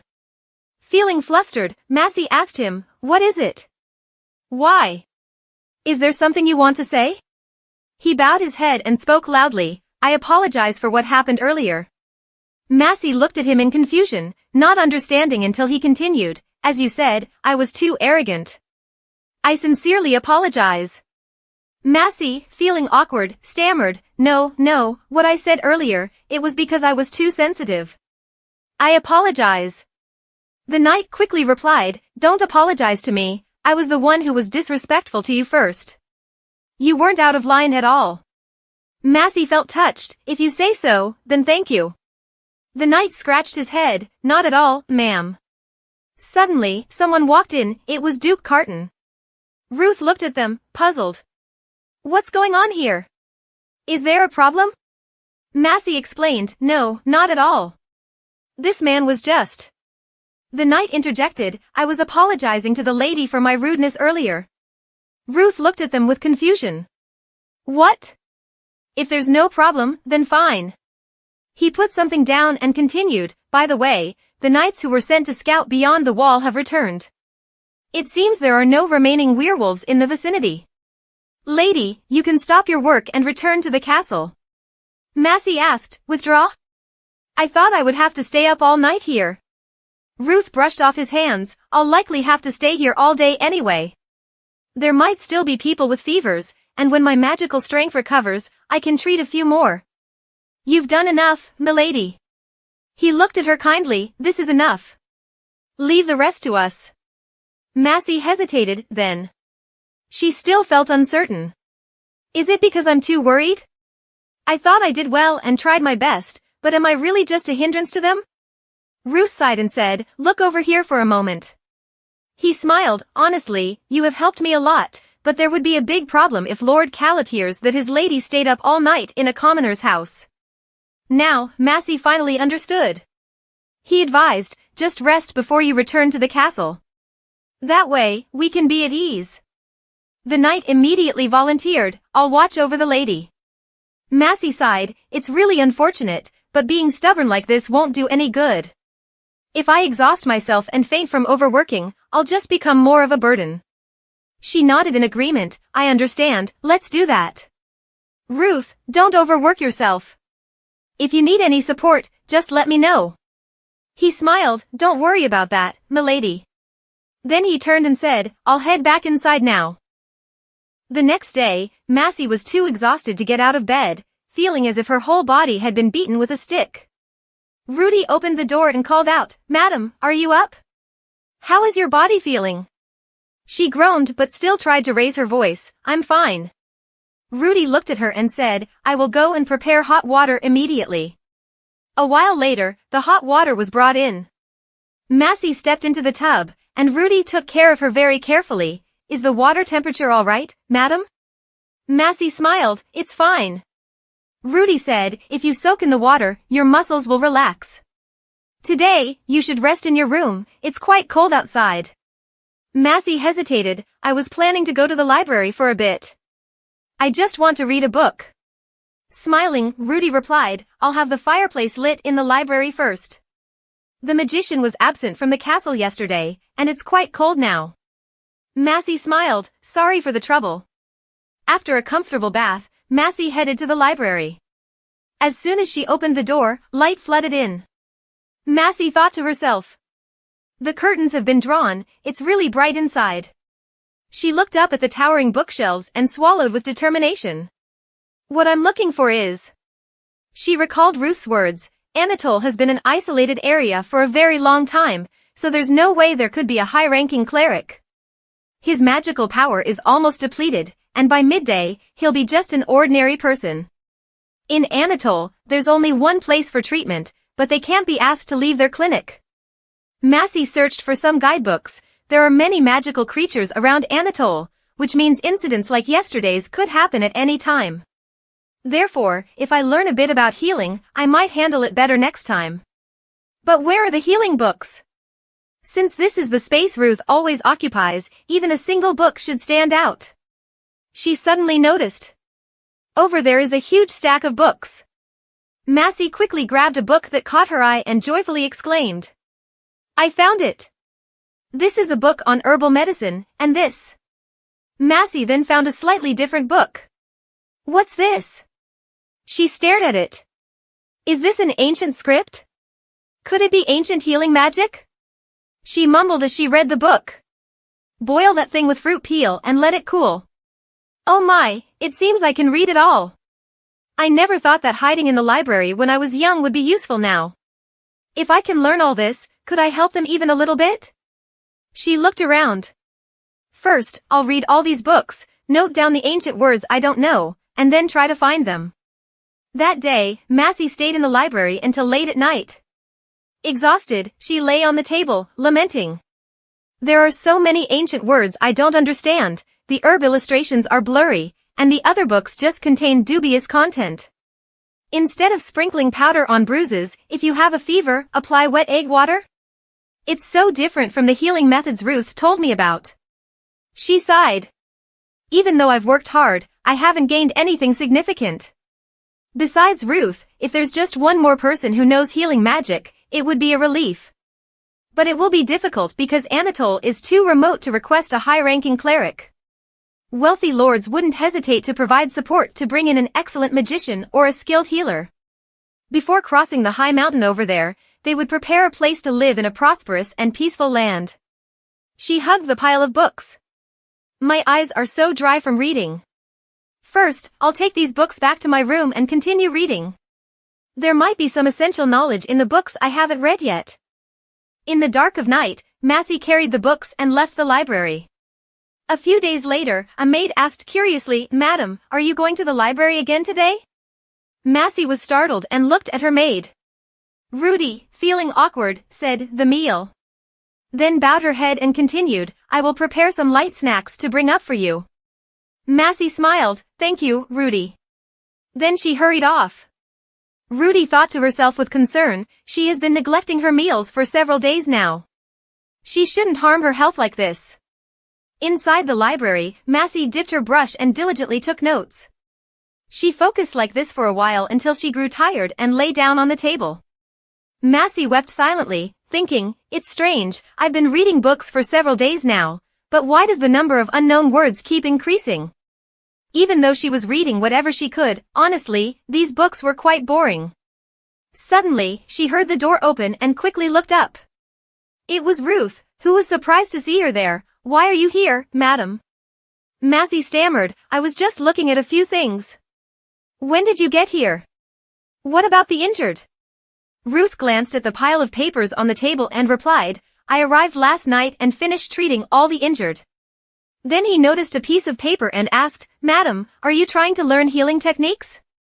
Massey hesitated. Something like what happened a few days ago might happen again, so even if it's just a little, it would be good for me to be proficient. Ruth paused, then smiled. "That's a very commendable thought." Ruth sat down and picked up a piece of paper from the table. "When did you start learning, madam?" "Let me take a look." Massey, startled, watched him look at the paper with embarrassment. "That's ancient text that I've painstakingly been trying to decipher." Ruth mumbled, "I see, so this word means." Massey's face turned red with anger. "One day, I'll make sure to teach that wizard that without permission, he shouldn't touch a lady's belongings." Then Ruth suddenly asked, "Wait, what? Madam, can you write in ancient script?" He stared at her intently. Massey hesitated. "I learned when I was young, Massey tensed up as she remembered her father, and said, "I read poetry in ancient languages." She couldn't forget those beatings, her father berating her as a disgrace. "I gave you a month, and you still can't read it perfectly?" Massey spoke in a low voice, "But I'm not very good at it." Ruth looked closely at her handwriting, which seemed very skilled. Massey bit her lip, trying to suppress the fear from her memories. "Because I like reading books, so I became proficient in reading and writing." Ruth suddenly turned to her with a peculiar look, handing her the paper. "Madam, why don't you try learning magic instead?"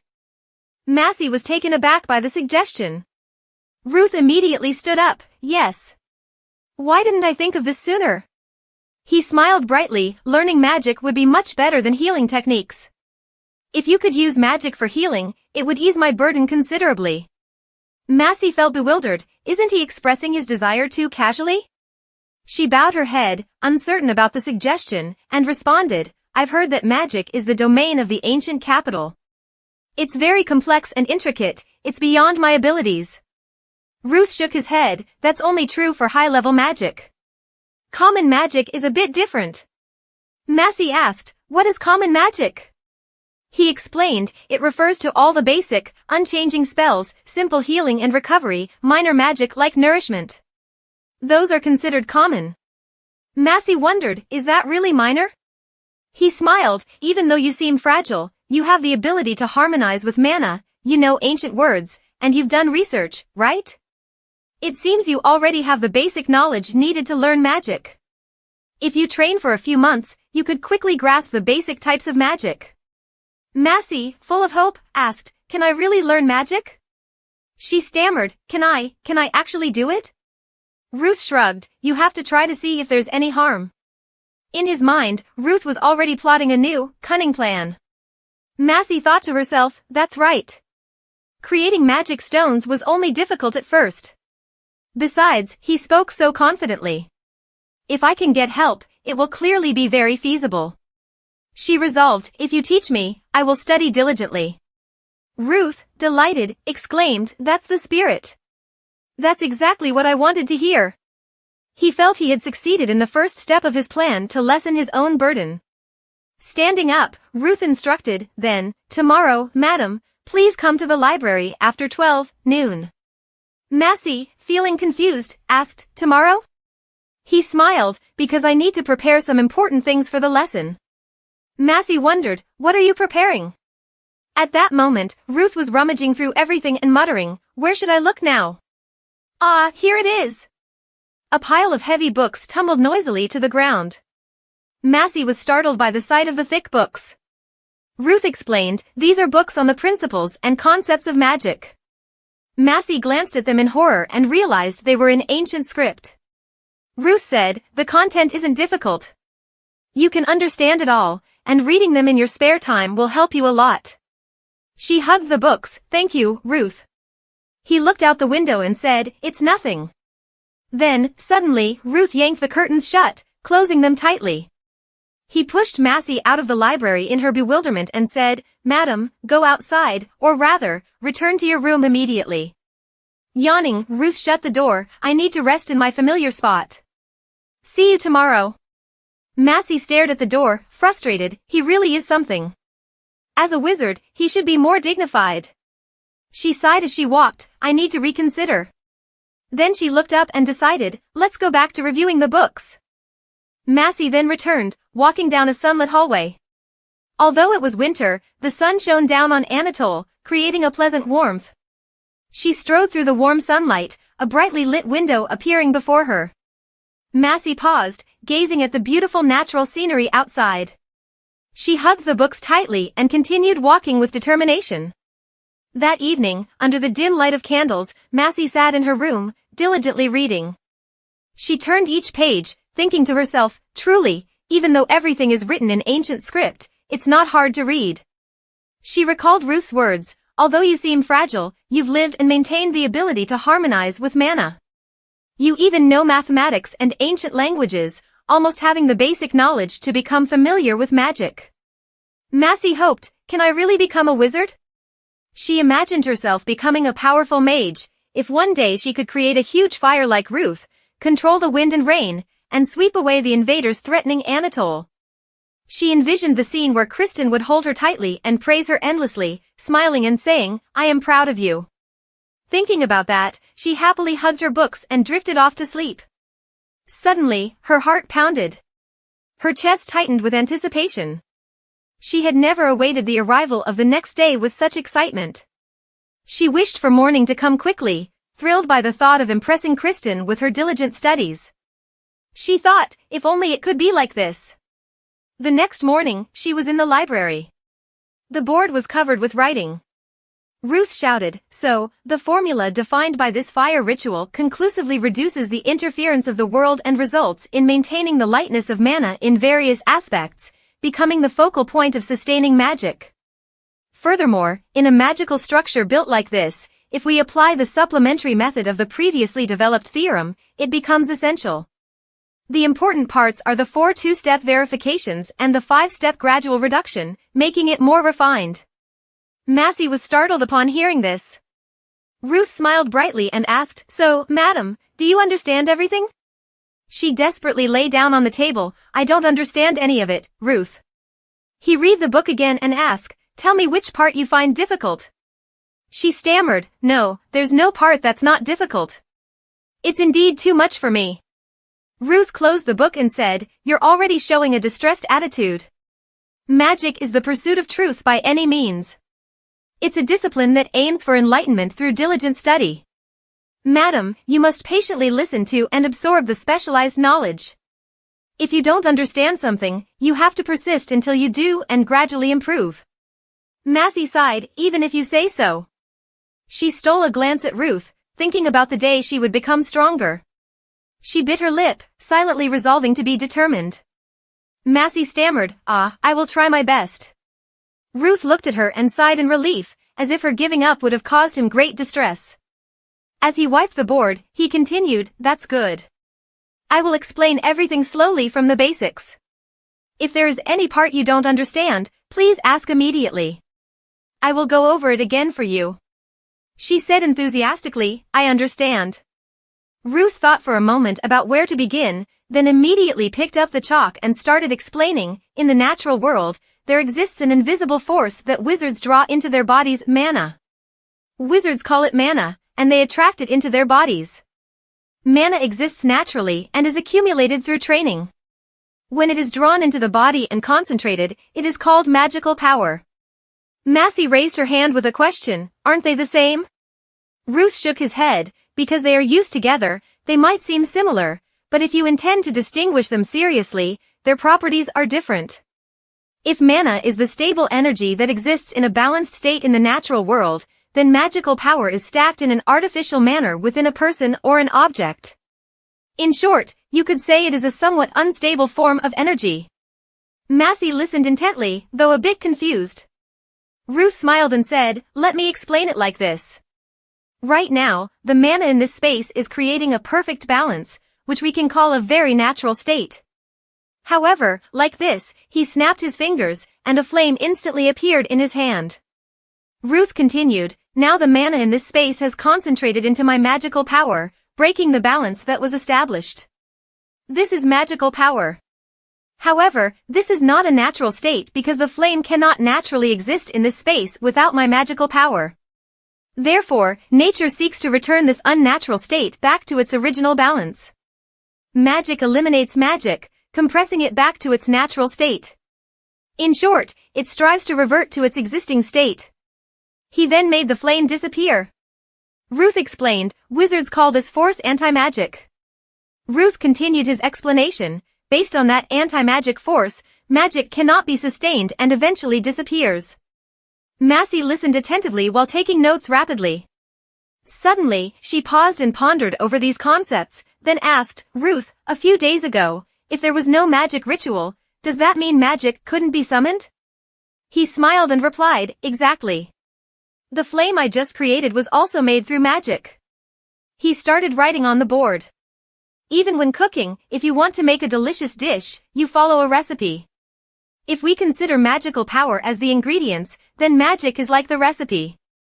By some method, in this space, you need to concentrate the magical power to a certain point and create a specific amount of flame.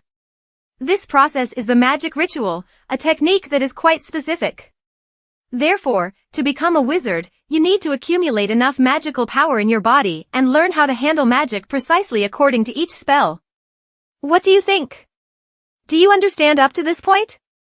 Massey hesitated, I understand, but what is the intricate handling of that magical power? What is the fundamental principle of the magic ritual? Because it seems too complex and too difficult. Reup rummaged through something in his coat and replied, I'll explain that part gradually later. But for now. He took out a small bag, here, please take this. Massey puzzled, what is this? He explained, it's a magic stone, used to operate mana integration ability, with the characteristic of attracting mana around. If you regularly practice sensing the slightest movement of mana around you, your mana integration ability will increase, and you'll be able to sense the movement of mana. Massey was pale with fear at that thick book, it's not basic at all. Reup smiled brightly. From now until the next class period, you should read through this entire book. It's not written in ancient languages, so it shouldn't be difficult. Massey glanced at the hefty tome in shock. Can I really learn magic? Massey diligently studied here every day. She focused on taking notes while Rudy stood beside her. Rudy silently worried, she had skipped meals for a few days. This could affect the lady's health. Massey stayed up late into the night, resulting in dark circles under her eyes. Rudy smiled, because the weather outside is cold, I'll get the coat ready for you. A little later, the two went outside in winter. Rudy looked around, oh, the temperature seems to have dropped a lot compared to the previous days. Massey nodded, yes, this morning I had to break the ice to get water from the well. Massey looked up at the sky, so that's it, ice, huh? Rudy, is it colder in the mountains than here?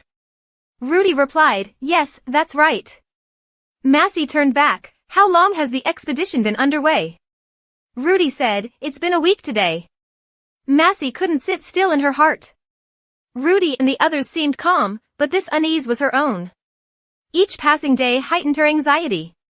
Could there be a serious injury preventing their return? A malevolent spirit or being trapped in the mountains, sleeping outdoors every day, the cold wind seeping up from the ground, was it really that cold? Kristen, if you were here right now, at least I could melt this cold. 2 days later at Anatole Castle, soldiers suddenly noticed and shouted, look! There it is! They blew their horns and announced, inform those inside the fortress immediately. The echoing sound of the horns filled the air. Servants in the castle immediately stopped what they were doing upon hearing the horns. Rudy looked out the window, oh my, lady, that's the sound of the knights returning. Upon hearing this, Massey's eyes lit up, it seems the Lord has returned. The stone in Massey's hand dropped as she immediately ran off. Rudy startled, my lady, let me fetch your coat before you go outside. The entire castle erupted in excitement, the Lord and his knights have returned. They were all startled to see Massey hastily running out. She stepped outside with eyes full of happiness, the Lord has returned. Massey looked down at the group of knights and couldn't hold back, shouting loudly, Kristen. Upon hearing the familiar voice, Kristen turned around immediately. He broke into a smile, cheeks reddening as he saw his wife. Massey didn't say a word but ran swiftly to embrace him. She held him tightly, surprising even Kristen. He looked at her hand gripping his coat tightly. Meanwhile, Massey silently thought with her head buried in his chest, so cold, the scent of wind mixed with snow, the smell of icy metal. Now, with her face against Kristen's, Massey exclaimed, "Kristen, he's returned." She stammered, "He's back. Are you hurt anywhere?" Kristen said nothing, gently kissing his wife. Massey fell silent, feeling the kiss, both catching their breath from its depth. Then Kristen couldn't help but kiss her again. Massey turned to call him, "Kristen." She noticed nearby soldiers were shocked to the point of madness. Massey was taken aback, only now realizing, had she really run into Kristen's arms in front of everyone? Kristen still bent down to hold her. Massey hesitated, "Kristen, wait, wait." Kristen kissed her shoulder, "Had I known you awaited my return so warmly, I would have burned down the mountain and hurried back to you immediately." Massey blushed and hesitated, "Kristen." She pushed him away, everyone is watching." He remained calm, "I know." She was so embarrassed she almost cried, No, what do you know?" Kristen suddenly looked directly at her shy demeanor. Feeling awkward, he bowed his head to cover his face and immediately picked her up and ordered the knights, "Those who participated in the battle will be exempt from work for a week. I will send someone to serve you, rest well." One soldier joked, "Thank you for taking care of us, Captain. We will disband ourselves. You should turn off the lights immediately." While holding her, he spoke to the steward, "Take good care of my horses, and make sure the children returning from the battlefield eat well and bathe in warm water." The steward nodded, "I understand, sir. I will prepare the bath for the Lord right away." Kristen suddenly noticed Massey's expression and said, "Yes, hurry. I'll eat later. Right now, I just come in to change clothes quickly, get ready." The steward obeyed, "Yes, I will prepare it immediately." With that, he glanced at the blushing maidservants nearby and instructed, "What are you still doing? That's the Lord's order, carry it out quickly." Kristen then carried her to a dim corner of the castle, gazing at every contour of his wife's face and kissed her hair. "Damn, I've missed this feeling so much." Massey touched his face, "Kristen, your body is so cold." He bent down to embrace her, "Cold? No way." Suddenly, he leaned down, making Massey's face flush with heat. Kristen looked at her tenderly, "Seems like my body is melting right now, Massey." Then he continuously kissed her neck and shoulders. "Do you know, Massey, I've never felt more anxious in my life. I need to be inside you right now." Upon hearing that, Massey blushed deeply. Without further ado, Kristen bent down. Massey closed her eyes, resting her head on his shoulder. Kristen immediately got to work. As he entered, Massey startled, holding him tightly, trying to endure the pain, tears of happiness streaming down her face. The two stayed in the corridor for a long time, surrounded by silence with only each other. That night, Kristen bent down to look at his wife's face. He wiped tears from her cheek. "Damn, did I hurt you badly? I didn't mean to be so rough." Massey hesitated, I'm okay." Kristen kissed her cheek, "That's just your usual response." Massey looked up at him, silently wondering why he cared about her emotions. Wasn't it a husband's right to demand such things from his wife whenever he wanted? Whether he caused her pain or hurt her didn't matter at all. Massey buried her face in Kristen's chest. I'm telling the truth. I don't feel any pain at all." Kristen smiled, holding her hand. "Really?" As soon as she said that, he mischievously slipped his hand down below and whispered, "If that's the case, then now I'll." Massey looked at his hand, flustered and exclaimed, Kristen." Suddenly, someone knocked on the door and said, "My lord, the bath is ready." Massey froze, utterly embarrassed. Could it be that everyone outside had heard everything since earlier? After that, Kristen stepped into the bathtub, relaxing in the warm water. He glanced over at his wife who was hiding under the blanket. Massey shyly didn't know where to hide her face. On side, "I'm too tired to even raise my arms. Ruth, join me for a bath." Massey hesitantly looked away. You're lying, Kristen. Kristen sighed again. I slept under the cold dew in the forest for 10 days. My whole body is damp, and my toes are numb. Please help me. Hearing that, Massey hesitated, torn. She couldn't resist and got out of bed, approaching Kristen who was soaking in the warm water. He reached out to her. Come here, Massey. She hesitated. If it's just washing, I don't need to get in.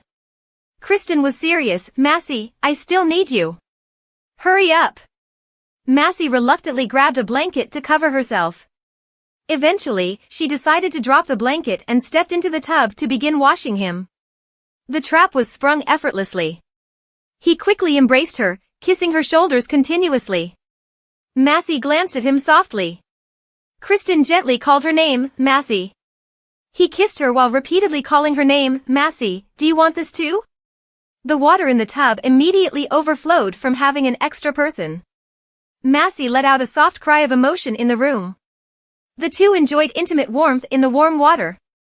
After they cooled down and the tub was emptied of water, Kristen tenderly embraced his wife and they went to sleep together. Massey quietly thought to herself that she could barely move her fingers anymore. Oh, this delicate girl, scrubbing the body of a giant like him, was making her fingers numb. Suddenly, Kristen kissed her back, making her jump. She turned to him. Are you very tired, dear? Kristen smiled mischievously. Massey, when you prepare a feast for someone who's been fasting for over 10 days, what do you think will happen? Massey stumbled. I am not food. Kristen leaned in to kiss her again. Then what?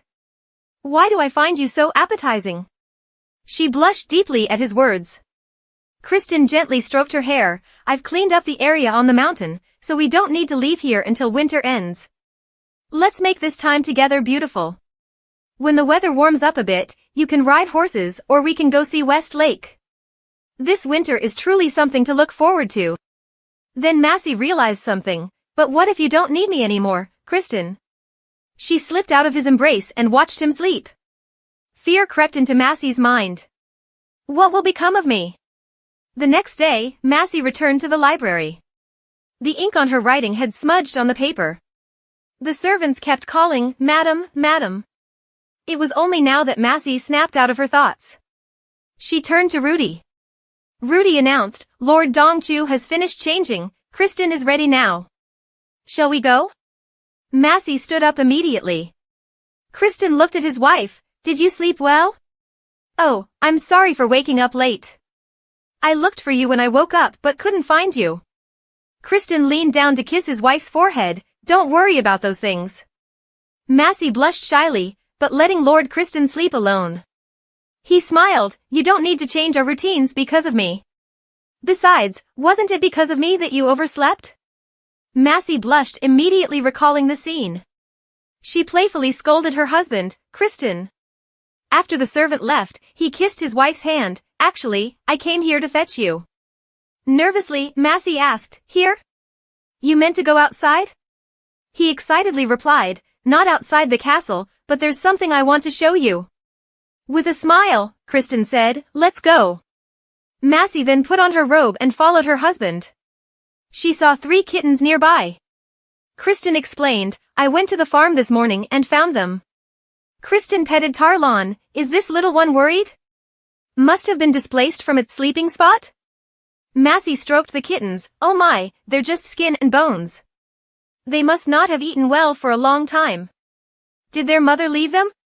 Kristen nodded. Probably. I asked the stable hand, but didn't see any adult cats around. Should we take them to our room and give them some milk? Excitedly, Massey asked, Can we?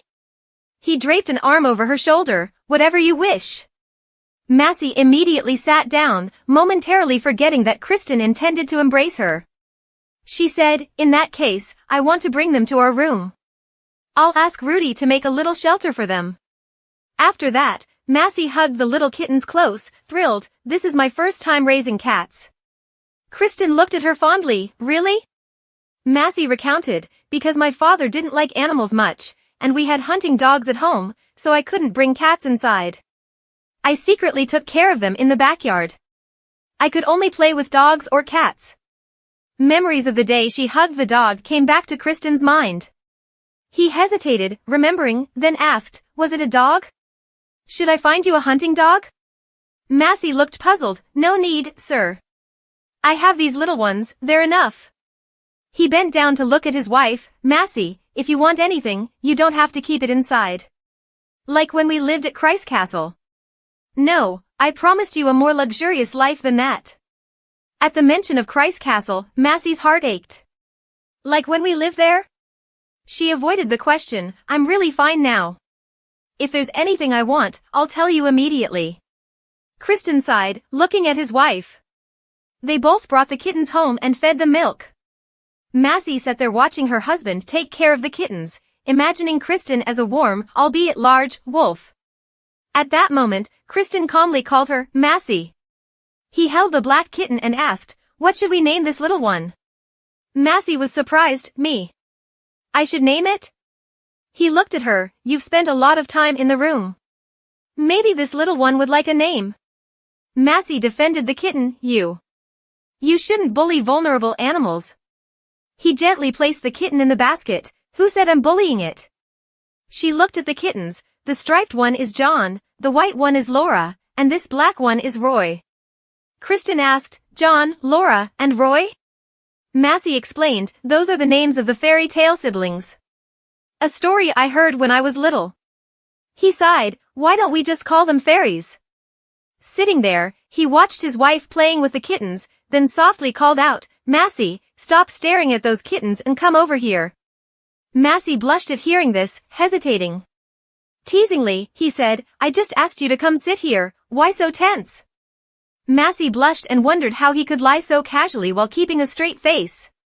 Saying that, she stood up and sat in her husband's lap. Massey quietly thought she felt like a little chicken. The crackling of firewood in the stove created a warm and cozy atmosphere. Kristen's strong and steady hands embraced Massey. She leaned her head on his shoulder, quietly thinking, this is what peace feels like. Kristen hesitated about living in Anatole. Is there anything uncomfortable? Anything lacking? Massey shook her head, nothing inconvenient, nothing missing. She startled when he hugged her tighter. I like it here. She remained silent in his embrace, feeling her own unease. She understood now. Kristen was afraid that life here might not suit a girl from Christ Castle, someone used to being surrounded by affection. And Massey quietly thought, that's a worrying thought. If I told the truth, he wouldn't feel so uneasy like this, but then clearly he. Massey pushed Kristen's hand away, saying, Caleb Castle is a wonderful place. He looked at his wife skeptically, is that so? Massey nodded shyly, it's true. The fortress walls look majestic and sturdy, so I feel very safe. The castle is nestled in the mountains, so it's amazing to see Anatole's landscape from the windows. Everywhere you look, the scenery is beautiful. People are polite and friendly. And most importantly, the chef at Caleb Castle is even better than the palace chef. Everything tastes delicious. Kristen suddenly smiled at her words, because it tastes good? Massey thought to herself, how can I say that I might gain weight from it? She hesitated. The dining experience has been delightful, and there are many magical dishes. Kristen kissed her cheek, I'm glad the food suits your taste. He gently touched her hand, making her jump. Massey leaned against Kristen's shoulder, feeling his warmth. He tenderly rubbed her back, whispering sweet words into her ear. Suddenly, there was a knock on the door. Kristen sighed in annoyance, what now? The knight outside said, I am Gable Lyon. Everyone is gathering in the conference room now. Kristen sighed again, let's go then. The knight bowed, I'll lead the way. The servant said to Massey, Madam, Rudy is carrying a box of items. We're here to prepare for the evening banquet. May we proceed? Right after that, the servants were bustling around, hurrying with the adjustments and prompting each other. No, move the mirror a bit to the left. Yes, that's it, right there. Kristen quickly leaned down to kiss his wife. Massey looked awkwardly at them, barely prepared before the maidservants arrived to try on her outfits. One of them eagerly said, I heard there will be a grand banquet to celebrate the Lord's return from battle. Madam must dress splendidly. Massey looked at the pile of jewelry and gowns, feeling overwhelmed. The maid eagerly asked. How does Madam find them? Massey hesitated and replied. That's very beautiful. Very beautiful indeed. The maid laughed heartily. Exactly, these are all the dresses that I and the seamstresses have put so much effort into. Come on, don't just stand there, try on each set. Madam, tonight's banquet must surely impress the knights. Massey had to continuously try on dresses. One servant suggested. Madam, please try on this emerald green dress with climbing vine embroidery. Another objected. No, try the sea blue one first. Madam, how does it look if we use this pattern here to cover up? Oh my, the flowing skirt looks as beautiful as fairy wings, madam. Here, please wear this topaz ring as well. After a while of trying on outfits, she finally chose one. The maid smiled. All done. Well, this outfit suits Madam very well.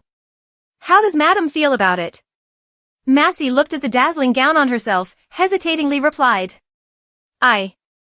I also think this outfit seems the best. Rudy brushed her hair and said. Now I'll do your hair, Madam. Since the jewelry is diamonds and topaz, instead of a veil, it would be better to tie it up. But should we add pearls to it?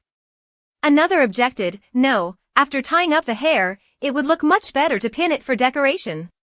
So, a golden hairpin would complement Madam's hair color.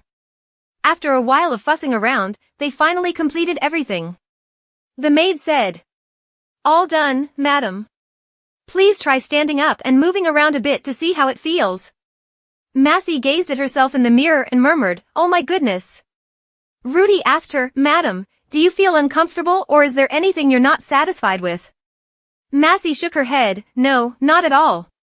Very, very comfortable, I really like it. She couldn't stop marveling, so splendid like royalty. Is this really me? The servants all continued to praise. Sparkling like diamonds, Lord Kristen will surely be pleasantly surprised to see you. He will be very happy. It's truly magnificent.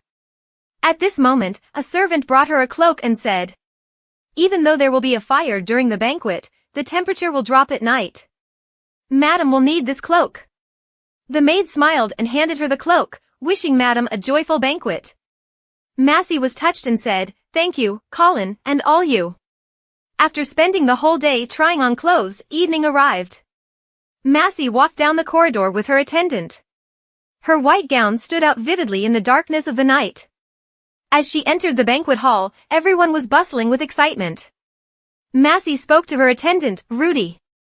Rudy, you can go back now. Please take care of the kittens in the room. Rudy bowed. Yes, madam. Massey watched Rudy depart, then placed her hand on her chest, took a deep breath to gather herself, and started walking into the banquet hall. Ulysses eagerly called out to her.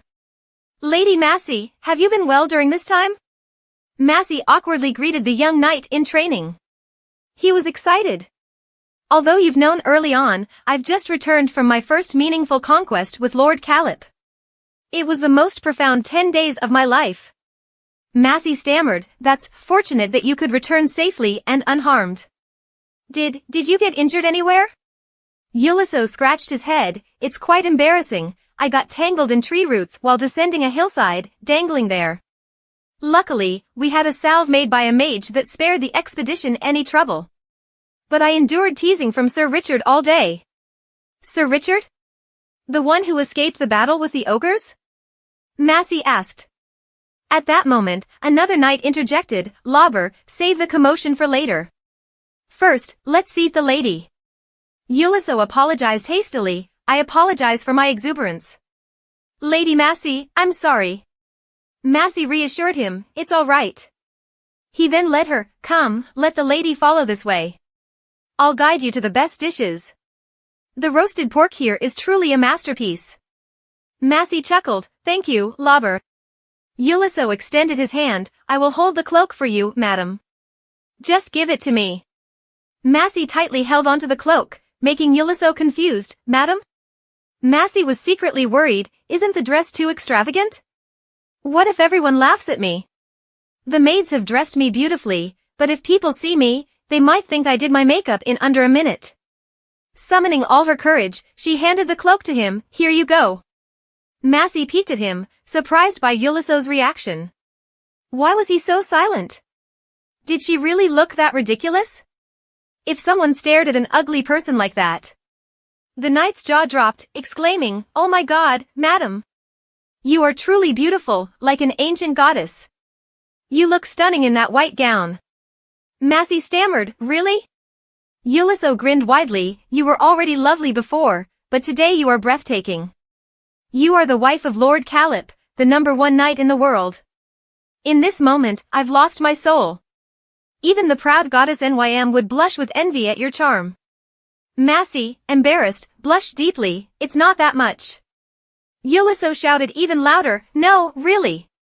It's such a pity. If you had attended the royal ball with this appearance, everyone would have been captivated by you. Those who were ready to pledge their knightly vows to you were lined up outside the palace." Massey nervously whispered, "Please, can you be quiet?" Massey nodded gratefully, but then asked, "Where is Lord Kristen?" Yuliso furrowed his brow and replied promptly, "Lord Calip is still in the conference room. Several knights are discussing the movement of the supernatural creatures."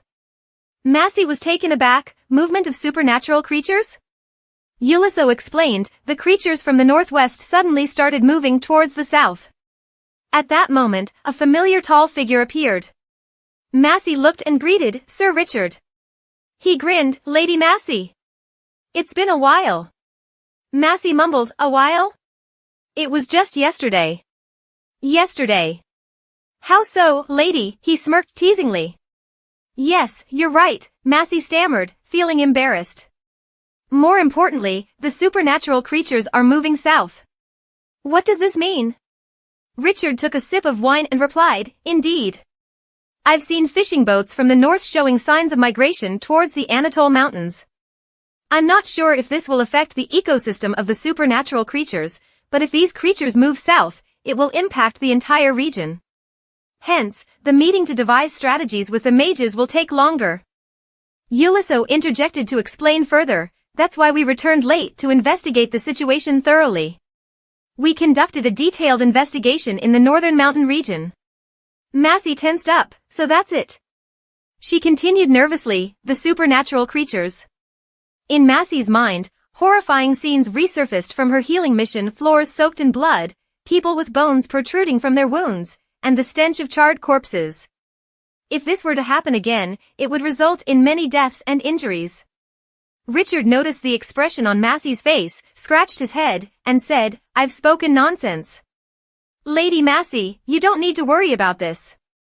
Yuliso smiled brightly, "No matter how far these creatures come, the Gendragon Knights will ensure the safety of Anatole. So, lady, don't worry. Try these dishes. This is the grilled wild boar I mentioned, crispy on the outside and tender and flavorful inside." Yuliso described the dish enticingly, "Each bite melts in your mouth. If you cut a piece of this meat and dip it in the rich sauce, it's absolutely delicious, so good that you wouldn't mind dying after tasting it." Massey tried to reassure herself, "That's right, this isn't the time to be sad. I'll focus on what I can do starting tomorrow. I'll dedicate myself wholeheartedly to studying magic. Even if I don't know how much help it will be, it's better than doing nothing." Richard sat beside her, observing her enjoyment of the food with amusement. Yuliso brought more dishes and invited, "How does the esteemed lady find these?" She nodded, "Delicious, excellent." Richard chuckled, "Indeed, we have mountain pigeon and fried cinnamon bread here." He poured more wine for her, "Lady, have this with your drink, it'll be splendid." She accepted the glass, saying, "Thank you." She drank it down, surprising him. "I didn't know the lady enjoys drinking?" Massey replied, "I don't particularly like anything." Richard poured more wine and asked, "Why is the lady so good at drinking?" He continued, "Come on, have another glass." Massey looked at the wine glass in her hand and wondered to herself, "Is this okay? Well, even during meals I usually have a glass or two. It should be fine." After a few glasses of wine, Yuliso suddenly shouted loudly, and Massey's face flushed red. She looked around in confusion as several soldiers rushed over. "Lady, do you enjoy drinking wine?" one of them asked. She nervously explained, "It's not like that. Another soldier brought another bottle of wine and invited her, exactly. With such delicious snacks, you can't just have a bland drink. This one will be better for you, lady. If you're the captain's wife, then of course you should drink like this.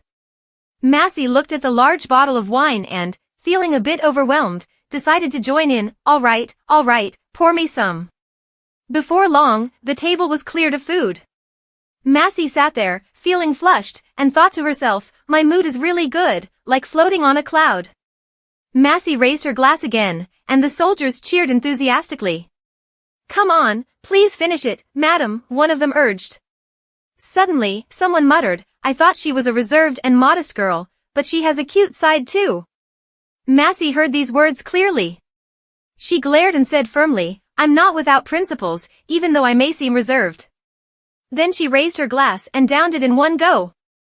Massey explained, but it's just because I'm not used to socializing with others. She continued to say odd things one after another. Massey commanded, everyone, please lower your voices a bit. Neater, hearing this, couldn't help but quip, it's not because we're tall that madam seems small. And for a young man, if you're not big, what's the point?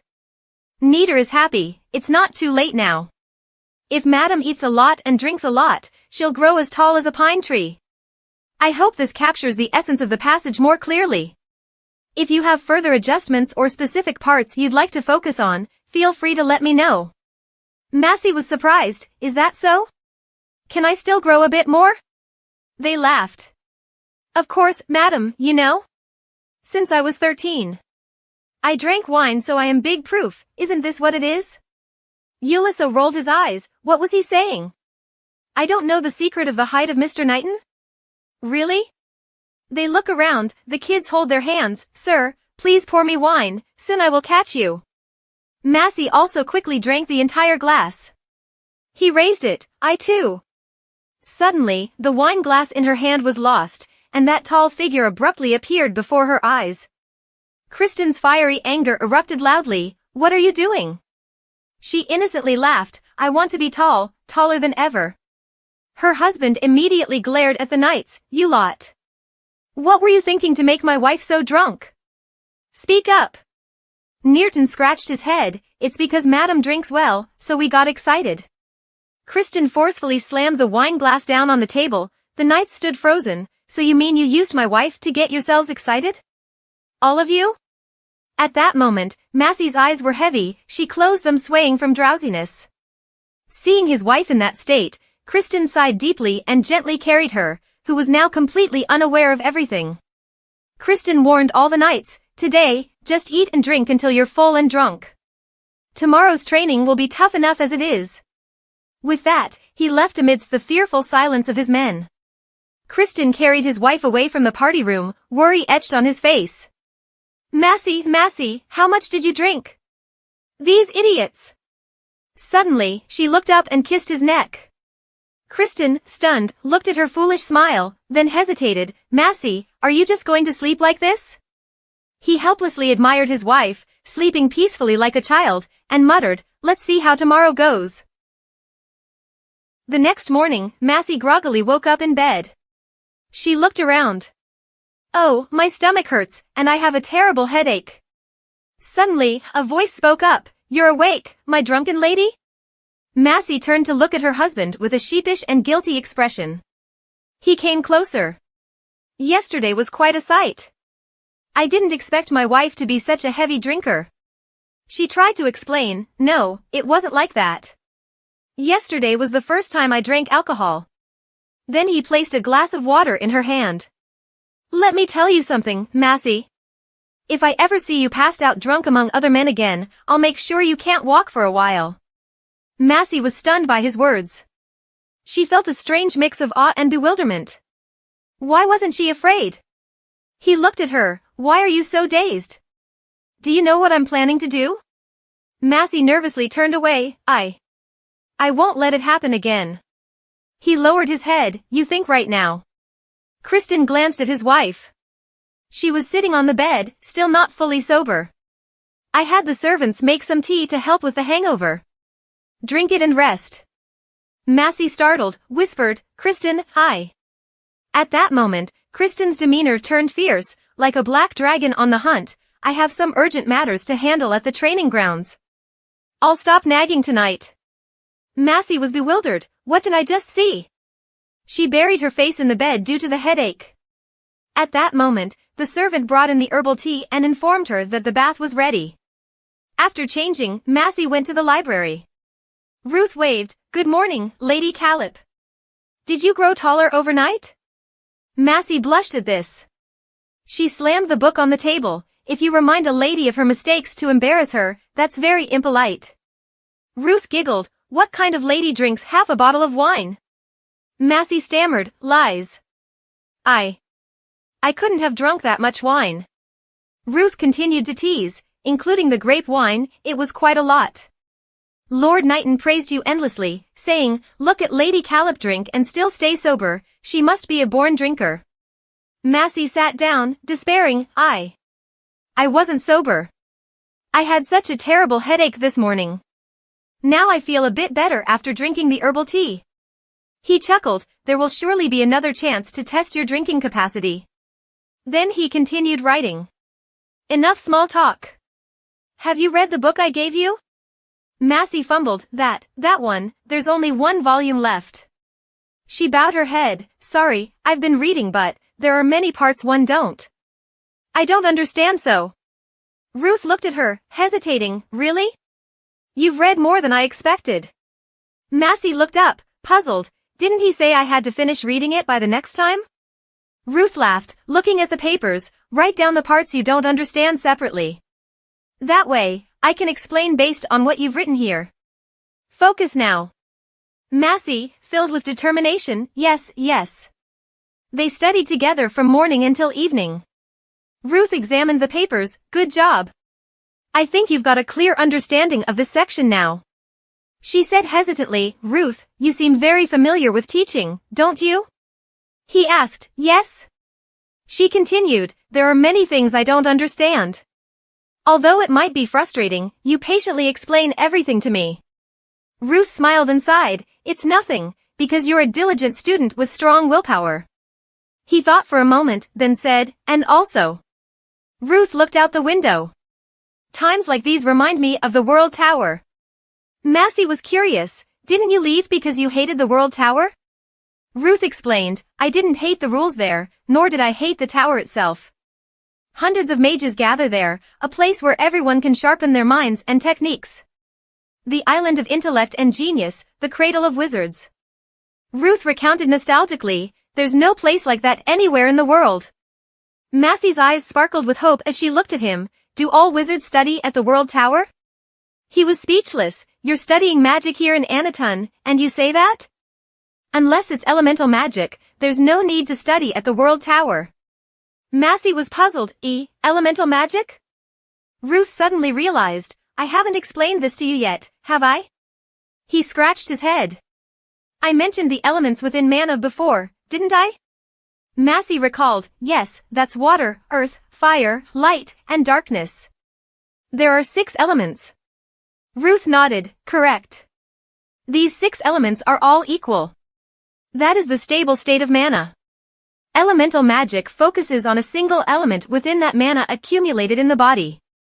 Pure elemental magic is 10 times stronger than magic mixed with various elements.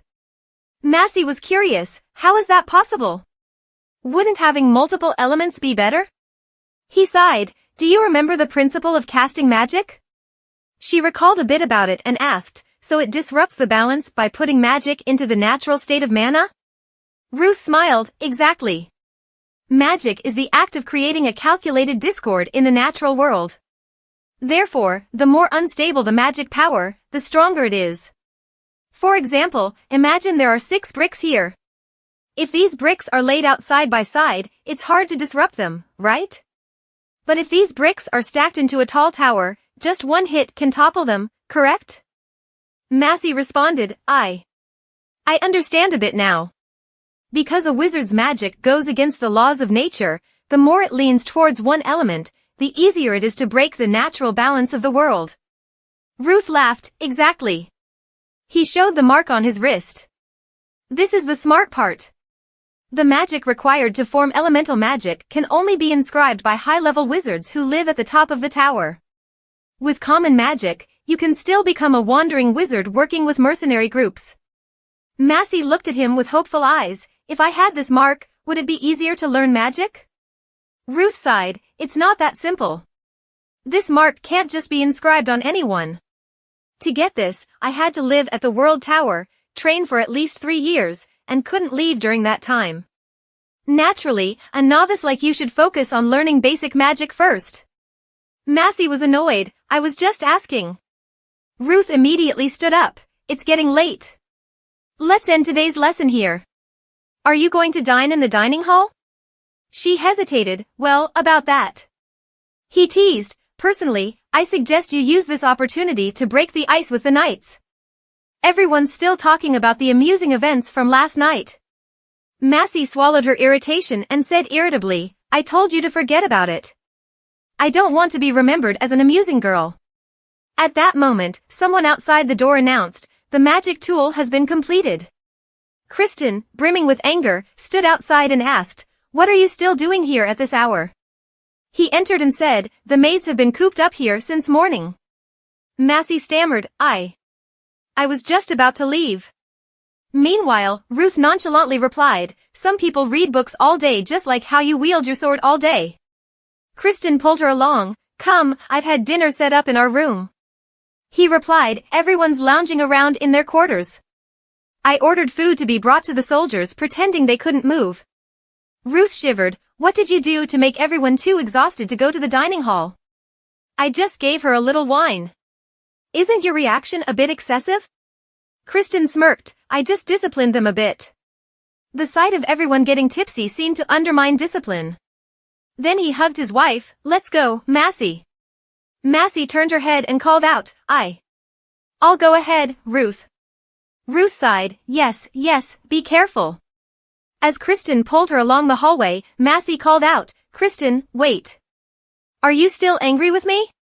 I'm sorry. From now on, I won't drink that much again. I didn't realize I'd get that drunk. Kristen tightened his grip on her hand. When you're in the library, do you spend all that time with him?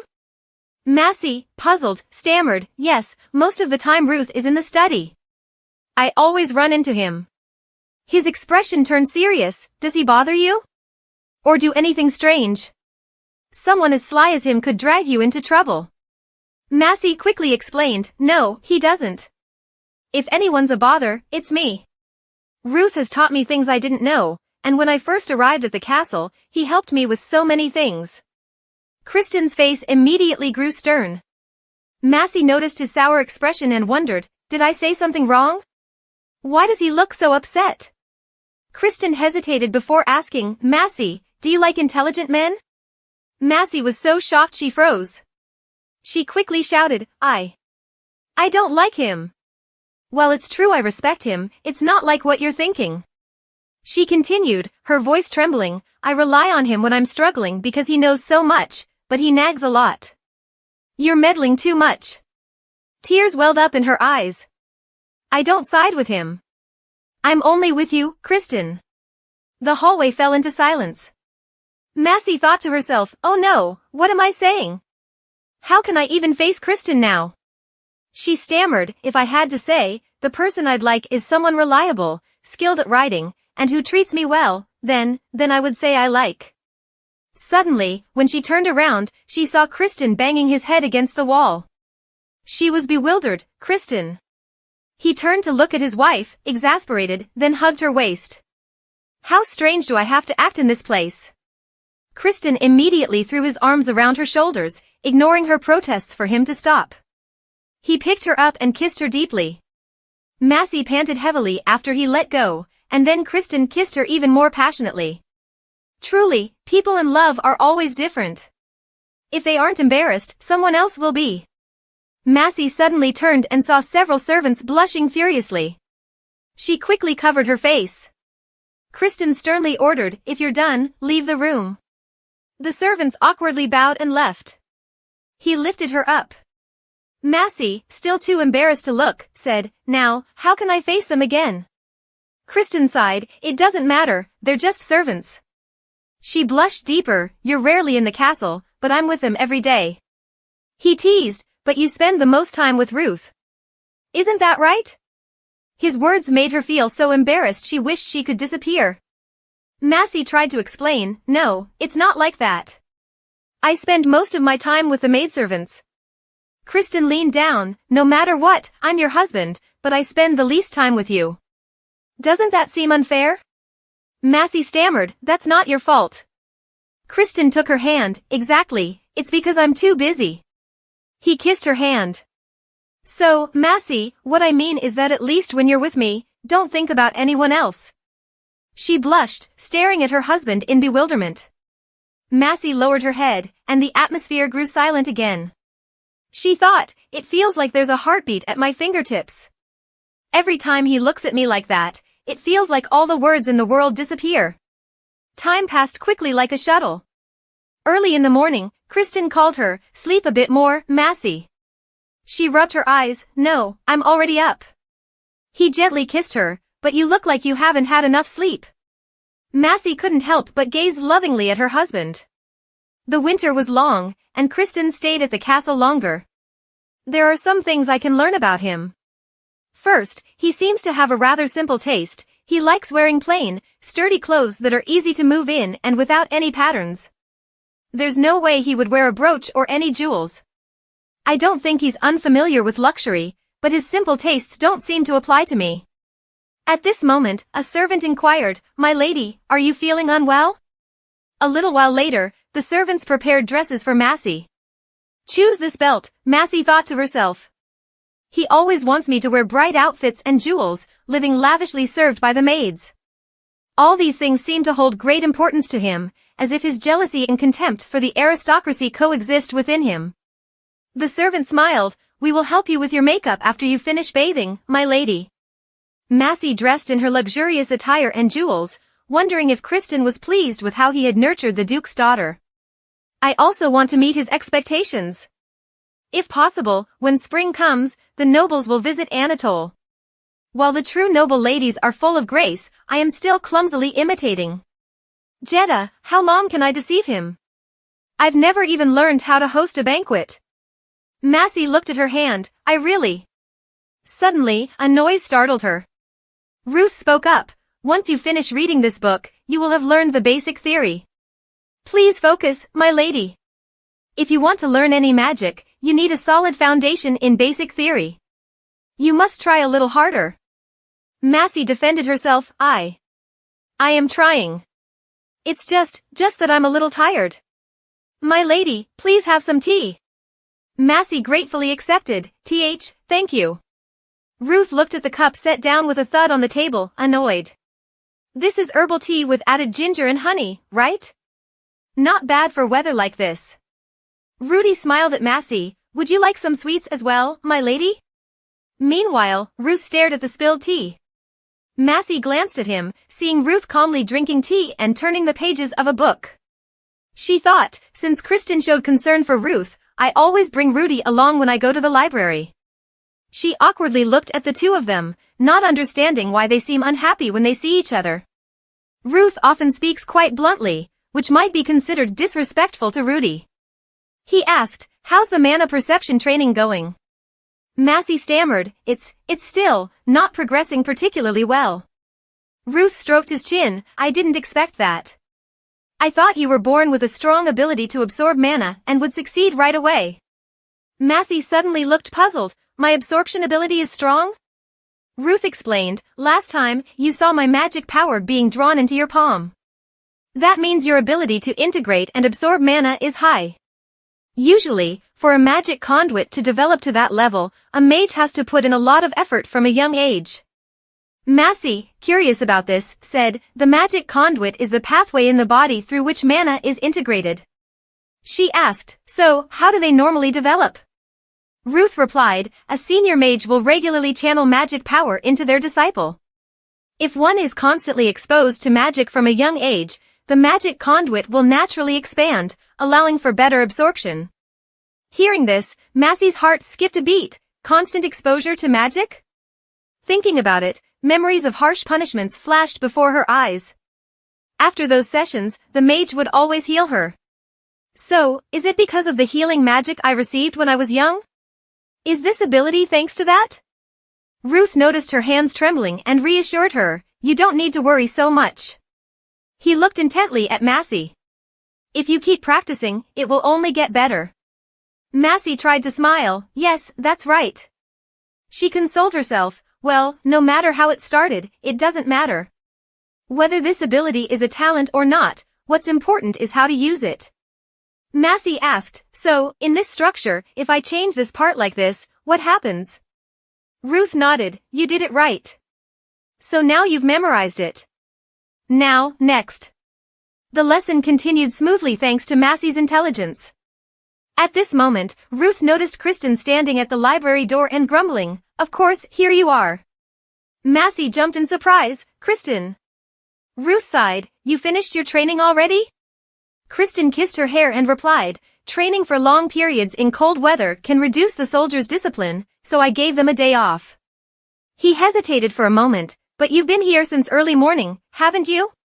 Massey explained, this morning I went to the stables. He questioned, you're not spending more time here than in my bed, are you? Massey stammered, no, just enough. Kristen, a bit displeased, said, I still think it's not enough. Ruth, annoyed, said, please, could you two show affection only when you're alone? At least, don't do it in front of me. Kristen immediately kissed Massey on the forehead and coldly replied, then just look away. Ruth grumbled, you should go back to your room. At least have the decency to choose a more appropriate place. Kristen looked at his wife seriously and provocatively said, since you said that, let's go back to the room. Come on, Massey. She was startled, wait a minute. So, you're done with your work for today? Kristen replied, I assigned my patrol duties to another night. Why aren't you getting up? What are you still doing? Her face turned red from his insistence. Massey thought, it's so embarrassing to be dragged to bed in broad daylight like this. If everyone finds out, what kind of rumors will spread among the servants? Massey hurriedly used the book to cover her face, flustered, I haven't finished reading this book. Kristen questioned, you can read it later. Massey remained adamant, I plan to finish it today. He sighed at his wife, what is so fascinating about that book? Then suddenly, Kristen stared intently. He noticed a symbol on the book. On the other side of the table was a pile of books related to magic. What is this? Are you trying to learn magic? Ruth, surprised, said, you didn't know? The lady has been learning magic from me for weeks now. She seems very talented, so I'm teaching her bit by bit. Didn't she tell you? Kristen immediately slammed the book on the table and glared at Ruth with a murderous look, under whose authority? Even Ruth was shocked by his anger, an attitude he had never seen before. Kristen shouted, how could you not tell me anything? Ruth explained, because at that time, you were conquering the goblin territory. Rudy then pulled Massey away, my lady, please step back a bit. Massey couldn't understand, why is he so angry? Is it because I didn't tell him beforehand? But I just wasn't confident enough. If I could just perform a small magic spell, then I would have told him. A mage is a very useful resource, and I thought he would be pleased to know. Why is he like this? Ruth stood up calmly and replied, I'm not trying to teach her difficult magic. If the lady can perform simple defensive or healing magic, it will still be very helpful for Anatole. Kristen immediately shouted, I don't need any help. There. Then he looked at his wife with a terrifying gaze and snapped, listen, Massey. I didn't bring you along expecting any help. I just want you to be comfortable. Magic is difficult and can unintentionally drain your strength. Massey lowered her head in shame, I didn't mean to do anything dangerous. I just wanted to help you. Kristen gritted his teeth with anger, his loud voice making the atmosphere around them cold, I said I don't need it. Then he paused, hesitated, No, Massey, I'm not against you, He was about to embrace her shoulders but she pushed him away. In that moment, Kristen was taken aback as he saw Massey looking at him with a mix of horror and suspicion. He quickly withdrew his hand, furrowed his brow in anger, and left abruptly, do whatever you want. Massey stood there, feeling the unprecedented chill from Kristen. Later on, she asked the steward about the Lord, and he replied, the Lord returned late in the afternoon, suddenly rode out of the castle without bringing any attendants. It seems something serious has happened. Massey worriedly bit her nails, turning back to her habitual self-doubt. She questioned herself, is there something wrong? Do I need permission to learn magic? Does he think I'm arrogant for saying I want to help? Massey curled up on the bed, lonely and scared, but. She remembered his words, he hates liars and useless people. I see so many who have no right but still. But he really hates the useless, doesn't he? Thinking about this, tears continued to fall. In the dark of night, a large figure suddenly appeared in the room. It was Kristen. He silently stood beside the bed, silently wiping away her tears. Massey startled when she felt his hand, immediately grabbing him and calling out, Kristen. Massey tearfully looked at her returned husband. He too was moved to silence. Massey sobbed, I'm sorry, I was wrong, Her stuttering words made him lose patience, and he immediately embraced her. He whispered, don't apologize. You've done nothing wrong. It's just. You can learn magic or anything else. Don't be afraid of me like that. Massey tried to explain, no, I'm not afraid of you. He looked at Massey, don't lie, you're trembling, aren't you? Kristen frustratedly muttered, damn it. It took me forever to make you smile, and now it's like we're back to square one. Massey tried to reassure him, I'm being honest, I'm not scared. She bowed her head, tears still streaming, you said I'm not needed so. Kristen quickly said, Massey, that's not it, I didn't mean that. She continued crying loudly, I just thought I wanted to help you, why is that a bother? Despite his reassurances, she kept crying uncontrollably, I just wanted to do something, so I thought it would be nice if I could. Kristen gritted his teeth and held her shoulders tightly, affirming, even if you did nothing. Then he realized his behavior was still harsh. Kristen sighed in disappointment, then gently lifted and embraced his wife to comfort her. Tenderly, he reassured her, you can do whatever you want. So please, don't look at me like that. Massey lifted her tear-streaked face to look at him. She silently wondered, he says that, but why does he look at me like that? Kristen could turn away at any moment, and if one day he turns away coldly, I fear he'll never return. Her mind was blank as she held onto his hand, your body is so cold, have you been outside for long? Kristen held her tightly, I just want to calm your mind for a moment. She hesitated, is it because you're angry at me? He explained, no, Massey, it's just that Before he could finish, she touched him anxiously.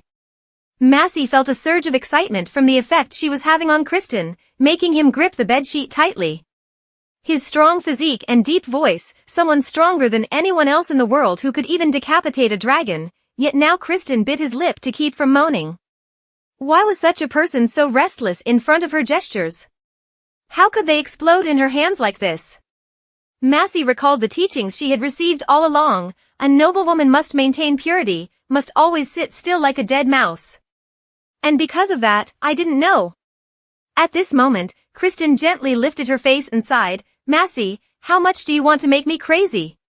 In her heart, Massey secretly thought, I just want to tie this man tightly forever, so he can never abandon me, so he can never turn his back on me a second time and leave again. The two of them spent another passionate night together, more intense than ever before. As soon as Massey woke up, Kristen spoke up, it's still early, go back to sleep a little longer. She blinked sleepily, but I want. Kristen pressed her shoulder gently, I told you to sleep a little longer. I said you can do whatever you want, but don't make that face. She hesitated, wanting to explain, but Kristen turned away, why did you learn those meaningless spells? Even though I don't understand much, even learning defensive magic isn't a bad idea. He decisively stood up, but I won't let you end up in a situation where you have to use it directly, never. Massey thought to herself, no. To protect herself, she tightened the blanket around her body, but I understand until now. The image of myself fainting pathetically, when all I could show him was a person who only knew how to tremble and be afraid, so even if he wanted me to believe those words, how reliable could they be? She told herself. So, think of this as a lucky break, and I will strive to learn more skills so that he can see my mature image, and he will change his attitude. She responded indifferently, "Thank you for allowing me." Kristen kissed Massey on the forehead. "If Ruth intends to involve you in any strange experiments, let me know immediately." Massey said, "It will be okay, no matter what, he will take teaching me seriously."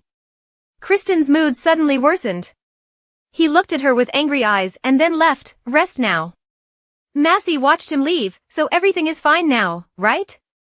She sighed with relief. "Everything is over." Since Kristen's outburst, he has constantly mentioned magic. The sudden visits to the library have stopped, but Massey still felt uneasy. But why does it seem like those things ignore the fact that I'm learning magic? The writing on the paper blurred, and Massey thought, "I am still lacking." She suddenly remembered.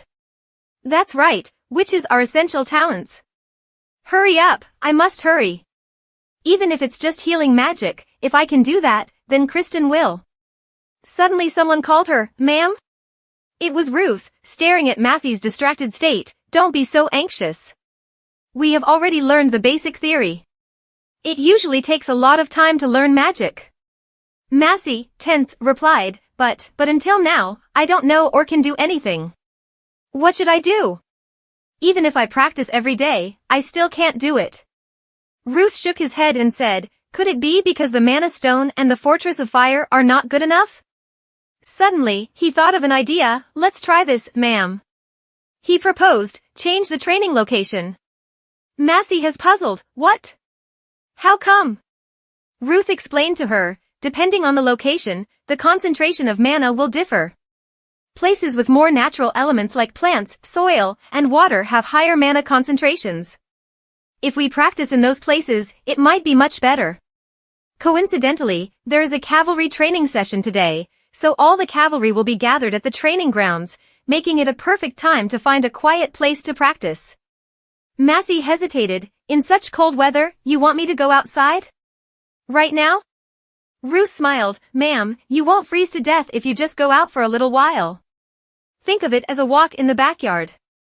After all, you've been staying inside the castle lately." Massey glared at him. "I don't want to hear that from you, Ruth. I do walk around the castle at least once a day, but Chris." Ruth interrupted, "Arguing with me won't get you out of this room. I have to investigate the phenomenon of the migration of magical creatures, draw magical detection tools to install on the city walls. I even wish I could split my body in two." Massey was taken aback. "There's also a magical detection tool?" Ruth looked at her. "Why? Taking advantage of the foggy morning the other day, didn't the magical creatures climb over the castle wall? To prevent that from happening again, I plan to install these detection tools where the creatures frequently appear. Though it's still in the planning stages." Massey bowed her head, worried, thinking to herself, "The Hebazon creatures as well, right? The magical creatures from the north are coming down, so they must meet to discuss countermeasures?" Seeing Ruth yawning, Massey thought, "Of course, Ruth is also busy, and I didn't consider his situation, only wanting to learn magic quickly." She spoke up, "This time, you don't need my help either, even if it's just arranging the formulas? Even if I'm slow, I could still." Ruth immediately raised his hand. "I must decline.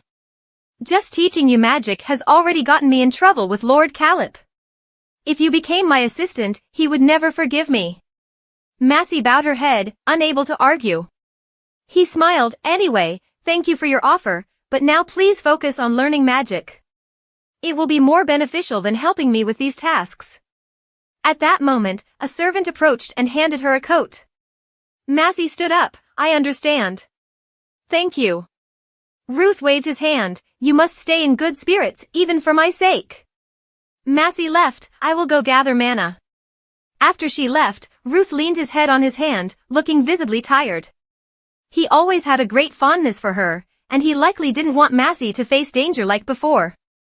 Rudy asked Massey, "Ma'am, before you go, can you return to your room and wear thicker clothes?" Massey handed her a book. "No need, this is enough." "But, Rudy, could you take this book to my room for me?" Rudy took the book and replied, "I will carry it and follow behind you." I must escort you. Massey shook her head. No, there's no need for that. I'm just taking a short walk, that's all. Rudy hesitated, but Massey interrupted her. Besides, I'll be able to concentrate better on my own. Rudy looked puzzled for a moment, then nodded. I understand, ma'am. Just don't stay outside too long.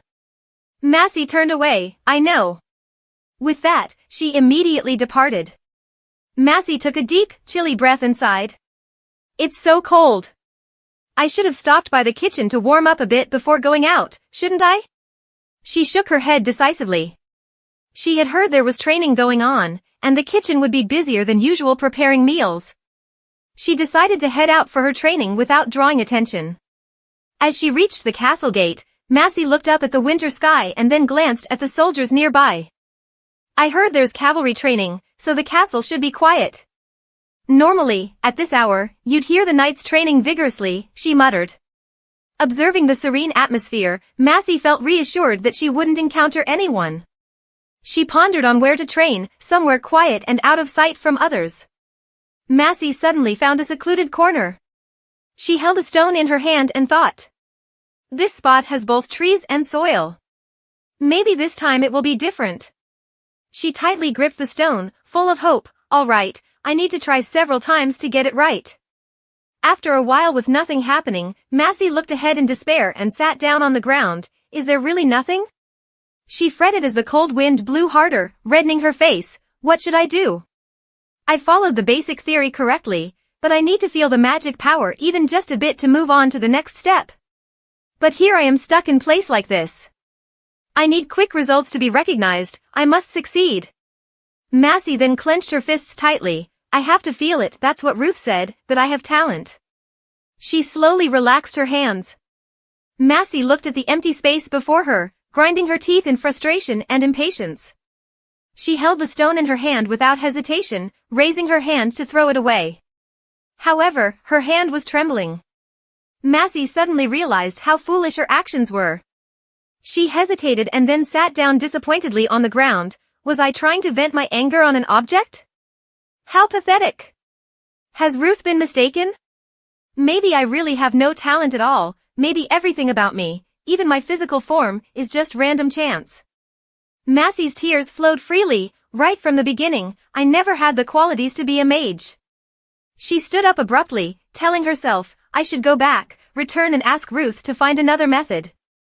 Ruth knows many mages in the Tower of Worlds, so he'll surely know other methods. Suddenly, someone called out to her. Christian unexpectedly appeared behind her. He asked with surprise, What are you doing here alone? Is something wrong? She shook her head. No, nothing's wrong. I just needed some rest. Christian pressed on. So why are you here without any servants accompanying you?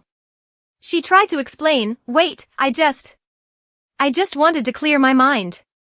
Christian furrowed his brows immediately, looking at her sternly. Massey, no matter where they go, it's not entirely safe. Among hundreds of people here, if someone has ill intentions, who knows what might happen? Don't you know the lady of the castle shouldn't be in a deserted place without anyone accompanying her? Massey stammered. I am sorry. I'll be more careful. Christian looked at his wife's distressed expression, sighed deeply, and gently stroked her hair, saying, Don't worry me too much. She looked up at him and promised, I'll be more cautious from now on. Christian bent down to kiss her cheek, then took her hand and said, All right then, shall we go? Massey looked puzzled and asked, Go? Go where? Christian seemed confused. Didn't you say you wanted to go out for some fresh air? I mentioned earlier that I'd take you for a stroll around the lake. The weather isn't too bad right now, so we should go together. Massey worriedly replied, But you've been training hard today. Aren't you planning to rest? Christian chuckled. Look here, haven't you figured out my endurance yet? I've been on 3-day marches without rest. Massey exclaimed joyfully as they rode their horses along the winter road. The scenery around us is so beautiful. It feels like my heart wants to jump out of my chest. Christian looked at his wife fondly and remarked, You've become much more skilled than before. Massey replied, I do practice occasionally. He praised her. That's commendable. However, Massey quietly thought that such praise felt akin to what one would give a child. Suddenly, Christian halted their horses and said, Massey, we'll take this path. There are some big tree roots, so the road might be a bit rough. Is that all right? Massey determinedly replied, I'll give it a try. Christian then urged the horses forward, saying, all right, let's go. They rode through the forest, the sound of their horses causing nearby deer to scatter. Eventually, they stopped before a large, expansive lake. Massey dismounted and exclaimed, it's so beautiful. Christian commented, I thought the water would be frozen, but it seems fine. Massey looked at the lake and asked, will this large lake freeze over? Christian explained, larger lakes like this one up north do freeze. We could even walk on them. Massey was puzzled, but how can we walk on it? Won't the ice crack and break? Christian reassured her, as long as we distribute our weight evenly, checking the ice thickness isn't a problem. It's much colder up north, and large creatures don't hide under the ice, so there's no risk of it breaking. Curious, Massey asked, Christian, have you ever walked on a lake before? He recalled, not a lake exactly, but something similar. Back when I was a mercenary, during the time they were hunting down creatures to cross the Chino Highlands, we had to walk on ice for 3 days. Massey gasped, on ice? She suddenly looked alarmed at Christian. Pointing in the distance, Christian said, over there, do you see that mountain? That block of ice is even bigger than that mountain. Massey was so shocked that she froze in place. Does something like that really exist? More than that, how did they make such a thing? She looked down at her feet, thinking, to me, ice is just a thin, fragile layer that forms on the water's surface on cold winter days. Lifting her foot off the thin ice, she exhaled a puff of visible breath and looked up at the sky. It's so different. The experiences I've had in Anatole are completely different from my father's castle. I wonder how rich and magnificent this world truly is. Massey looked at Kristen, wanting to know more. She hesitantly asked, Kristen, have you traveled to all 7 nations? He replied, I haven't been to Azes and Swaycan. After joining the mercenary company, we had to pass through Jaden, so I lived there for about 2 years. After receiving a commission, I went to Oria, despite earning a lot of money there. But I thought it wasn't a place fit for living. When I arrived in Oria, a swordsmanship tournament was being held at the temple in the center. Touching the sword at his side, he continued, that's also where I recruited members for my knight squad. After returning home, I formed the Knights of Anatole and spent most of my time there. Kristen, Massey interrupted, curious, why Dean? He explained, because of the competition between the Duchy of Ciso and Dean to the south. Massey recalled the story Ruth had told her about Prince Yen of Ciso, one of the princes of Urdo, who successfully seized the land of the former Roman emperors. The reefs were divided among the 7 empires under the Armistice Agreement, putting pressure on Kristen. In summary, due to that reason, a few years ago, Zagon, one of King Reuben's direct knights, faced difficulties in resolving the dispute between Ciso and Kristen. During that time, Massey was anxious, watching him and the knights set off on their missions. Massey remembered and asked, so, back then, did you often go to the city of Ciso for that reason? She suddenly noticed that Kristen's mood seemed off. What's wrong? She asked anxiously. Kristen turned away and replied, nothing, it's just that at that time, I wanted to go. Massey hesitated, at least for 2 months, didn't you go there every month? He mumbled, did I really? Massey stared at him, puzzled. Kristen quickly spurred his horse ahead, it's nothing. Massey watched him go, feeling uneasy. Why did he suddenly stop talking? Did I say something wrong? When he's silent like this, it feels so distant. I wish he would share his thoughts. Or maybe I'm just being too demanding. At that moment, Kristen spoke up, hey, the weather looked fine when I brought you out, but it seems like the snow is starting to fall again. Massey, we should hurry. Massey, lost in her thoughts, extended her hand to touch the falling snowflakes. Is this snow? Kristen, seeing her excitement, asked, is this the first time you've seen snow? She touched the flakes, I've seen sleet before, but this is my first time seeing pure white snow. Kristen reminded her, Massey, sit up straight. If you lean out like that, you might fall off the horse. She jolted, I'm fine, I'll be careful. Massey stared at the snowflakes in her hand, marveling at their delicate beauty. How can something so small and fragile fall from the sky? Did snow fall like this on the ice fields Kristen crossed? What did he feel riding through the snow? Landscapes I've never seen, experiences I've never had. Gripping the reins tightly, filled with wonder, she thought, I want to experience more, to feel this wonder even more. Thinking about it, she urged her horse forward. Kristen shouted in panic, Massey, suddenly running like that is dangerous. He suddenly found himself mesmerized by his wife's hair flowing in the wind. Massey happily rode along the frozen lake, her face beaming with joy. She laughed happily as she rode around. In Kristen's mind, he was imagining a different scene. He slowly felt a sense of relaxation, Massey enjoying herself with her horse, Demon, amidst the falling snow. Kristen silently watched his wife play like a child. At this moment, Massey turned back and noticed her husband's strange expression. He quickly turned away, embarrassed, the clouds are gathering. Before the snow falls heavier, we should hurry back to the castle. If we get wet, our body temperature will drop. It's better to go quickly. Massey looked at her husband walking ahead, feeling curious, what was that expression on his face just now? Did I see it wrong? But that face of Kristen's. She secretly glanced at his reflection in the water. Massey shook her head and told herself, no, don't think such disrespectful thoughts, Massey Milan. That's right, Kristen is stronger than anyone. Such a wonderful person couldn't be afraid of danger. This can't be true. The night passed, and morning came. The soldiers were shoveling snow while grumbling, it's so cold, but just sitting around will make you sick. Hurry up! We need to clear the stairs before they freeze over, otherwise, someone might break their nose. It's been 10 years since it last snowed like this, one remarked. That kid is going to be surprised. Lord Rodigo, where should I put the lady's belongings? The butler spoke up, just take it to the storage next door. Don't hesitate to use it as needed. Meanwhile, Massey was playing with some cats by the fireplace. Rudy brought her some food and said, Madam, would you like some warm milk? Massey smiled brightly, thank you. Suddenly, the cats climbed all over her, making her startle and call for help, Rudy. She tried to untangle a cat from her hair, little kittens, haven't you already eaten enough? Rudy said, I'll stir some porridge and add minced meat for them. They ended up scooping the mixture into a shallow dish for the kittens. Rudy looked at them contentedly, with such appetites, these three will become great hunters. Just then, there was a knock at the door. Excuse me, madam, the mage has arrived. Would you like to see him? Massey wondered aloud, what's the matter?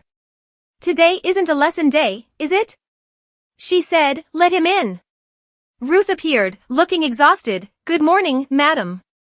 Massey was worried, did something happen at the castle? Ruth scratched his head, no, it's not that. I've thought of a good way to train you. If you're free, could you come outside for a bit? The two of them went out to the castle's flower garden. Ruth began instructing, Madam, stand over here. Yes, that's right, and extend your hands forward like this. Massey, puzzled, asked, is this basic magic? She inquired further, but, Ruth, is this the training method you mentioned? Ruth reassured her, as I said before, do you remember how to cast magic? Massey hesitated, yes, since I was young, I've paid attention to mana. Do you mean expanding the magic circle? He nodded, exactly. That stage requires intense concentration. You understand the basic principles of magic. I will open the pathway and guide the mana into your magic conduit. The mana will travel in a circular motion, then be expelled from the other side of the magic conduit.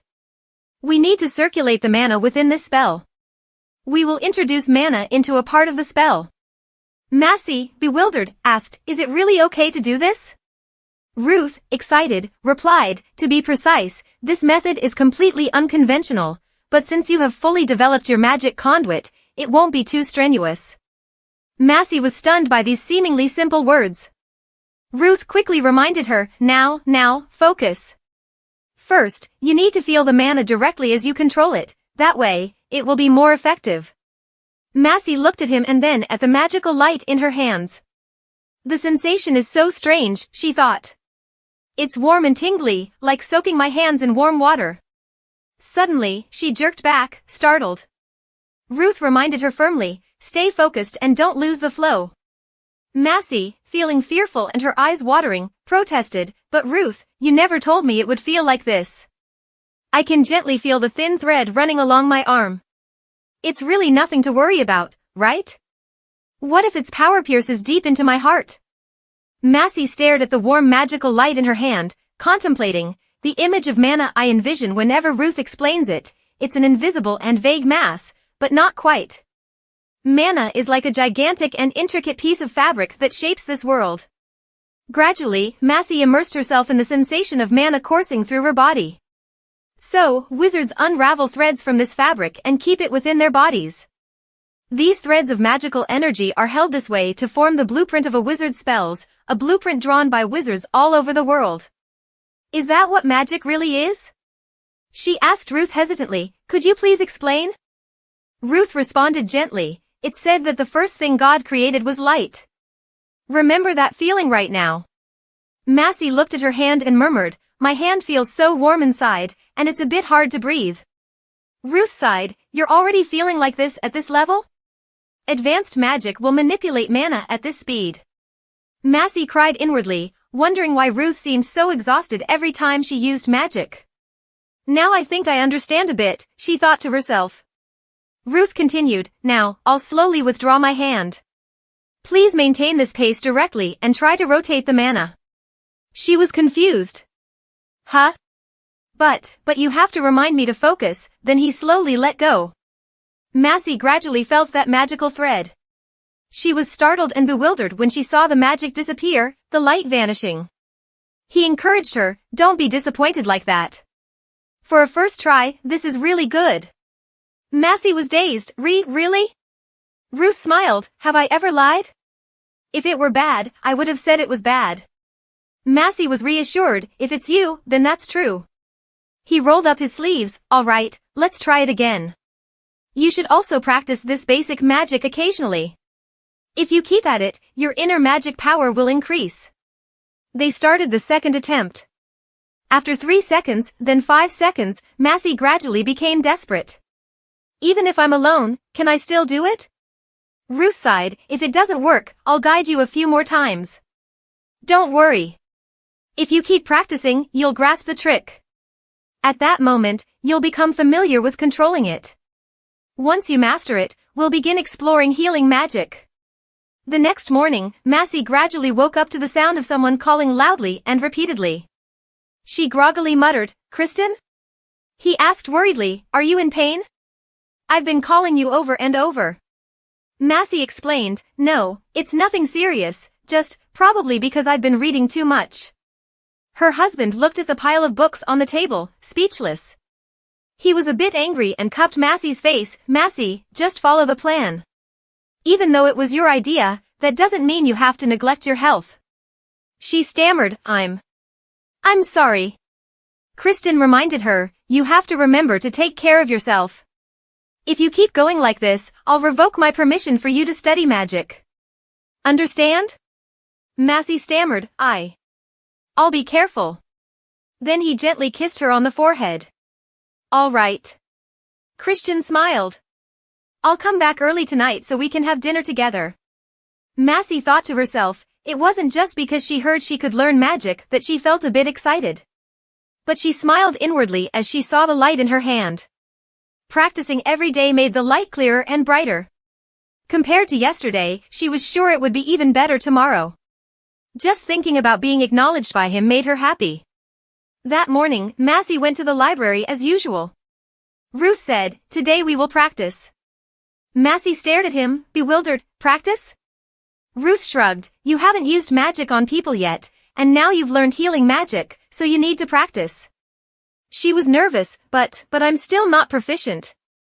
If I try it on a person and fail, what will happen? Reup sighed, "If healing magic fails, it won't cause any harm. First of all, practicing magic is very important. The more proficient you become, the faster and more accurate you'll be." Massie stammered, If that's the case, then, but who will we practice on?" Reup stared at her intently. Normally, the teacher would create a small wound on their own body. He hugged himself, but I hate being in pain.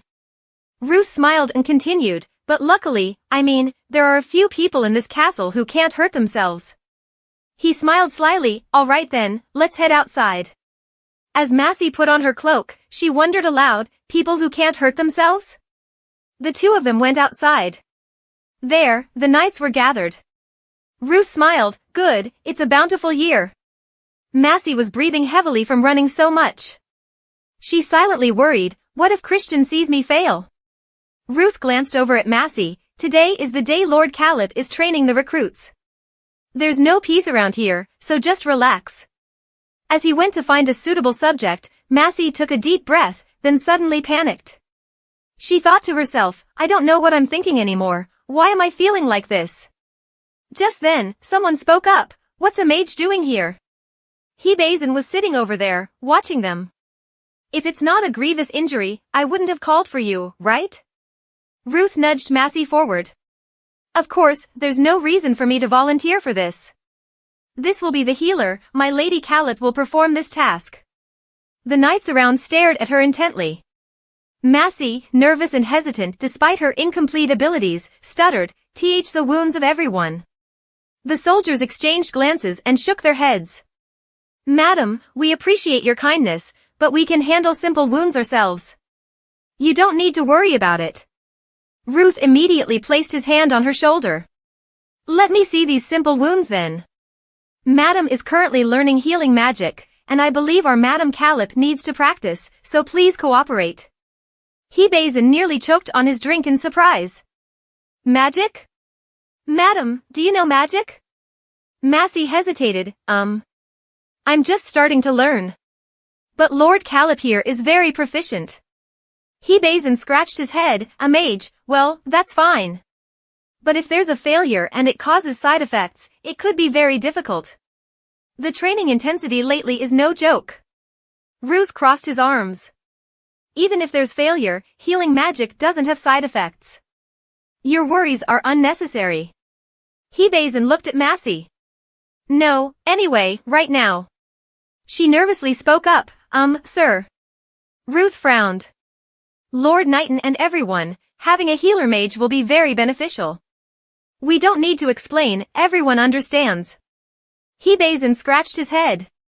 What does that mean? Ruth patted his chest confidently. Now I have Anatole and Zenzagon knights who can quickly treat wounds, and I can teach healing magic to the lady. It's a win-win. He shook his head in frustration. But Lord Knighton, this is just a lesson, healing magic has no side effects. Yet you won't allow us to help the lady.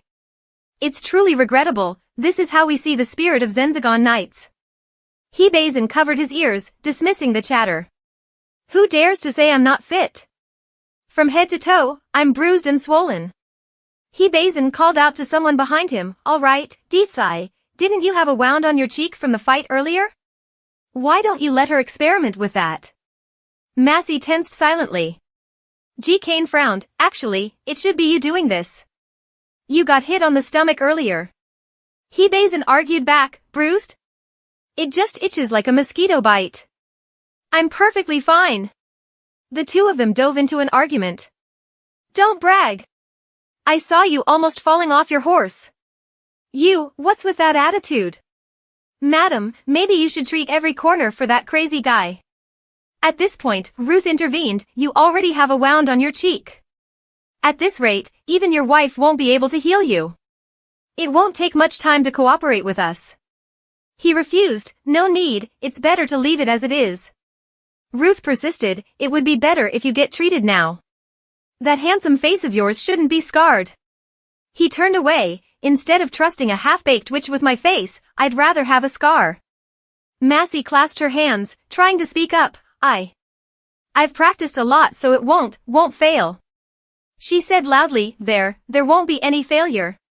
Please, let me prove it once. Suddenly, she faltered as she caught his disdainful gaze.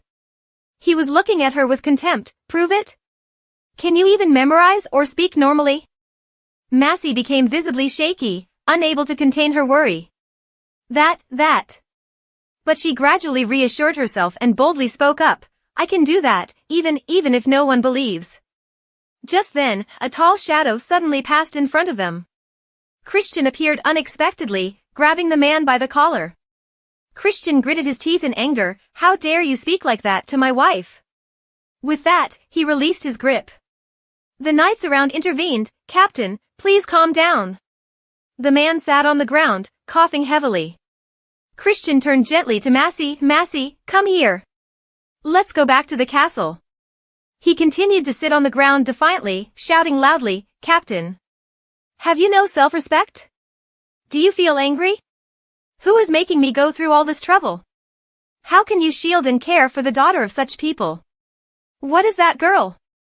Hearing those words pierced Massey's heart like a dagger. Christian immediately rushed forward and slapped Ricardo. He grabbed him by the collar and lifted him up. The knights around tried to intervene. Captain, please hold back. Ricardo remained stubborn. What are you doing right now? They shouted, stop talking. You've gone too far. At that moment, Massey stood behind and softly called out, Chris. Christian. His hands trembled slightly, then he decided to release the man. Christian growled, say that about my wife one more time, let's see. His eyes widened, I'll cut a line from your mouth to your precious parts. The man wiped blood from his mouth, his face still defiant. Christian led his wife away. As they left, Massey hesitantly called out, Chris. Christian, wait, please. Suddenly, Christian halted. Massey nervously looked up at him. Christian was furious, veins bulging on his face. Seeing his expression, Massey started to cry. I'm sorry. Christian immediately turned to look at his wife, his expression softening. Seeing Massey trembling and crying, he hesitated for a moment before stepping closer. I apologize for the words you had to hear. I'll ensure he won't speak to you like that again. Christian gently comforted her, don't cry. In that moment, Massey's heart was stirred. She quietly reassured herself, no, what that man said is not Christian's fault. It's because I always shy away, stumble over my words, and have no capability. She lowered her head onto his chest, because I am Maximilian, foolish and unappealing. If only I were a perfect noblewoman, suitable for you, then this wouldn't have happened. If you were to marry a princess, you would receive more respect than now. After that incident, Kristen escorted Massey back to her bedroom. He looked at her with concern as she seemed dazed. Massey, are you all right? Massey shook her head. I'm fine. Please go about your work. He gazed at her, his eyes reddening. Massey. She comforted him, I just need to rest a bit. You don't need to worry about me. She thought to herself, I feel so embarrassed, I just want to disappear. She recalled the scene as she entered the room, the servant saw her crying. She panicked, Chris. Kristen lifted her up afterwards. He quickly embraced her, what are you worried about? With that brat Yulin, I'll make sure something like this never happens again. Massey hesitated, sir, you don't need to do this for me. Please don't worry about that incident anymore. Kristen gazed tenderly at her, of course I must care for you, Massey. You are the most important person to me in this world. Even though I know your heart is hurt, please don't speak like that to me. Just as Massey was about to say something, there came a knock at the door. I apologize, my lord. Sir Ridigo said there's an urgent matter, came the voice from outside. Kristen sighed, I'll be right back. Please rest. Massey stood up to bid farewell, go carefully. Those words couldn't express everything. She recalled his recent advice, Kristen was right. If she were a respected noblewoman, she would demand proper compensation for such humiliation. But Massey whispered to herself, it's okay, Kristen still doesn't know. However, that blonde-haired knight saw right through me in an instant that Massey is just an ordinary, babbling person. Should I let Kristen know that I'm actually so clumsy? Even if he ends up not paying attention to repeated instances like this, would he feel fed up? Would he feel annoyed with me? As a noblewoman looked down upon by those beneath her, would Kristen feel ashamed of me? Massey immediately dashed out of the room. The servants nearby were startled by her sudden appearance. Massey blamed herself silently, I'm so pitiful, so insignificant.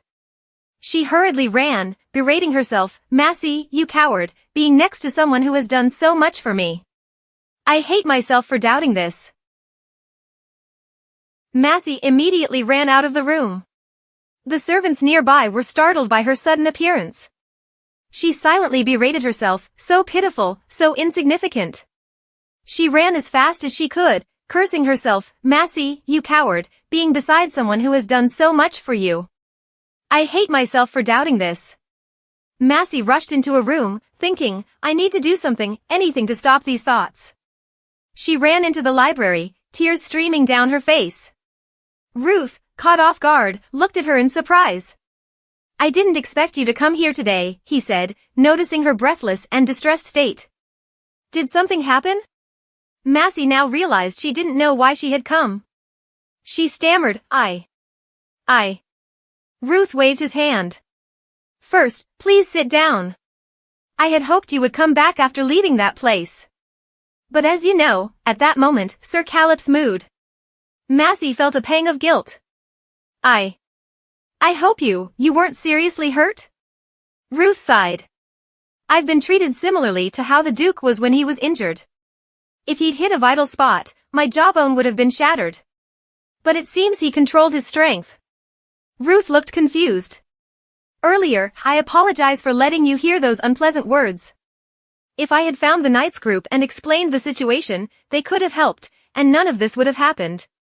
Recently, the Knights' attitudes toward you have softened a lot, so I just thought too simply."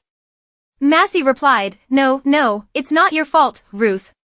Massey remembered silently, "That person? How could that be possible?" She stammered, Really? Is that so?" He sighed, "Even though it's hard to trust you, he shouldn't have been so harsh. Although he's cold-hearted, he's still an honest knight and always loyal. He has never attacked Lord Calip like that before. Despite being the most reckless person, after this incident, I feel he has tried to resist everything." Massey wondered, Is that so?" "That." Ruth rubbed his chin thoughtfully. He hesitated for a moment before speaking, refusing to discuss marriage with Princess Arns. "I mean that matter. So, the Lord is a person who is completely loyal to the royal family in Zenzagon. Coming from a prestigious noble lineage, he has built relationships with the royals since childhood. It is said that when he was knighted, he immediately presented a gift to the princess."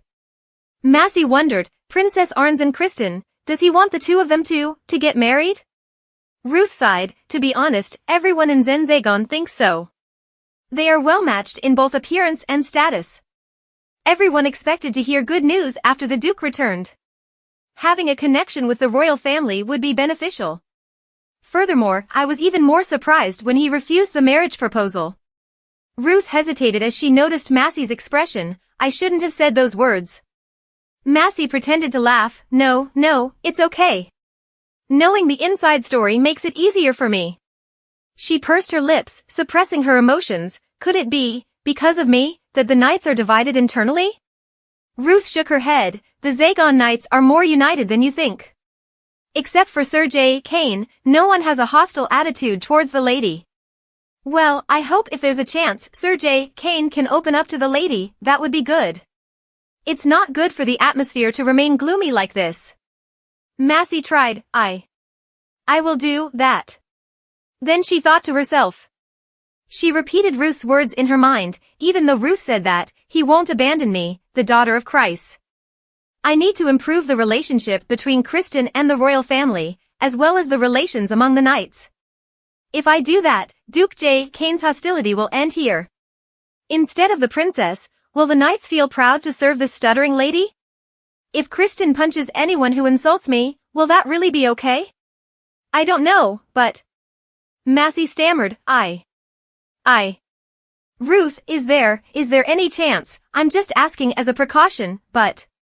Ruth glanced at her. "What is it that's making you so hesitant?" Massey hesitated. "Well, could your magic heal me?" Ruth suddenly froze when he heard her question. Of course, I know that with the current healing magic, it's not possible. But magic can create something new." Ruth replied, "It's true that many mages in this world create their own magic. In fact, there are quite a few who study magical methods to overcome defects like blindness, deformities, and lameness. Massey's hope started to fade. If that's the case. Ruth continued, however, until now, no permanent treatment method for physical disabilities has been discovered. Even if I start researching now, it would take decades. Massey gradually became more disappointed. She lowered her head. So that's how it is. I thought so too. I just asked, just in case. Her face turned red. So embarrassing, so Ruth, you don't have to worry too much. Massey quickly stood up. Well then, I should go back now. Kristen said he'd be back soon. Ruth was startled. Wait. If you leave like this, it will seem like I've done something wrong. Massey, flustered, no. I didn't mean that. He waved his hand. Please, don't be like that and just sit down for a moment. Think about it. Finally, Massey sat down. Ruth swallowed nervously and hesitated for a moment before speaking. My lady, have you ever tried to overcome your stuttering before? Massey froze in panic. She trembled. Do I seem like I'm doing this on purpose now? Ruth explained, I didn't mean to offend you. But speech habits and pronunciation can be improved to some extent through training. Massey, frustrated, responded, if it's training, I had plenty when I was a child. But it didn't help at all. Ruth inquired, what kind of training did you have? Massey recalled those dark moments. She hesitated, then quietly said, poetry and novels. I practiced reading those, literature from Deem.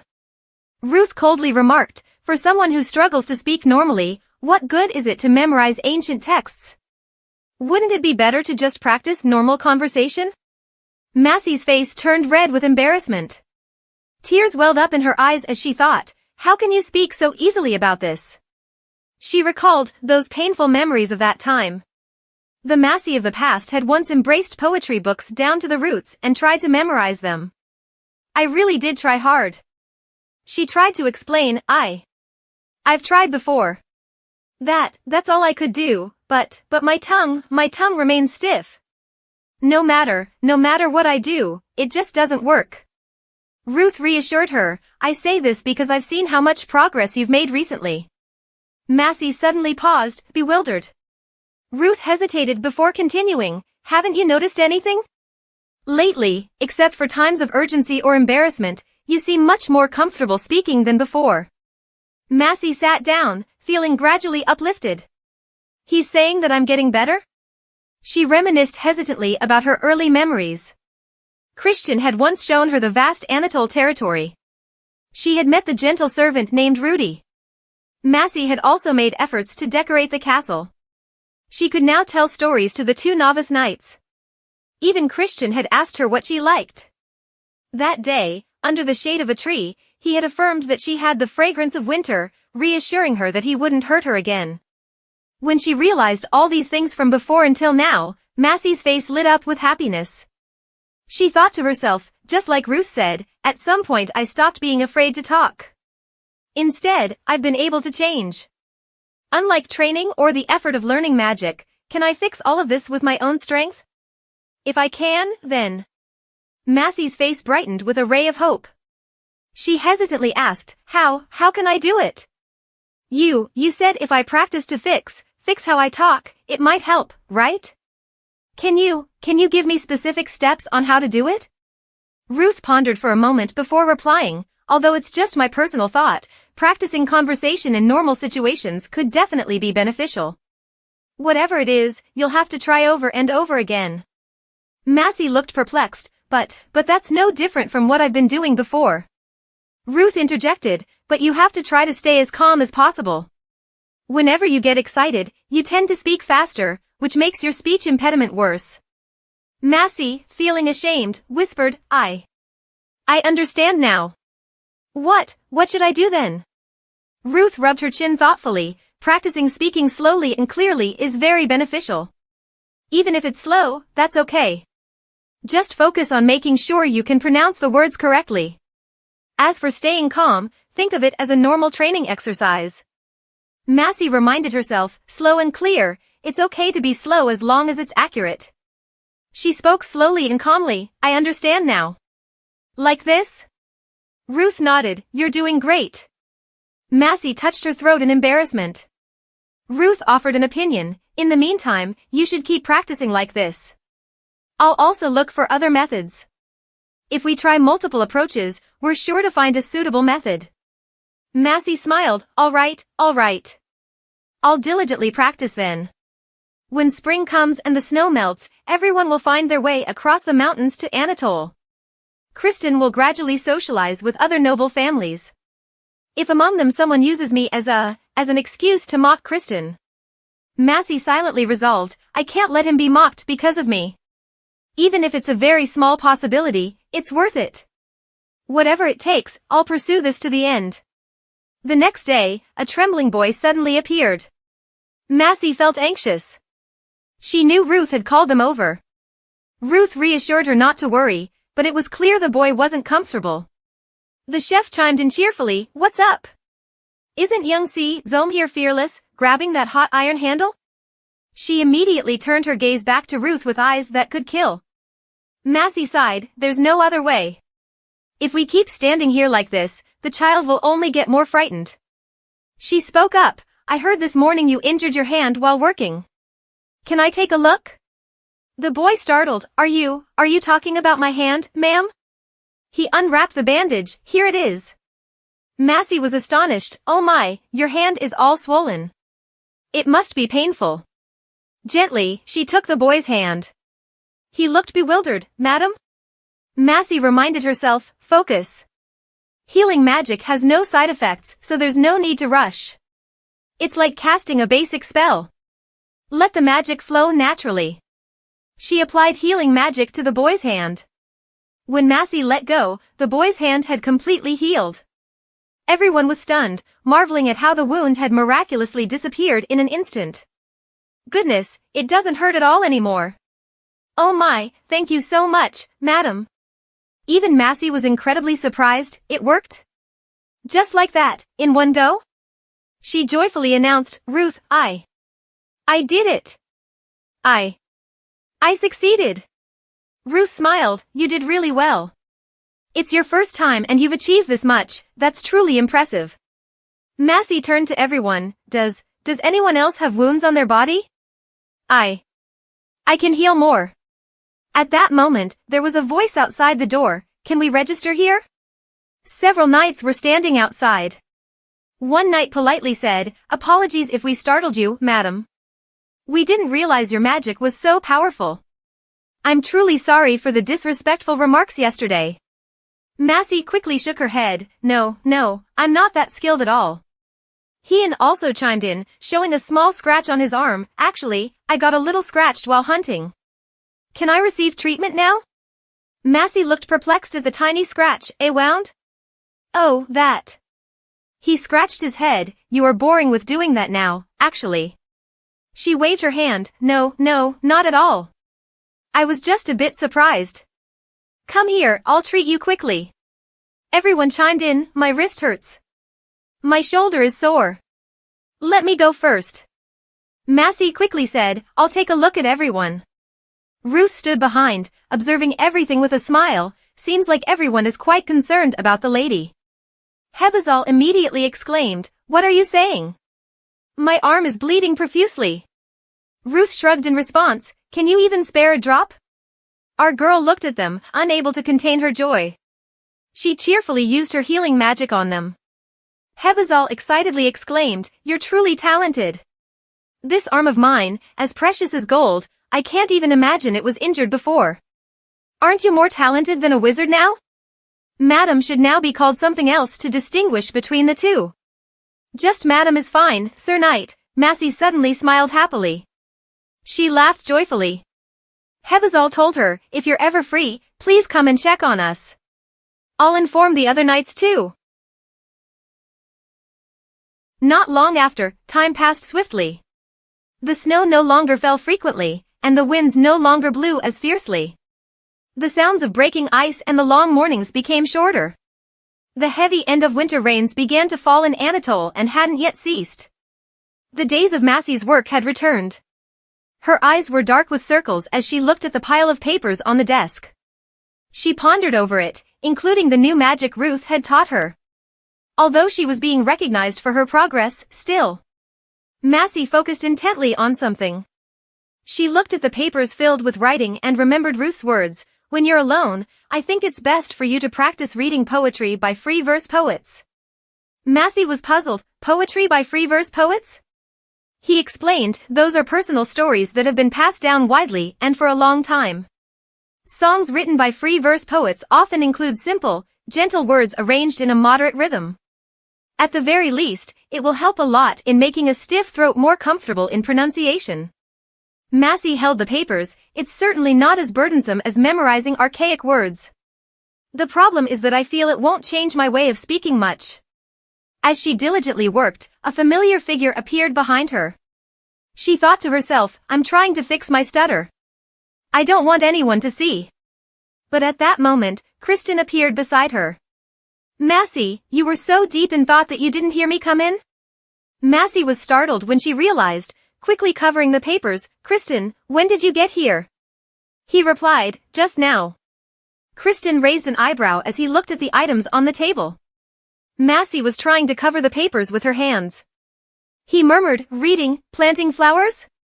Massey explained, when winter ends, many people will come to visit, so before that, we should probably redecorate the garden. Kristen looked concerned. Supervising the servants is already tiring enough. Aren't you taking on too much work? These past few weeks, your sleeping and waking hours have matched mine. Kristen sighed, look at you, comparing yourself to me? I've been trained my whole life, and my physical strength surpasses even the other nights. He embraced Massey and kissed her forehead. But you're more delicate than other women. Massey stammered, I'm not weak. On the contrary, I'm strong. At that moment, Kristen suddenly lifted her up. He looked at his petite wife, you've only ever lived in the castle, so how can you say you're as strong as me? Look, I'm not even out of breath. You're half my size. Massey blushed, Kristen, you're just naturally big. I'm just an ordinary person. He gently placed her down on the bed. Of all the women I know, none are as slender as you. Every time I see you, it makes my heart race. Massey suddenly had a few thoughts. The women he knows? Who is he talking about? She responded sulkily, you're exaggerating too much. It's not something you need to worry about. Kristen suddenly took her hand, but even a breeze blowing past you worries me. He caressed her cheek, you've lost a lot of weight. I heard that you've been spending every day with that guy practicing healing.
The steward and Rudy both looked at her with concern. Why is your face so pale? Are you feeling unwell somewhere?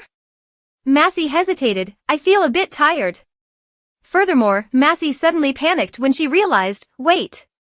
Even if we calculate the total travel time from the capital to Anatole, it's too rushed to redecorate the estate. If the inspection team arrives and the garden is still in this state, it won't do. I can't let Kristen become a laughingstock. Massey asked the steward, the inspection team from the royal palace is coming. It seems we'll need to start preparing the estate. Can we call Azone back? The steward nodded. I will contact him immediately. Massey continued, we need to give special training to the servants for cleaning every corner of the estate and prepare luxurious carpets and beds. Massey instructed the steward, and he replied, I will follow your command. She ordered them something more. If there are any issues, report them to me immediately. Reminding herself, right, now is not the time to be distracted. I need to focus on preparing the estate properly to welcome the guests. Massey sighed. Not long after, Ruth appeared. I have heard the news, ma'am, that King Reuben's inspection team is coming here. Massey deflated. Yes, so in the coming time, it may be difficult for me to attend magic lessons. He murmured thoughtfully, even though I predicted it would be like this, I still feel regretful. Despite the progress in defensive magic, the evaluation process for adjustments is somewhat different. Massey looked puzzled. Isn't that a bit bitter to say? Because I can sense it through your words. Ruth tossed a pile of books at her. Isn't it true that if you're straightforward, the listener will understand and resolve the issue themselves? More importantly, take this. She looked confused. Ruth, what is this? He smiled. Since I haven't been able to visit the library, I prepared this especially for your practice. It includes sentences suitable for tongue exercises. As long as you practice around 20 times a day, regardless of morning or night, you'll be able to speak a complete sentence fluently. Massey was shocked to hear it. Several weeks later, after receiving news from the royal palace, the entire castle had been cleared of the thick layer of dust that had accumulated over the winter, and was bustling with renovation work to prepare for the guests. The servants in the castle were all busy preparing. At that moment, a servant was gently combing Massey's hair. The weather is beautiful today, madam. They have arranged for the irises and other flowers in the garden to look even more beautiful. The servant continued to try on clothes for Massey. How do you like this necklace, madam? Please take this one. A few minutes later, Rudy appeared. Madam, as per your request, all the servants are gathered in the Zenzagon Hall. Massey nodded. Thank you, Rudy. Kristen, has Lord arrived there yet? Rudy bowed. Yes, right after finishing the meeting with the knights, he left to meet the guests. She nodded. So that's it. Massey pursed her lips. Feeling a bit anxious inside, knowing that she would soon meet the princess for the first time. Paying more attention, the servants happily responded, Yes, madam. Not long after, the castle servants gathered in the courtyard to welcome the esteemed guests. At that moment, she spoke up, Pleased to meet you all, I am Princess Anastasia Reuben. Her radiant face emerged, and the princess smiled gently. Massey recognized her as Princess Reuben. She lifted her skirt in a gesture of respect. It's an honor to meet someone like you, princess, she introduced softly. I am Maximilian Calip. I hope you can feel comfortable during your time here. The princess didn't say anything but smiled at Massey. The resting period came to an end as buds began to sprout along with the bright spring. Anastasia Reuben had arrived at Calip Castle. Anastasia Reuben was not only a princess of noble prestige but also a grand sorceress. She possessed exceptional abilities and a daring personality, ready to engage in dragon conquests, earning admiration from many knights. The princess spoke up, I'm sure everyone is surprised by this unexpected visit. Thank you for welcoming me like this. If it's possible. Kristen quickly intervened, addressing his wife, Massey, please escort Her Highness to the guest chambers. I will take the knights. Massey nodded in acknowledgement. I understand, Kristen announced loudly, all right, everyone follow me. I will lead you to your accommodations. Massey watched her husband's figure as he led the way. Today was their first meeting. In the past weeks, Kristen had been busy constructing pathways, while she had been occupied with decorating the castle, so it had been a long time since she had properly seen his face. She felt disappointed. Could he not treat her with a bit more affection? Suddenly, she noticed Anis and realized her mistake. Massey panicked and reproached herself for having such thoughts while receiving the inspection team. Massey hesitated. The chambers for Her Highness have been prepared on the second floor of the Grand Hall. Rooms for those accompanying you have also been arranged on the same floor. How do you find them? Annette chuckled. Don't be so formal. Just call me Annette. And may I address you by name as well? Massey blushed. It is my honor. In that case, I will lead you to your chambers. Heading in this direction, Annette was amazed as she entered the castle. Oh my, the castle! It's truly magnificent. I heard it's older than the Dejakina Palace, but it seems to be very well maintained. And the scale is even larger than I imagined. Massey sighed with relief. My initial impression of her is quite different from what I expected, isn't it? At that moment, Rudy announced, Madam, Mr. Joso sends word to check the beverages and food once it's ready. She hurriedly responded, I'll go right away. Turning back for a moment, Massey hesitated, captivated by the princess's beautiful appearance, truly irresistible. Her beautiful blonde hair flowing and her confident stride, she had a style unlike nobility, devoid of any jewelry. Yet, just her presence alone was enough to radiate brilliance, reminiscent of a character leaping out of a folk song. As she walked, Massey couldn't help but feel uneasy about their relationship. Was there truly nothing between them? Shortly after, the princess appeared radiant. Thank you for preparing such a beautiful room for me, Maximilian. The tapestry on the wall is lovely, and the bathwater is at just the right temperature. Massey and the servants were taken aback to see Annette arrive at the warehouse. Massey hesitantly replied, I'm glad you like it. They ran around the entire castle all day until evening. Annette stood on the terrace, admiring. It truly is a beautiful place. Massey spun around like a top, unable to stand still. Anis suddenly looked at the scenery and hesitated. Because there are so many ghosts here, I thought the scenery would be quite desolate. But the town is much larger than I imagined, with many tourists and even a market open. Transforming a piece of land neglected for decades into such richness surely took a lot of effort. Indeed, it's worth Christian's dedication. Massey frowned uncomfortably. It's presumptuous to call someone else's husband like that. She said to Annette, Christian for Anatole always works tirelessly from dawn till late at night without rest. Annette laughed heartily. That's exactly like when we were on campaign. None of us ever saw him rest properly, even when he looked hesitant or weak. So that's why the Knights of Ozha Citadel called him Mago. Massey looked bewildered. Mago? Annette explained to her that it was a mythical creature from legend. Rumor had it that it never slept, never tired, and had another 100 lives. Only those who had experienced it firsthand knew that the nickname contained awe and fear, because during campaigns, he acted as if he had hundreds of lives. Hearing this about her husband once again filled Massey with more fear than ever before. She stammered that. I didn't know. Kristen has never told me about that. Annette smiled. That's why I've always wondered, what kind of woman could be the wife of Mago? She looked at Massey. Isn't that right?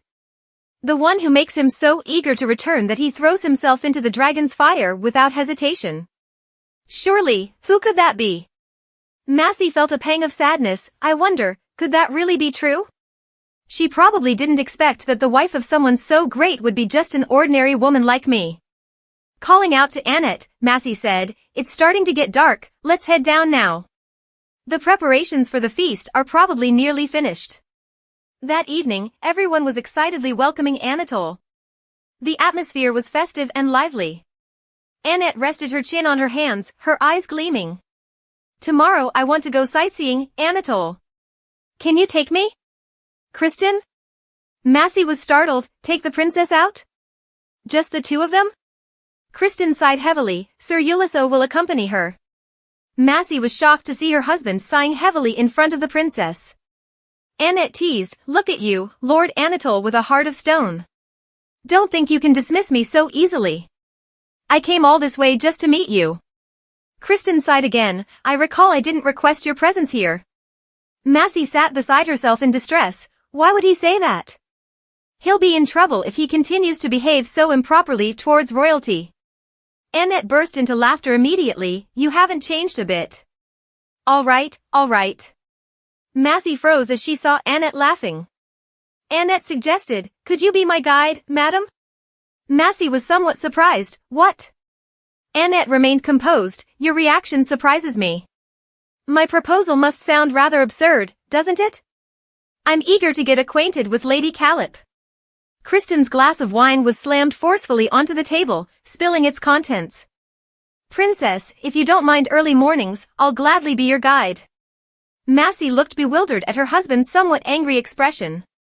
Annette chuckled mischievously. You're very kind. I appreciate it. At this moment, Massey set down her glass and spoke up. Please allow me that honor, Your Highness. Kristen, he's quite busy, so let me accompany you. Kristen looked at her. You only arrived here last autumn. How could you guide the princess? Massey spoke firmly. Nevertheless, I can still be a guide for the princess. I've been to the market with Ruth and have also visited the outskirts. Kristen paused, puzzled. The outskirts? Now Massey was dismayed to realize she hadn't yet told Kristen about her role in aiding the wounded after the battle with the werewolves. The knights on the other side had all signaled for her not to speak. Massey stumbled. In general, what I mean is I know enough about Anatole to be a guide for the princess. Kristen sighed heavily. That's enough. Taking her outside the castle without any protection is too dangerous. Ains eagerly asked, so can I leave my castle then? Kristen replied nonchalantly, you have the ability to protect yourself, Your Highness, but my wife does not. She only knows the walls of Christ Castle. Massey tried to explain to him, but I can still take our guests on tours around this land. I'm not a child anymore. I've traveled all the way from the duchy to Anatole. He agreed. Madam is right. With the king's knights escorting, what danger could there be? If you're still concerned, I can accompany them. Massey said to her husband, Kristen, you need some rest. Please let me assist you. Kristen remained silent, pondering for a moment. All right then, I'll allow it. Are you satisfied now, Your Highness? Ains bowed her head. I'm just an uninvited guest, aren't I? I have no right to complain. I'm deeply grateful that you've allowed your beloved wife to accompany me. Kristen smirked. Look at her, it seems you haven't changed much either, Your Highness. The knights chimed in. The princess, you still love your wine. Indeed, she can drink quite a lot. Remember that small feast we had during the campaign? The princess finished an entire barrel of wine. Annette chuckled mischievously. Did I really do that? And here I thought all of you decided to leave and have a good time without me, after all the hardships we faced together. Contrary to their laughter, Massey couldn't shake off her uneasy thoughts. Kristen immediately noticed his wife's expression. Massey, I've told you that you can do anything you want, so don't frown like that, he remarked. Massey startled. I was just thinking about a few things. Internally, she couldn't stop feeling unsettled. Princess Annette had been by Kristen's side as a fellow fighter, so it's natural she's close to the knights. That night, after the party, Christian carried Massey to bed. He struggled with this darn dress for a while. Christian sighed, it's truly torture. At that moment, Massey rolled her eyes. Concerned, Christian asked, are you awake? Are you feeling any better? Suddenly, she reached out, embraced his face, and immediately nestled into Christian's arms. His mind was in turmoil now. Look at you, do you know how hard I'm trying to restrain myself because I'm worried about you? Massey dreamily looked at her husband, then without thinking, she leaned in and kissed him. The two lingered in the kiss, not wanting to part, then passionately kissed again. Christian leaned down, looking at his wife, and slowly removed that heavy dress from her body. Earlier, the servant had informed Christian that his wife had just retired to bed. She had been tending to the gardens for several days and mentioned she hardly had time to inspect the castle. Lately, she had also been coughing every early morning. Exhausted, Christian rested his head on her chest and suddenly left, leaving her bewildered. Christian, she called out. He softly advised, you should rest for a day. Then Christian shut the door, leaving Massey alone in the room. The next morning, after a night spent intimately together, Christian asked, don't you notice how I treat you? What made you think I'm close to her? Massey hesitated. You treat Ruth, Bazin, and the other knights the same way. You're very close to them too. Christian observed his wife's expression and asked, do you really think that? He immediately hugged her, saying, I think although we may not always see eye to eye and she can be troublesome at times, she's a talented woman. Massey tried to argue, but he smiled, but that's as far as it goes, Massey. I've never desired anything with her like I do with you, and I'm sure she feels the same. Massey blushed. How did you know? He recounted, I was her battle companion for about a year during the dragon battle. But she never pursued me. Massey felt saddened upon hearing this. Christian sighed, looking at his wife tenderly, just think about it, Massey. You're close with Ruth, but it doesn't mean you have feelings for her, right? She exclaimed loudly, of course not. I swear. I've never had such thoughts, and Ruth would never betray your trust. He nodded in agreement, I know. I'm saying that I and the princess are alike. I appreciate her, that's all. It's different from the feelings I have for you. Massey looked at him with sparkling eyes. What feelings do you have for me? Christian kissed her forehead. Massey, you are my only family. If you were to have a child with me, then we would be a family of 3. Massey was a bit shy. You want to have a child? Christian nodded, it would be wonderful. Imagine a little one with red hair and gray eyes crawling around. He gently stroked Massey's hair, it would be so adorable. She smiled, I hope our child will have black hair. I dream of a child with you, our child having black hair and bright eyes just like you, Christian. Massey couldn't contain her happiness at the thought. That would be wonderful. I imagine holding our little one and gently kissing their soft cheeks. But it's been 6 months since I arrived in Anatole, hasn't it? How many times have I slept with Christian? Do you think I'll have trouble getting pregnant? Early the next morning at Calip Castle, on her way to the training grounds, Massey's mood seemed rather unsettled. She murmured to herself. What am I doing here? This isn't the time for this. I still need to check the food supplies, the pantry, castle management. There are so many things I haven't completed yet. Yesterday, I had to take them out for leisure. But the servants all praised the lady, the guests said they slept very well. Except for the princess, everyone else is resting in their rooms. The steward informed her that early this morning, the princess had arrived at the training grounds with the lord and the royal knights. Massey sighed as she walked, I'm not doing this out of jealousy.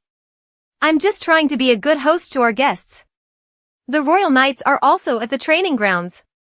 I should make sure everything satisfies the princess. She is an honored guest. Shortly after, Massey arrived at the training grounds, reaffirming to herself, that's right, that's all there is to it. I'm here to fulfill my duties as a lady of the castle. At that moment, she was taken aback by Christian's imposing figure in his attire. She was about to call out to him, but the match on the field had already begun. Christian effortlessly defeated his opponent with a single swipe of his hand. Massey stood there, stunned, watching her husband. The crowd around cheered, cut him in half, Commander. She called out, you can do better. Suddenly, she swayed and almost fell, but fortunately, a knight standing nearby caught her in time. Massey looked at him, Sir Ilias? He was surprised, Madam, what are you doing here? Her face turned pale, what is happening here? Why is Christian fighting? What if he gets hurt? Ilias reassured, don't worry, madam. They're just competing. I don't fully understand the royal knights, but the commander is just sparring with his opponent. Massey startled, competing? At this moment, the opponent surged forward to attack. Massey panicked, quickly covering her mouth. With a swift sword strike, the opponent was immediately knocked aside. Christian coldly aimed his sword at him. The onlookers erupted in cheers for the intense match. Finally, Massey could breathe a sigh of relief. Suddenly, Christian turned and saw his wife. He hurried over to embrace her, pulling her away from Ilias. Christian, he exclaimed in surprise, while Christian glared at Ilias.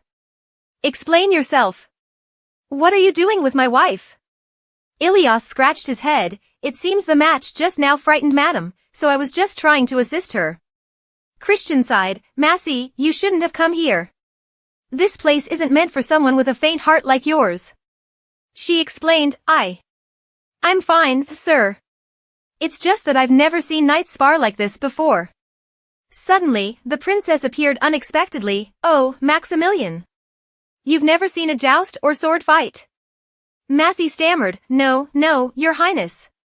Annette suddenly remembered, come to think of it, you haven't visited the Zakium Palace either, have you? It seems like every year your sister visits this place.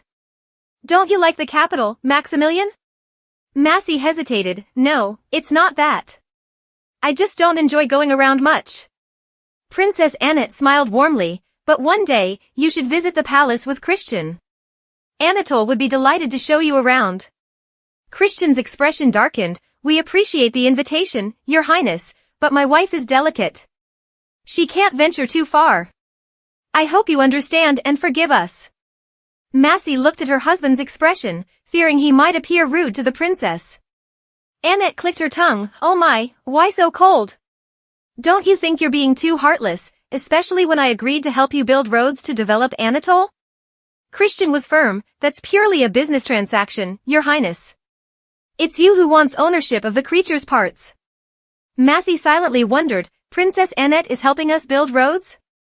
Why didn't anyone tell me about this? She tugged at her husband's sleeve, What's this about, Christian? He reassured her, Massey, you don't need to worry about these matters. It seems this training session has already made you uneasy. Let's head back. We ask for your permission to leave, your highness. Massey quietly left with her husband but couldn't help but glance back. The princess was still waving happily at them. A few days later at Caleb Castle, Christian was busy discussing with Annette. They were constantly talking. Massey saw the scene from above. Suddenly someone spoke up, Can I ask why you just stood there and didn't come in here? Massey was taken aback. Ruth? She asked hesitantly. Ruth responded casually, Yes, it's me. She hurriedly inquired, Where have you been? I haven't seen you in the library at all, so I started to worry. Ruth explained, Oh, I had to confine myself in my tower to avoid encountering the princess. Curious, Massey asked, You don't like the princess? Ruth replied, She's a sorceress trained from the World Tower. So she sees me no differently than someone who has betrayed the World Tower's rules. Thanks to her, I had a quite difficult time during that battle.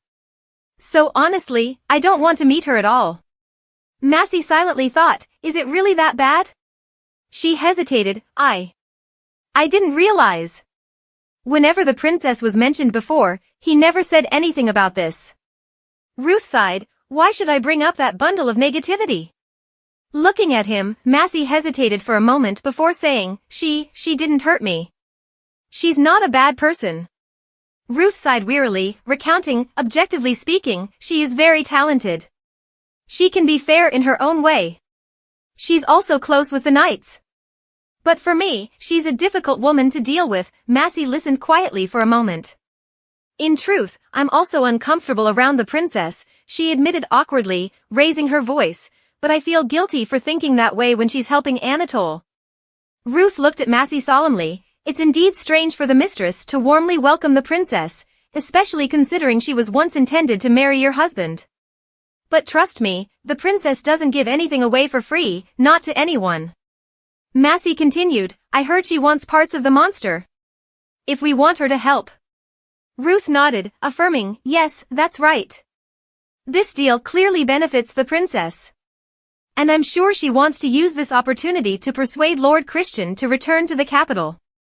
Massey paused, her expression turning thoughtful. She asked, Does Princess Annette want to bring Christian back to the capital with her? Ruth replied, I can't think of any other reason why she would come to such a distant place. King Reuben really wants to keep Christian close to him. You see the benefit in that. He sighed deeply, but of course, I'm certain Christian won't agree for a long time.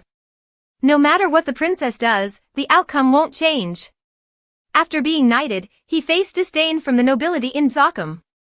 Even if they changed their view of him now, he would never accept them. Furthermore, why should he go to Zakum with those who are constantly scheming against each other, while he's fully capable of becoming king there? Massey was surprised. A king? Ruth began to tell, Kristen deeply loves the land of Anatole. He spared no effort and resources to transform a desolate suburb into a prosperous village as it is today. So, to the people of Anatole, Kristen is greater than King Reuben. Massey silently understood that this land was very special to Christian. If only he could contribute a little to this land. Ruth concluded the story. In short, Princess Annette won't stay here for long. She'll return to the capital once she realizes Sir Christian's heart is steadfast, so Madame just needs to tolerate her until then. As for me, I'll try to avoid her as much as possible. At that moment, there was a knock on the door. A young squire announced. Apologies for the interruption, Master Ruth, but the Lord has instructed that you will join the next raid. Ulysses eagerly added. We're here to escort you. Good afternoon, madam. Finally, Ruth was coerced into going along. Massey walked him out to the gate, silently questioning herself if it was wrong to feel a twinge of jealousy towards him. At this moment, Rudy reminded her. Madam, Ridigo wishes to have the silverware checked. Massey nodded. All right, I will go to the kitchen. She reminded herself, indeed, I should focus on completing my duties well. But why do I feel a bit disappointed? Rudy looked at Massey sitting at the table with a plate of food still mostly untouched. Madam, you're eating very little. And you have dark circles under your eyes. She worriedly replied, do I look unwell to you? Massey hesitated, staring at Rudy. She suspected staying up late reading while waiting for Christian had left her tired. Massey responded, I'm fine. But more importantly, does the construction site need any assistance? They might require additional supplies or support. Just then, the steward called out loudly, Madam, are you in there? It's me, Rosso. Massey asked, what's the matter? The steward exclaimed breathlessly, I've just received an urgent message from the construction site. They said a monster attacked them, causing many workers to get injured. She tightly gripped her handkerchief to steady herself and recalled everything Ruth had taught her. With resolve, she commanded, prepare the necessary supplies and load them onto the carriage. Bandages, firewood, clean cloth, needles, thread, herbs, blankets, and anything else that could be of help to them. She remembered Ruth's words, but in Anatole, there is only one person skilled enough to heal sufficiently to aid them. With my ability, I can only heal about 10 wounded people. Massey was determined, I will also go. Not long after, Massey's relief carriage arrived at the construction site. Ulysses paused in surprise upon seeing the familiar figure. Madam Massey. Hearing her name, she turned around. What are you doing here? Ulysses asked. Massey replied, I heard about the attack. I brought medical aid and supplies. But where is Ruth? Ulysses scratched his head, he's at Cabo Valley helping the Lord. A flock of flying monsters often come and settle here in the winter. They flew over to our place and caused this mess. That creature over there is one of them. From what I've heard, there's a flock of about 20 of them that flew into the valley. Massey was shocked, 20 of those creatures? She discreetly wiped her sweat, is there anyone here who has healing abilities? Ulysses recounted, Wizard Ruth administered first aid to the severely injured before leaving. We also brought a medicine vendor from the village, but there are too many patients for her to treat all at once. Massey asked where the injured were located, stating her intention to see the most critically wounded patients. Ulysses hesitated, Madam, it's very dangerous there. Please return to the castle. Massey remained resolute, I am Lady Massey of Lord Anatole. This is my duty. Moreover, I am fully capable of healing everyone. Ulysses expressed concern, but you've only recently learned magic. There are many monsters there, so please return quickly. It's for the Lord's sake. Massey hesitated, I didn't mention before that I'm not affected by elves and werewolves, did I? I am fully capable of protecting everyone. Ulysses lowered his voice, I apologize, madam. I'm just concerned for you. Let me guide you, we've moved the patients to a camp in the woods. Taking them outside would expose them to the flying monsters. Please come with me. He led Massey into the tent, saying, this man is a guard, those vile creatures pelted him with stones. He's still breathing but has lost a lot of blood. Massey examined the man's body, finding no dirt or cuts inside the wound, and his bones were intact. She thought to herself, all I need to do is replicate what I've practiced. Then Massey placed her hand on the man, releasing a surge of magical energy. Startled by the power, Massey exclaimed, What? What is this? I just released a large amount of mana. Yuliso quickly called out to her, Madam. He caught Massey, are you okay? Massey smiled, I'm fine. It's just that I've never tended to a critically injured patient like this before. She thought to herself, this is completely different from healing minor burns. Larger wounds will consume a tremendous amount of mana. Ruth mentioned this before. With the mana I have, I can only heal about 10 people. She asked, are there any others in critical condition? Yuliso, concerned, recounted, there are 2 who are unconscious. About 3 or 4 are severely bleeding, but please don't push yourself. Massey persuaded him, I'll be fine. I can tend to them without using magic, and I'll use as much mana as I can. Please guide me. Massey tightly secured the bandage around the wound, letting out a sigh of relief once she finished. This will stabilize his arm. Get the fever-reducing medicine from the pouch and give it to him. The guard nodded, yes, madam. After finishing her work at the camp, Massey left feeling dizzy. Her head was throbbing with pain. The orange afternoon sun shone into her eyes, making it difficult for her to see. It's getting dark. What time is it now? Has Kristen returned? Oh no, I need to find a place to sit down and rest. At this moment, someone called out, Madam. A soldier approached her with a stretcher. This is the last patient, but his wounds are very serious. Are you okay? Massey hesitated, and the soldier continued, the others have been taken care of. Once the scouts return, we'll transport those who can walk back to Anatole. Massey looked at the last patient and summoned her magical power. Though it was challenging, she managed to heal him. After finishing the treatment, the soldiers thanked her profusely, we are very grateful to you, madam. Please leave the rest to us. Massey waved her hand, it's what should be done. She suddenly noticed something different, this time I don't feel as exhausted as before. Perhaps I'm getting used to using magic. A knight approached slowly, Madam, Yuliso expressed concern, his face pale. I think you should return to the castle and rest. Massey replied, oh, I'm fine. I rested for a bit earlier. Have there been any updates from the knights? Yuliso explained, there are a few monsters hiding deep in the valley causing trouble for them. But I'm confident the knights will find them soon. She sighed, all right, I'll wait here and return with them. I'm worried about Kristen. Yuliso froze, Madam, are you worried about him? Understanding his puzzled expression, Massey reassured him, I know what you're thinking. She told him, I'll stay here. I'll be fine. My mana will recover. If they haven't returned by tonight, I'll go back to the castle. Yuliso hesitated, deeply conflicted in his thoughts. He sighed heavily, yes, madam. If they haven't returned by tonight, you must return to the castle. Suddenly, he noticed something and urgently pushed Massey aside, Madam, quickly, move away. Massey startled, what? What's happening? Before she could gather her senses, a monstrous creature appeared out of nowhere. Yuliso panicked and shouted, run! Other soldiers rushed to support Massey, urging her, Madam, this way. However, Massey found herself unable to move any further. Wait, my legs. I can't walk anymore, she trembled, I can't breathe. Right at that moment, a commanding voice shouted, everyone, back off. A powerful surge of magic was unleashed to restrain the creature.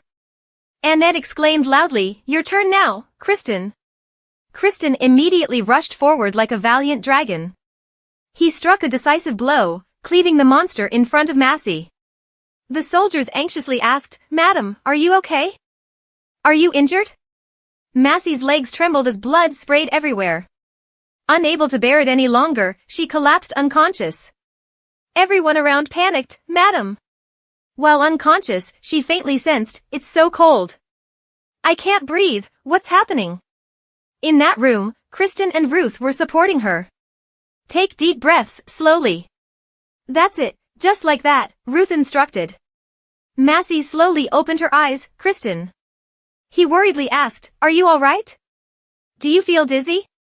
She nodded. I feel nauseous. Kristen explained, your dizziness is due to depleted mana. You'll feel better if you vomit. Massey trembled. Please call Rudy. Kristen comforted her, it's okay. Keep going. Massey muttered, I want to see Rudy. She couldn't hold back and vomited. Kristen cleaned up after her. Massey cried, I'm sorry. Kristen wiped her mouth, don't cry.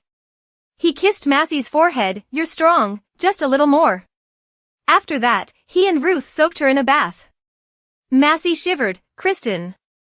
I'm cold. He hugged her, the reaction when mana is depleted is similar to losing blood. You'll feel cold and dizzy.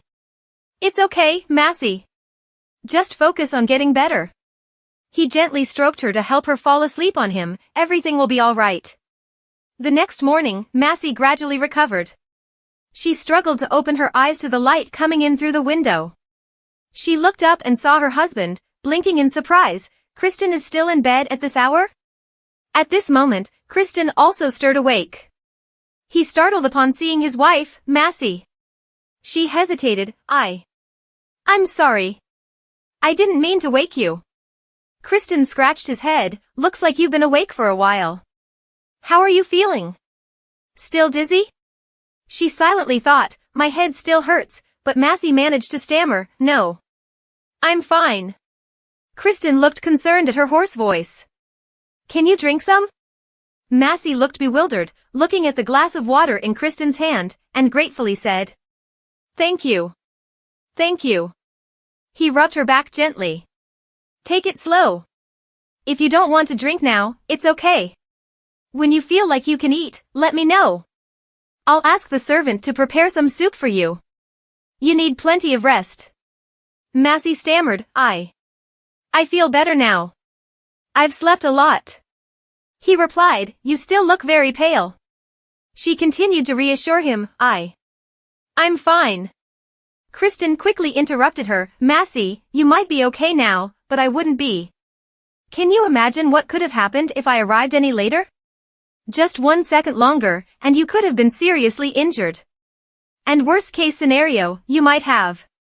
Massey apologetically replied, I'm sorry for causing trouble for you.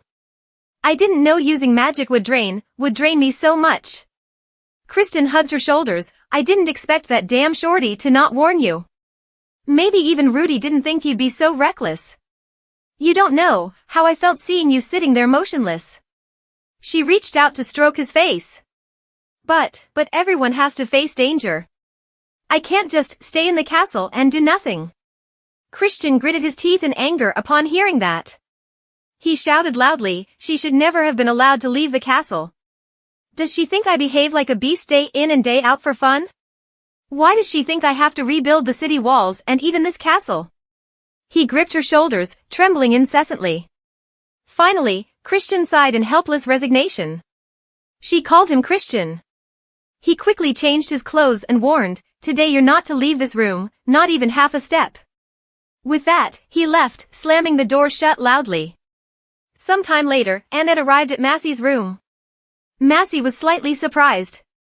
He hadn't expected someone of her stature to admit her mistakes like that. She stammered, no, there's no need to apologize, Your Highness. You helped Anatole. If it weren't for you assisting us yesterday. Annette waved her hand dismissively, I didn't help you for nothing either. I will also receive a few things from Anatole like Maximilian. But after yesterday's mistake, my conscience won't allow me to take everything I once wanted. Massey looked concerned and asked, did anything happen to the people at the camp yesterday? Were there many injured? Annette thought for a moment before replying, 6 people were seriously injured, the rest suffered minor injuries. 6 of them survived after being healed by magic. Massey breathed a sigh of relief, thank goodness, but 2 people crushed under the monster's feet couldn't have survived. Massey's expression gradually turned crestfallen. Annette recounted, they passed away after the attack ended. Massey clenched his fists tightly, I understand. You wonder if they were people I once cared for? If it was them. Massey trailed off quietly. It's like everything I've done turns into an empty cup. Annette immediately grasped Massey's hand. What are you saying? Her expression became excited. One of the survivors who was injured by that creature could only survive because of your healing magic. It takes tremendous courage to do what you did. Massey stuttered, thank you, but you're overestimating me. I just did my duty as the lady of the castle. Furthermore, I don't think Christian values my actions highly. Annette smiled brightly, I think that's a sight worth seeing. I've never seen Christian's eyes widen with worry before. He didn't even blink when facing the dragon, she added. Massey's mind was filled with doubt. Are you joking? He whispered. Christian is just concerned about me. He's a good man, so he always worries about weaklings like me. Upon hearing that, Annette froze for a moment, then burst into laughter. Christian is a good man, huh, she chuckled, holding her stomach. Yes, indeed. Truly a good man, isn't he? Massey frowned, his face flushing with anger. If there's nothing else, perhaps we should. Annette hurriedly interjected, oh, there's one more thing. Just a moment. You've done commendable things, Maximilian, Annette continued. I heard you studied healing magic to use in situations like yesterday. Not everyone could do what you did. Massey looked embarrassed. I only started learning last winter, so my skills are still very limited. Annette exclaimed excitedly, you healed 7 people yesterday, and to do that so well after just starting is impressive. However, depleting your own mana reserves like that isn't wise, you know. She frowned, Reup may be irresponsible, but I can't believe even he wouldn't warn you about this. Massey thought to himself, she dislikes Reup more than I realized. Maybe this is why Reup doesn't want to work with the princess. Massey explained, Reup is a good mentor. Despite being busy, he always tries his best to guide me. At this moment, Annette had a sudden idea. Maximilian, why don't you and Christian come to the capital with me? If you want to learn how to use magic, you need to find the right mentor. When we get there, there will be a royal wizard who can teach you. Not only that, the palace frequently hosts grand parties and art events in the city. There are many interesting things, and you can also socialize with other noblewomen. I'm sure you'll enjoy a more luxurious life in Anatole. Massey fell into silence. She declined, thank you for the invitation, Your Highness, but I prefer life here, and I don't think Christian would want to leave Anatole either. Annette smiled gently, she sighed and shrugged, you two are quite stubborn. I'm confident that if you said you wanted to live in the capital, he would change his mind. Massey was skeptical, really, she bit his lip, pondering deeply before speaking. Massey asked, is it the princess or the royal family who wants Christian to live in the capital? Annette explained, the king always wants to keep Christian close to him. Just imagine, if the king can keep such a strong figure like Christian by his side, it strengthens his loyalty among other nobles and knights. Massey looked concerned, but I've heard there are many nobles there who don't like Christian. The princess replied, Christian holds immense power and prestige, which doesn't greatly affect the situation. Besides, rulers across the continent all want the strongest knight to protect them. Upon hearing this, Massey couldn't help but feel conflicted. The princess smiled and explained, if Christian were to leave Erden for another country, it would indeed be a great loss for Erden. That's why the king wants us to marry each other. Massey exclaimed loudly, Christian loves Anatole dearly, he would never leave this land. The princess nodded, I understand that. If he truly intended to run away to another country, he wouldn't have bothered reinforcing the defenses and defeating the monsters. He's done so much to bring a new lease of life to Anatole. If I tell this to the king, I'm sure you will also feel reassured, just like I do. Massey was bewildered by the princess's words. He asked, Princess, are you here to confirm whether Christian intends to leave or not? The princess gave a gentle smile. Annette then stood up and bowed her head. After depleting her mana, she needed time to rest. I won't stay any longer, she said. I'll take my leave now. Massey replied hesitantly, thank you for coming to visit me. Annette bid farewell to Massey, I hope you recover quickly. Before leaving, the princess made sure to give a warm and genuine smile to him. The day passed quickly. Massey felt somewhat awkward looking at his husband. He didn't say anything after asking if she was feeling better. Was he still angry with her? Massey hesitated. This afternoon, the princess came to apologize. She told me the reason why the monster escaped. Christian cut in, I already know. She hesitated. She also told me about the condition of the injured people. Christian responded nonchalantly, is that so? Annette's heart was in turmoil. She couldn't bear it any longer. Just then, Christian glanced back at her discreetly, causing Massey to cough nervously. Christian sighed helplessly, Massey, what happened like yesterday must not happen again.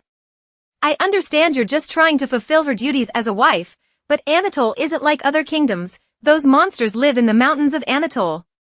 You boldly ran there without knowing what she was doing. The evidence is you using up all your mana. Perhaps I shouldn't agree to you learning magic. Massey hurriedly explained that the incident was just because she lacked experience.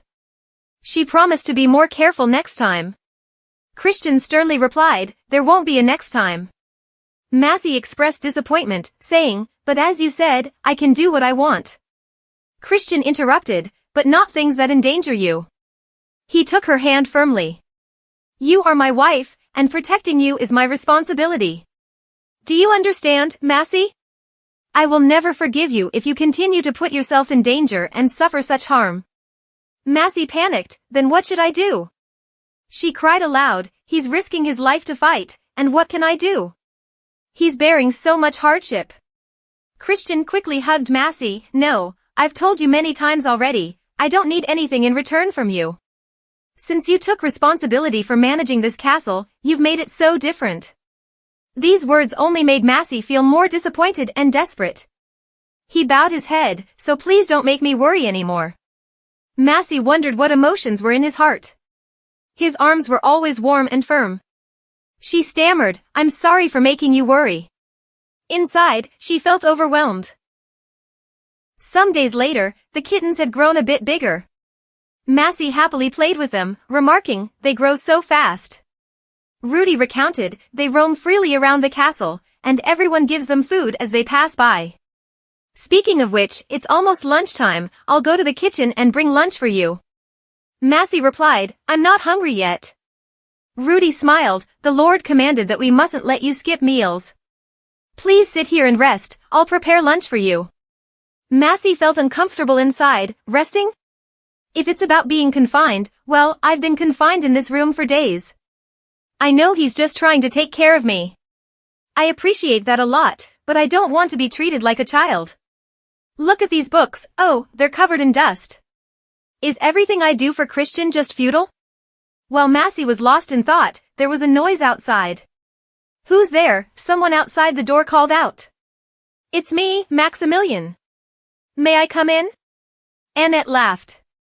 I apologize for coming unannounced, but I haven't seen you much lately. Massey, feeling embarrassed, apologized for his lack of hospitality. I still haven't fully recovered, so. Annis was startled. Oh my God, you still haven't recovered your mana? Massey bowed his head.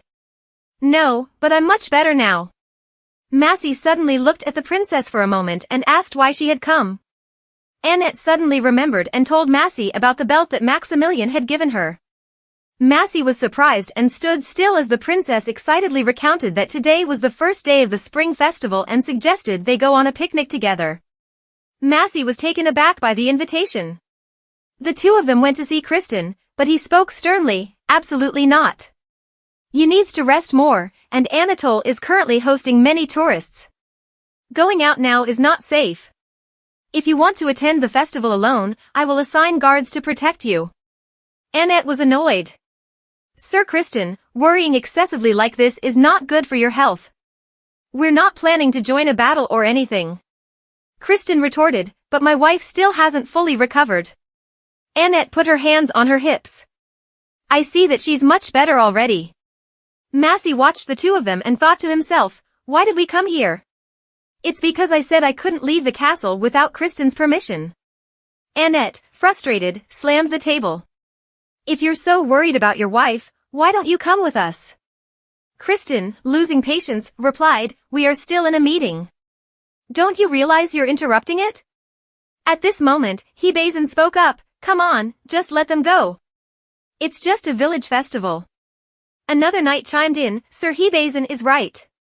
The lady should participate in the festivals of Anatole. If you keep forbidding her, she'll end up resenting you." These words struck a nerve with Kristen. He sighed, "All right then, prepare the carriage. I will go with her." At this moment, someone raised their hand. "Then I'll come along too. Having more people to escort us is a good idea, right?" The knight teased, "You just want to go to see the village girls, don't you?" "Sir Hebazin, you must swear by the honor of the knight's family to protect the maidens of Anatole throughout the spring festival," the knight continued. Hebazin retorted, Hey, you're no better than me, you know." Christian ignored the bickering and pointed at another knight. "Ilias, you're coming with us. We can't let those two near the village. I don't want a few women from Anatole showing up at my door with their children tomorrow." After Christian agreed, Annette happily led Massey to prepare, and they rode to the festival together. Massey quietly worried, "I hope everything will be okay."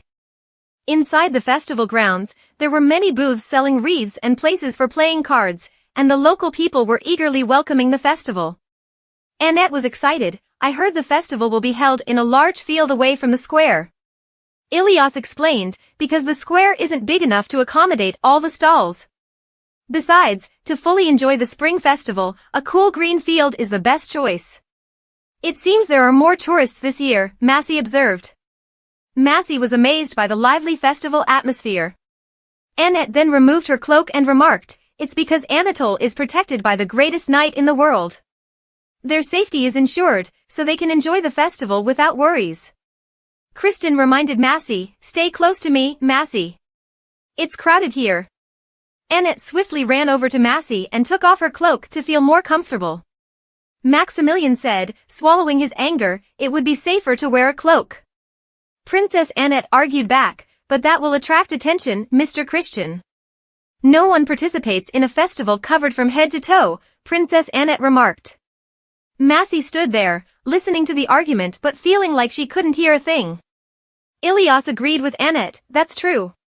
We are attracting attention." Annette chuckled, "Besides, look how adorable she is." She took Massey's hand. "Let's go see what they're selling. Do you see them selling wreaths over there? Oh, how about playing cards at that spot?" Kristen's expression soured. He stepped in front of the princess. "Don't wander around like that anymore. My wife is not a servant for you to pull around as you please. If you want, go buy a dog and leash it," Kristen said sternly. Massey looked at her husband's stern expression and gently interjected, "Dear." Annette laughed, "What are you saying?" Massey worried that Christian's behavior could raise suspicions about her loyalty to the royal family. If he offended Princess Annette, she might bring this issue to the attention of the king. Massey blushed, "Kristen, how could you be so rude to the princess? You shouldn't speak to women like that." These words left Christian bewildered, not understanding what was happening. Annette added, "That's really uncalled for." Massey reminded him, "Please be more courteous. You're a knight, after all." Annette, teasing from the other side, teasing them, "I'll hear about it, you know." She then took Massey's hand. "Let's just go and enjoy ourselves. Let's ignore this boring and rude person and have a great time at the festival. Let's stay here for now. Let's go check out the booths," Massey thought to herself. "I should stand next to her so she doesn't speak ill of Christian to the king, but I still want to enjoy the festival with Christian more." Not long after, Massey was adorned with various items from wreaths to flower bouquets and several prizes Annette had won. Now, Massey remembered, "Oh no, I got carried away and..."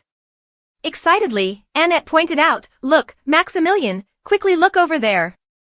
It's the star-throwing game." The vendor enthusiastically introduced, "This game is very easy, just throw it right." Even though she was enjoying herself, Massey couldn't help but wonder, "I forgot about Christian. Where could he be? I don't think he's still standing in the same place. I wonder what's going on." The vendor instructed, "If you throw it in an arc." At that moment, Massey was engrossed in the conversation of a few other people nearby. Were they acquaintances? No, they looked like She startled in alarm when she saw several girls rushing towards the two knights' embrace. Massey quickly ran over to them and asked, "What do you ladies want to say to my husband? Those two are staggering. Is he here to attend the festival with his wife? Why do you have such a wonderful husband? I'm so jealous." Massey looked at the two. "They smell of alcohol," the girl sneered. "We women should share beautiful things with each other. Let us borrow your man for a while." Massey blushed furiously. "No, no. I don't allow." The two girls teased further. "Come on, just for a moment." Massey hesitated, not even for a moment. She looked at them bewildered and grew angry inside. How dare they? Then Massey glanced at her husband with a pleading look. Christian awkwardly replied, so, trying to hide his embarrassed face, "I can't be lended." At this moment, everyone froze in surprise. Annette burst out laughing. "Oh my goodness, this is unbelievable." Even the magician was speechless. "Let me explain to you ladies. Not everyone has the courage to approach this man." They grumbled, "It took us so long to find a good guy. And yet he has two women." Christian became annoyed. "I only have you, Massey." Finally, they decided to leave. "Fine then, if you want to find more fun, come find us. We'll be at ND. After they left, Annette teased Christian, "Guess what? I think you're the one who should cover your face, not us." Christian awkwardly explained to Massey, "I wasn't flirting, I swear, Massey. I was trying to figure out how to get away from them." Massey felt saddened. I didn't feel that way." She then held the princess's hand. "Princess, and I haven't finished enjoying the festival.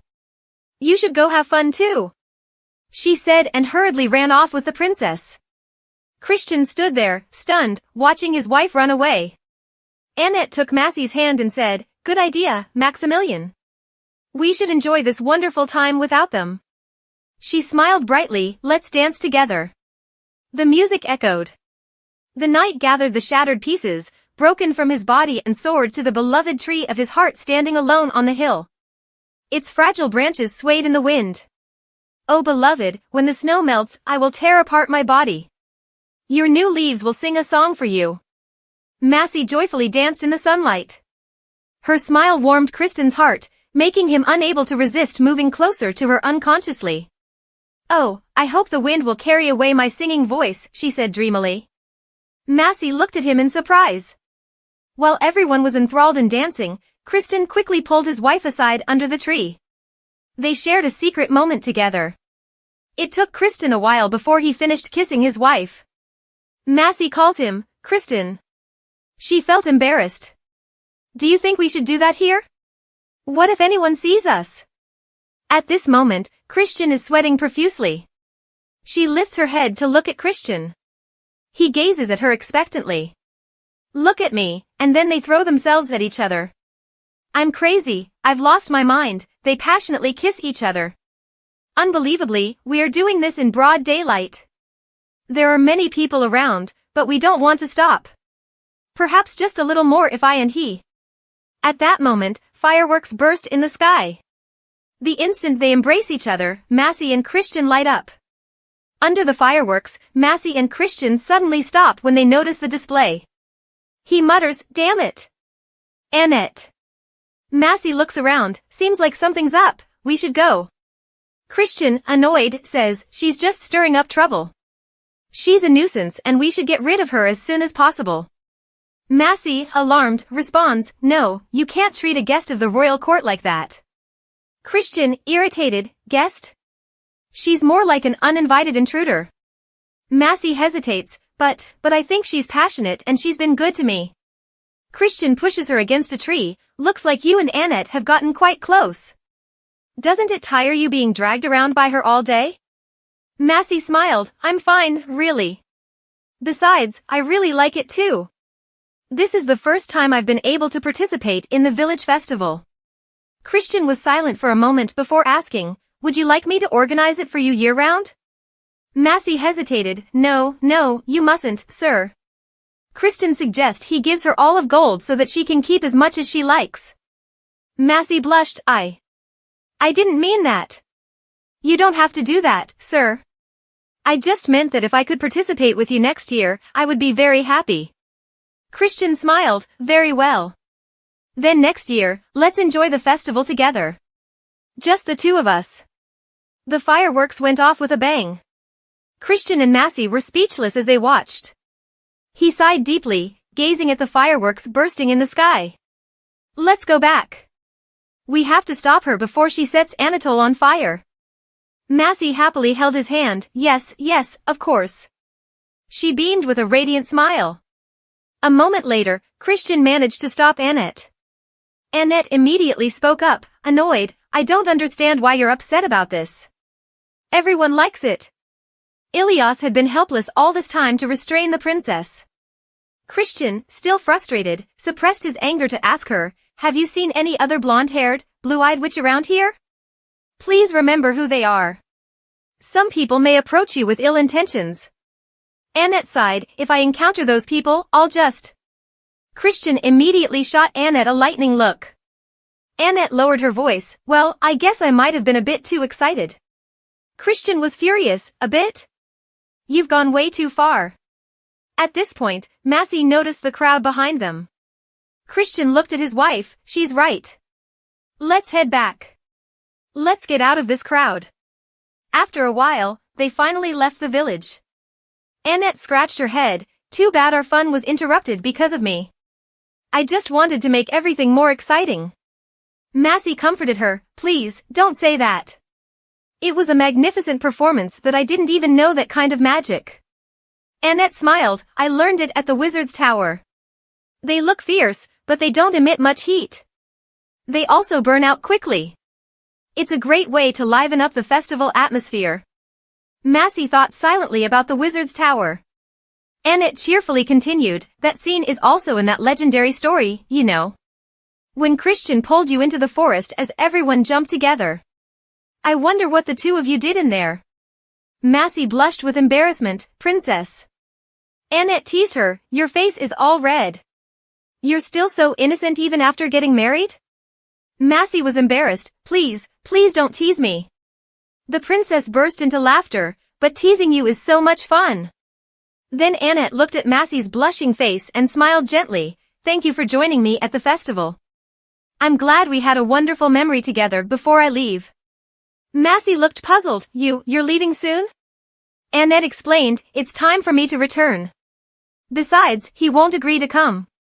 The princess recalled the moment Christian protected his wife, he knows he's still doing very well. I'm happy about that. I just received a letter from my father about some trouble in the capital. Massey became concerned, what happened? The princess sighed, it's just territorial disputes. Every time the weather warms up in a quat, the lords start confronting each other. Massey, confused, asked if Christian was leaving soon.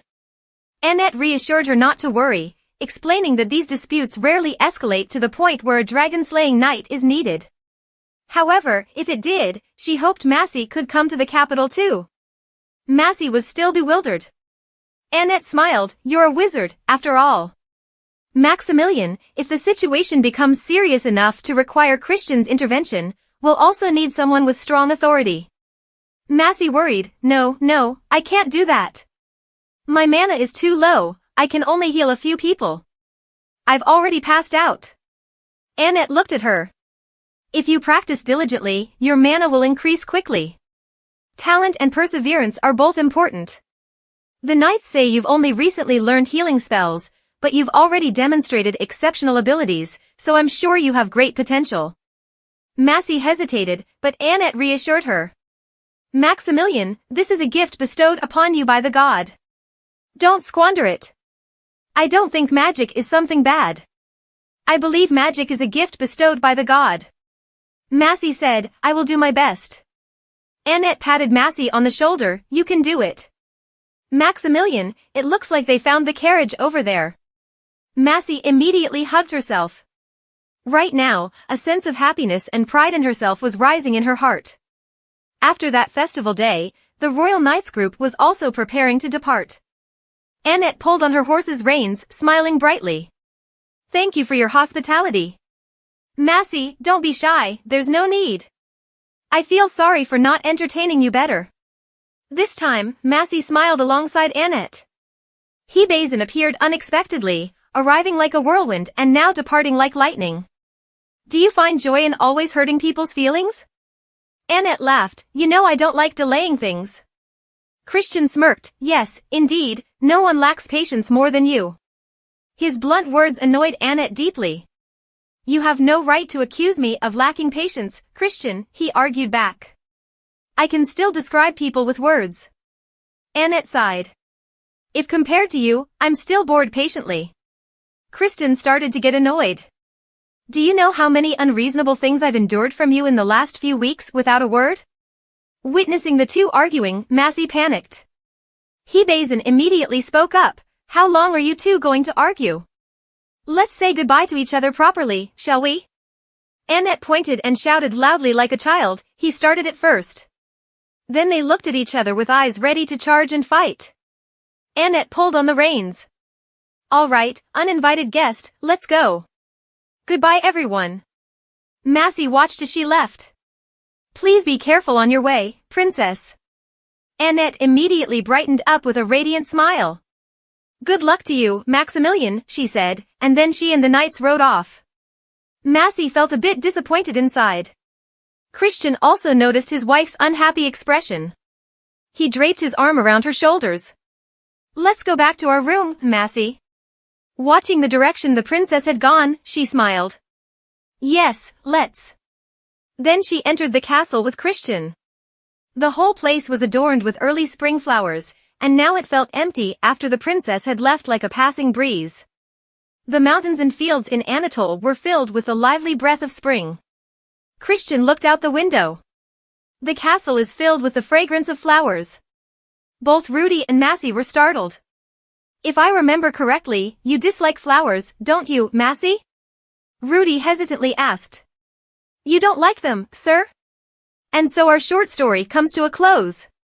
I feel a bit nostalgic, but perhaps they lived happily ever after with wonderful people in the beautiful and intriguing land of Anatole. It's a satisfactory ending, and let's meet again in another video next time.